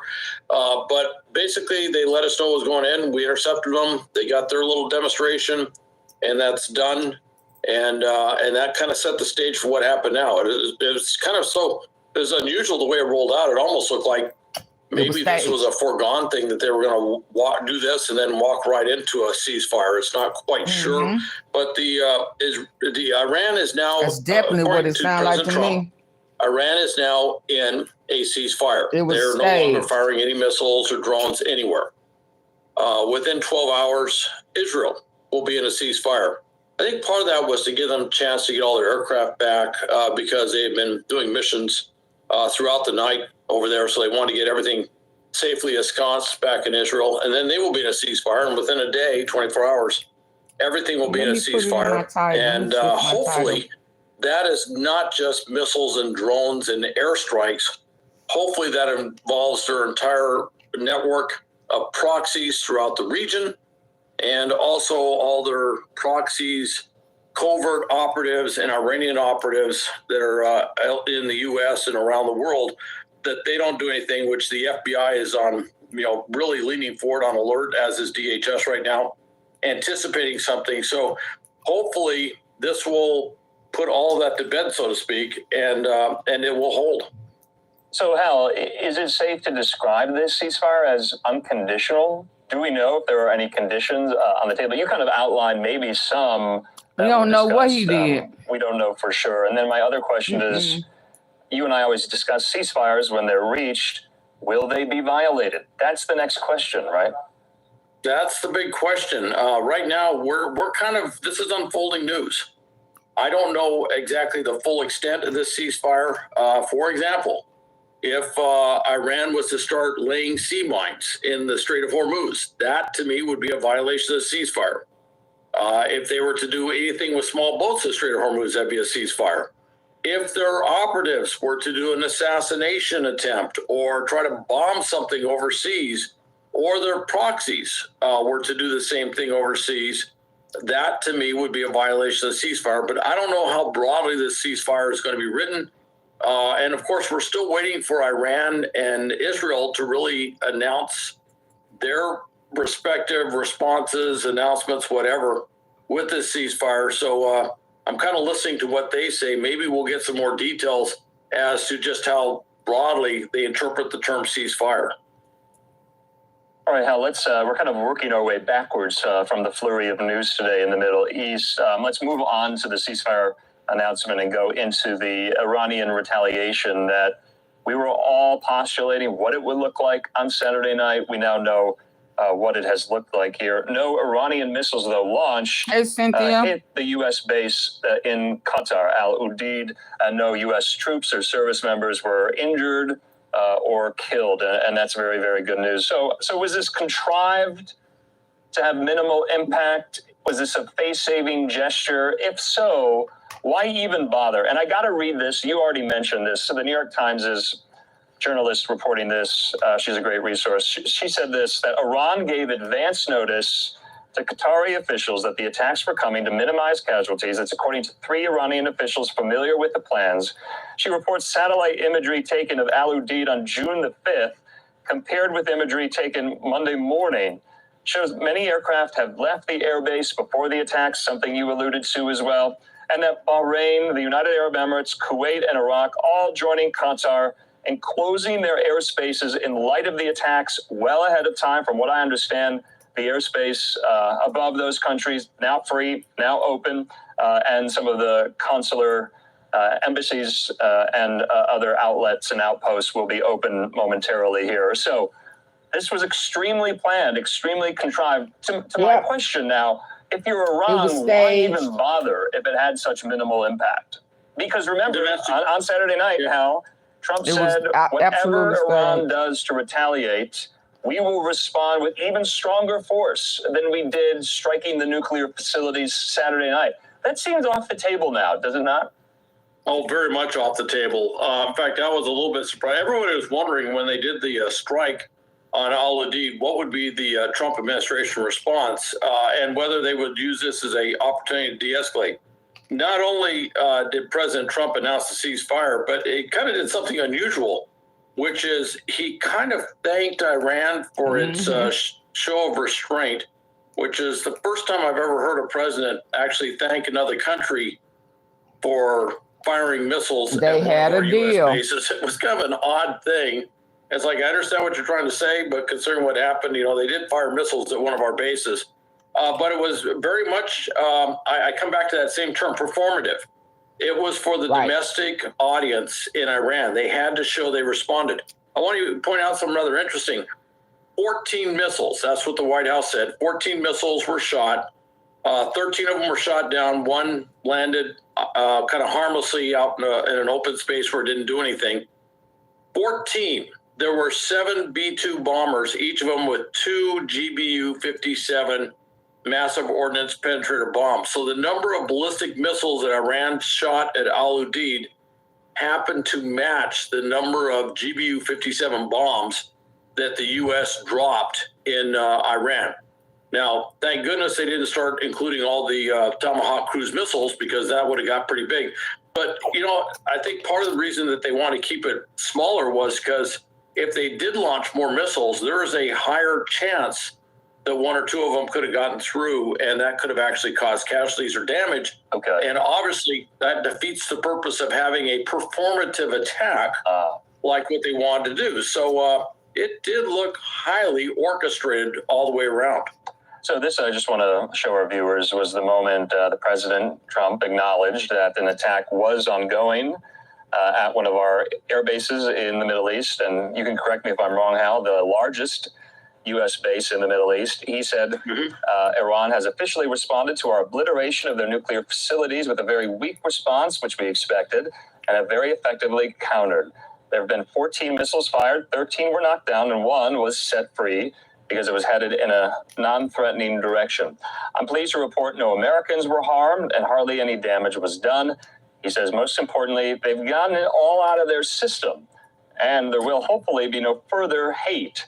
I want to thank Iran for giving us early notice, which made it possible for no lives to be lost and nobody to be injured. Perhaps Iran can now proceed to peace and harmony in the region, and I will enthusiastically encourage Israel to do the same. Thank you for your attention to this matter. So, Hal, you and I have discussed many times Iranian proxy attacks on U.S. bases in Iraq and Syria. But Qatar, that really, when I heard that today, I was like, oh no, another Gulf country, another country in the Middle East getting involved in this. And you heard a lot of people who were cautioning, you know, the prospect of World War III. I thought to myself, that is one more country on deck involved in all of this. It just so happens the largest U.S. airbase in the Middle East happens to be in Qatar. So if you want, you can opine on that. But I got to ask you this, because I was getting a lot of questions. How do we intercept all of these so easily? What are the systems? Oh, well, we have air defense systems. I'm sure we have Patriot batteries and a number of other things are there. And then close in, we have a system that's a close-in rapid-fire Gatling gun type thing that we use for close-in missiles. But we have air defense missiles, as does Qatar have air defense missiles. Very similar, in fact, in some cases identical to what you see in Israel. And they kept the number of missiles that Iran fired. Iran kept the number of missiles rather small, which meant it didn't in any way overwhelm the system. In other words, we had plenty of air defense missiles to take these things down. And so that's what was done. Keep in mind, when you take air defense missiles or you take missiles down, there will be shrapnel some places. Of course, very famously, when one of our Patriot missiles took out a Scud missile during Desert Storm, it actually knocked the missile off course, and the missile landed on a warehouse full of U.S. Army troops. So it's a pretty dangerous thing when you're intercepting missiles. Unintended consequences can happen.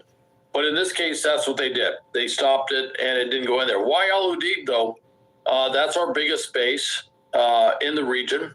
It's right across the water from Iran, so it's very easy to attack. It also has a lot of air defense capability.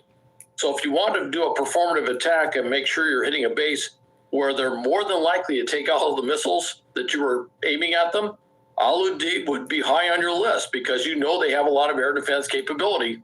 So that actually, in a lot of ways, did not surprise me that they would pick that particular base for a lot of different reasons. Oh, by the way, it's also the Ford headquarters for U.S. Central Command. That's General Kurilla's command. He's in charge of the whole region. Hal, while we have you, I think we are, like I said, moving backwards. So many more details coming out about Operation Midnight Hammer, the strikes on nuclear facilities in Iran by the United States, by assets like the B-2 bomber that everyone is kind of extolling the really just impressive nature of this type of aircraft. The DoD put out this video, Hal, of some of the kind of reconnaissance mission there. I want to just show it because the B-2 bomber. I know you are extremely familiar with this. I'm getting a lot of questions as well. How do the pilots train for that long of a flight? Do they refuel mid-air? How do they go undetected? I mean, look at some of this incredible video. The B-2 bomber, and lest we forget, and you and I have discussed this, some decades ago, lawmakers were saying, what do we really need the B-2 bomber for? I think it came in handy, wouldn't you agree, over the weekend? It worked. Yeah, absolutely. It worked out just fine. You know, it was a brilliant exercise, operation. First off, they put out that press release saying that we're sending B-2s to Guam. And I actually started doing math, looking at the distances from Guam to Tehran, from from Missouri to Tehran, where the bombers actually came from. I go, I don't know if they're really gaining much. And I've been to Guam many times. I know the hangars that they have the B-2 bombers in there. And so I was kind of scratching my head. Why do you need to forward deploy them to Guam? Well, of course, it was a grand deception. Right. But the problem is you're taking off the B-2 bombers. They wanted to deceive everybody as to where they're going. So they said they're going to a place where everybody knows we have a facility that can receive B-2 bombers. The reality is they took off, went out, turned around, came back, and did a 37-hour run. And that gets into the question of training. There's a huge training component that goes into this. They actually plan for these really long 30-hour plus missions in a simulator. And there's a lot of interesting things. They actually train to do power naps because it's a small crew. It's not a huge cabin. So they will train to do power naps while they're flying. So they actually do crew rest while they're doing this. It's a fascinating capability that they have, and they routinely do these really long missions. The thing with that stealth bomber, now it's subsonic, it's not supersonic, which means it flies below the speed of sound. However, its stealth capabilities mean that it's very, very difficult, if not impossible, to pick up on radar, which is an incredible advantage. Worked perfectly, as near as I could tell, on this mission. They also use decoys just in case, to kind of clear the road, if you will, for the B-2 bomber. So if there was any air defense that could pick up on something, they would have been deceived to taking out the decoys. As it turns out, decimated Iranian air defense didn't even pick up on the decoys or anything else. And the bombers went in there, dropped those bombs.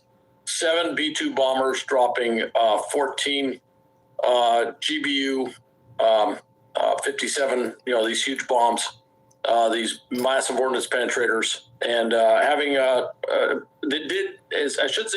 they did everything they were supposed to do. Okay. The problem is that the target at Fordo is 300 feet below ground. You can see the craters. You can see where the bombs went through. What you can't see is 300 feet below ground. So they're still collecting a lot of intelligence to see what the total effect was on that facility, the 2 other facilities that were targeted. So there's just a lot going on there that they still have to figure out. But the bombs performed great. The bombs, as near as we can tell, destroyed the weapons of mass destruction. And the entire operation went off without a hitch. Yeah, we were hearing from the chairman of the Joint Chiefs, General Kane, that these bombers were not detected by Iranian radar systems. I also want to put up this tweet, get your thoughts on it. Our colleague Lucas Tomlinson, he says that some Air Force brass are whispering, if you think the B-2 is impressive, wait until you see the B-21. You and I were on the air when the B-21 was announced, or at least the concept of it, the program. What do you make of that statement? When exploring new credit cards, you should know what you're getting into. With hundreds of offers, Credit Karma You and I were on the air when the B-21 was announced, or at least the concept of it, the program. What do you make of that statement?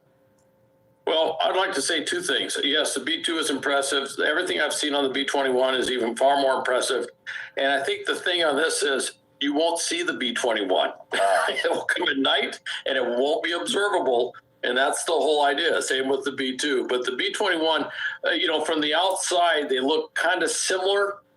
But there's a lot of things with the B-21 which are much more advanced. Now, I will tell you, at that price tag, they should be a lot more advanced. These are the most expensive bombers ever produced in history. But as you can see, you don't need a lot of them to make an impression. It's a very select thing where you go in and you basically do that, that impossible mission, if I could use that phrase.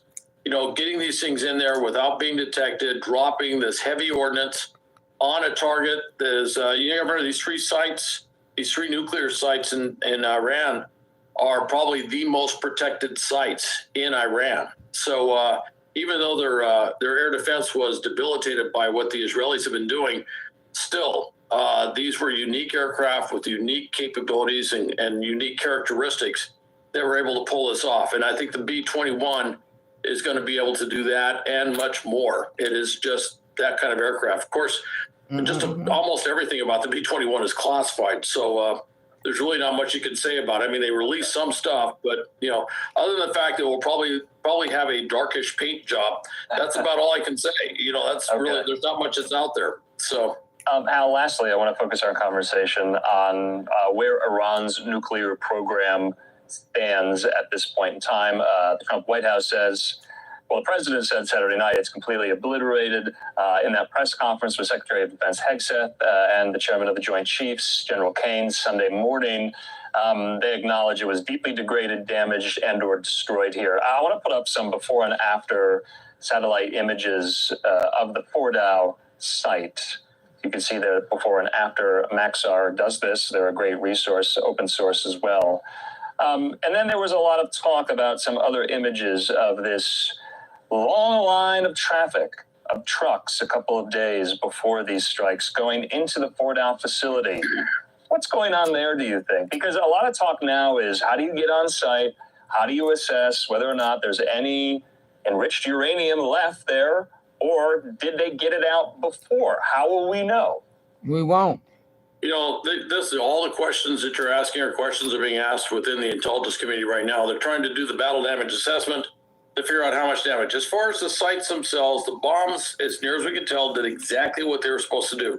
They went in there, they did that deep penetration mission. There was a bunch of them that went in, so it wasn't just like one and done, but it was a series of these explosions hitting in pretty much approximately the same area, which means they didn't just probably go down 200 feet, but they probably, some of those warheads got much further down to really have an effect on that bunker area that's supposed to be about 300 feet down. So as far as we know, the bombs did what they were supposed to do. Now, what's happened down there, very tough to tell. You can't see that from a satellite photo. There's going to be a lot of different intelligence that's being gathered from all different sources from Iran to kind of get a sense of what this is. Of course, it's going to take the Iranians a bit of time to figure out how big that is, too. Now, was there this big line of trucks? Did they take some stuff away? That's a big question. Now, Iran, for a lot of reasons, is openly coming out saying, oh, yeah, we moved all that radioactive material. We still have it. We can still, do stuff with it, implying that they can make a nuclear weapon with it and stuff like that.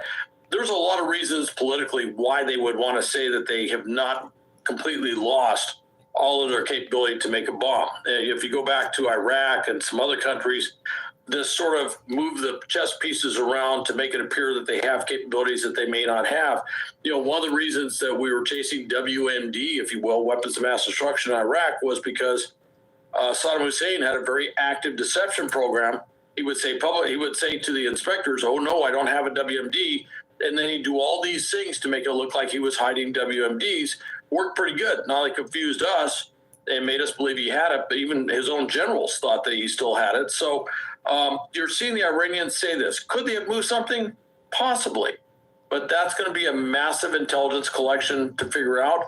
I will say this, whatever comes out diplomatically on this, that will probably be something that's built into whatever the eventual, I think, inspection regime will be, with the UN and possibly U.S. inspectors having free access across the country, as we have had in other instances in the past, to look at any facility for any type of nuclear material, any type of thing that they could have used. That's something that they'll have to figure out. But we're going to be looking at that, and I'm sure we're going to be collecting a lot of intelligence on that. Okay. And frankly, if we do find where they're making a bomb somewhere, I wouldn't be surprised if that gets targeted, because that's just not going to happen. So in the run-up to the preemptive strikes by Israel on Iran that have gone on now for the last 12 days, according to Trump, a ceasefire has been reached. The line was from Israeli officials and U.S. intelligence that Iran was days, if not weeks away from enriching enough uranium to get a bomb. So after all is said and done now, how degraded, how diminished do you think the capability is? Is it a year, 10 years, 50 years? Because I think you can operate on the premise that they will restart eventually. And correct me if I'm wrong, maybe that's not an inevitability. How far back have they been set, Hal? Well, I think what you're looking at is, I don't know if it's a year. I've heard some discussion that they say maybe 1 or 2 years. I've heard that discussion. It depends. If they actually did get radioactive material out there, if they got nuclear material that could make a bomb, then theoretically they could actually have material to make a bomb. Okay. In which case they could probably move fairly fast. But on the other hand, it's unknown at this point, but you can be sure that it's been set back a lot. If not, some are thinking almost permanently. depending on how badly the destruction was and if they had any other atomic or nuclear material anywhere else in the country. If that's where it all was and it was destroyed, then they are set back quite a ways. Now, you probably heard Russia's, Medvedev up there talking about, here, let's send you a nuclear warhead in the mail or something. Yeah. And of course, he's I'm trying to phrase the phrase diplomatically. He's kind of whacked out. All right. I mean, he's been saying a lot of strange things. So nobody really listens to him that closely. But the fact that he's even talking like that, you can't ignore him completely because of who he was. Right. And you wonder if somebody else is saying that and he's repeating what he's heard somewhere. Okay. But that's a concern. And of course, that's always been a concern, is that countries like North Korea or some other countries I can think of might actually decide to send a whole warhead to a country like Iran. That's always been in many ways, the sum of all fears. Okay, you teed up my next question perfectly. That was my next question. Could Iran buy nuclear weapons from some of our near-peer adversaries in the region, like Russia and China? Are you indicating that that's a plausible scenario? Because I would argue China and Russia have left Iran in the lurch. Where are they? They haven't come to their aid at all. Do you anticipate that happening, that, Iran will freelance on the black nuclear weapons market to fill in the void of their destroyed nuclear program and just rely on someone else? Is that far-fetched or no? I don't discount that Iran might covertly try to acquire a nuclear warhead intact.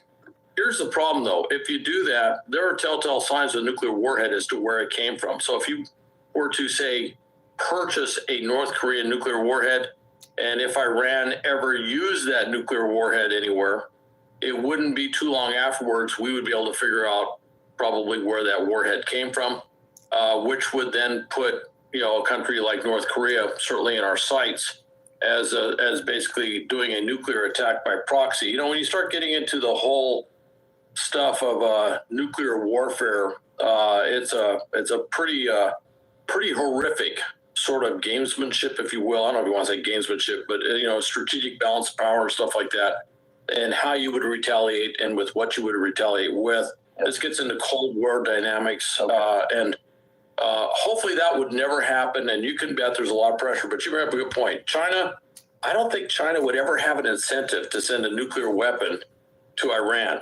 Other things they might, but nuclear weapons. Russia, I'd like to think that Medvedev is something of an outlier. In fact, every day I think he's an outlier. But I'd like to think that comment is an outlier. North Korea, it's tough to figure out what goes through Kim Jong-un's head.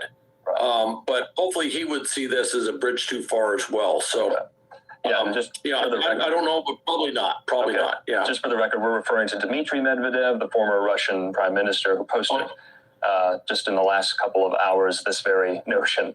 Hal, lastly, we like to take the 30,000-foot view here. We like to look back into history. And the last 72 hours have been quite a watershed moment in the history of the Middle East, even with the United States as well, I think it's safe to say. Is there any point in the last, 50, 75 years that you can pinpoint that's even comparable to what we have all witnessed over the last weekend? Does anything come to mind, anything remotely comparable? It's interesting. A lot of times, I have to tell you, in the last year or two or 3 years, I have seen an unprecedented use of the term unprecedented over and over again. But I would kind of point back to history.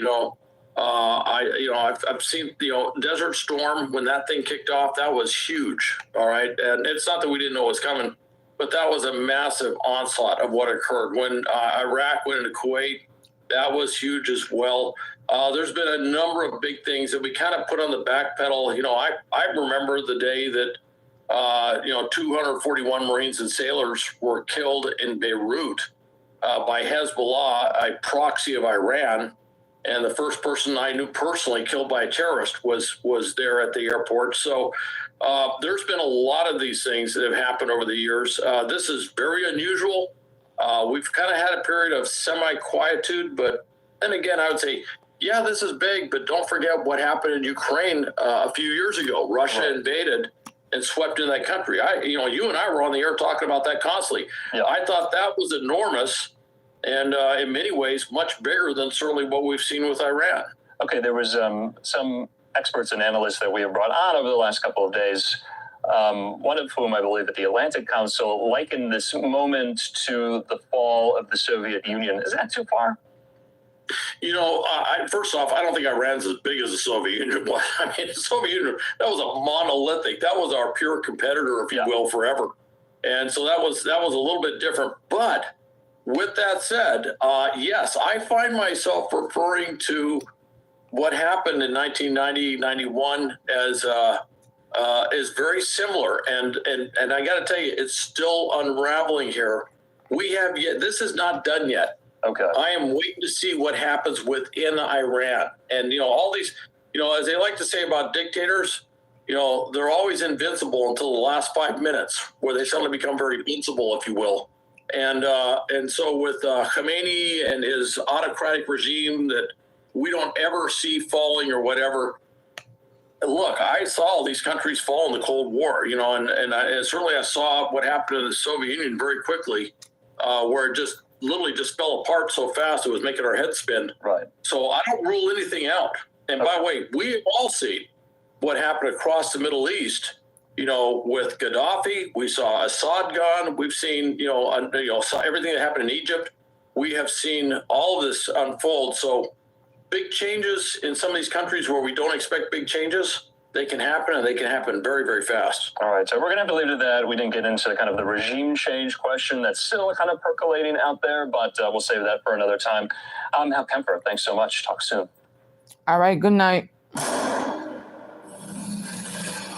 Grab the shovel.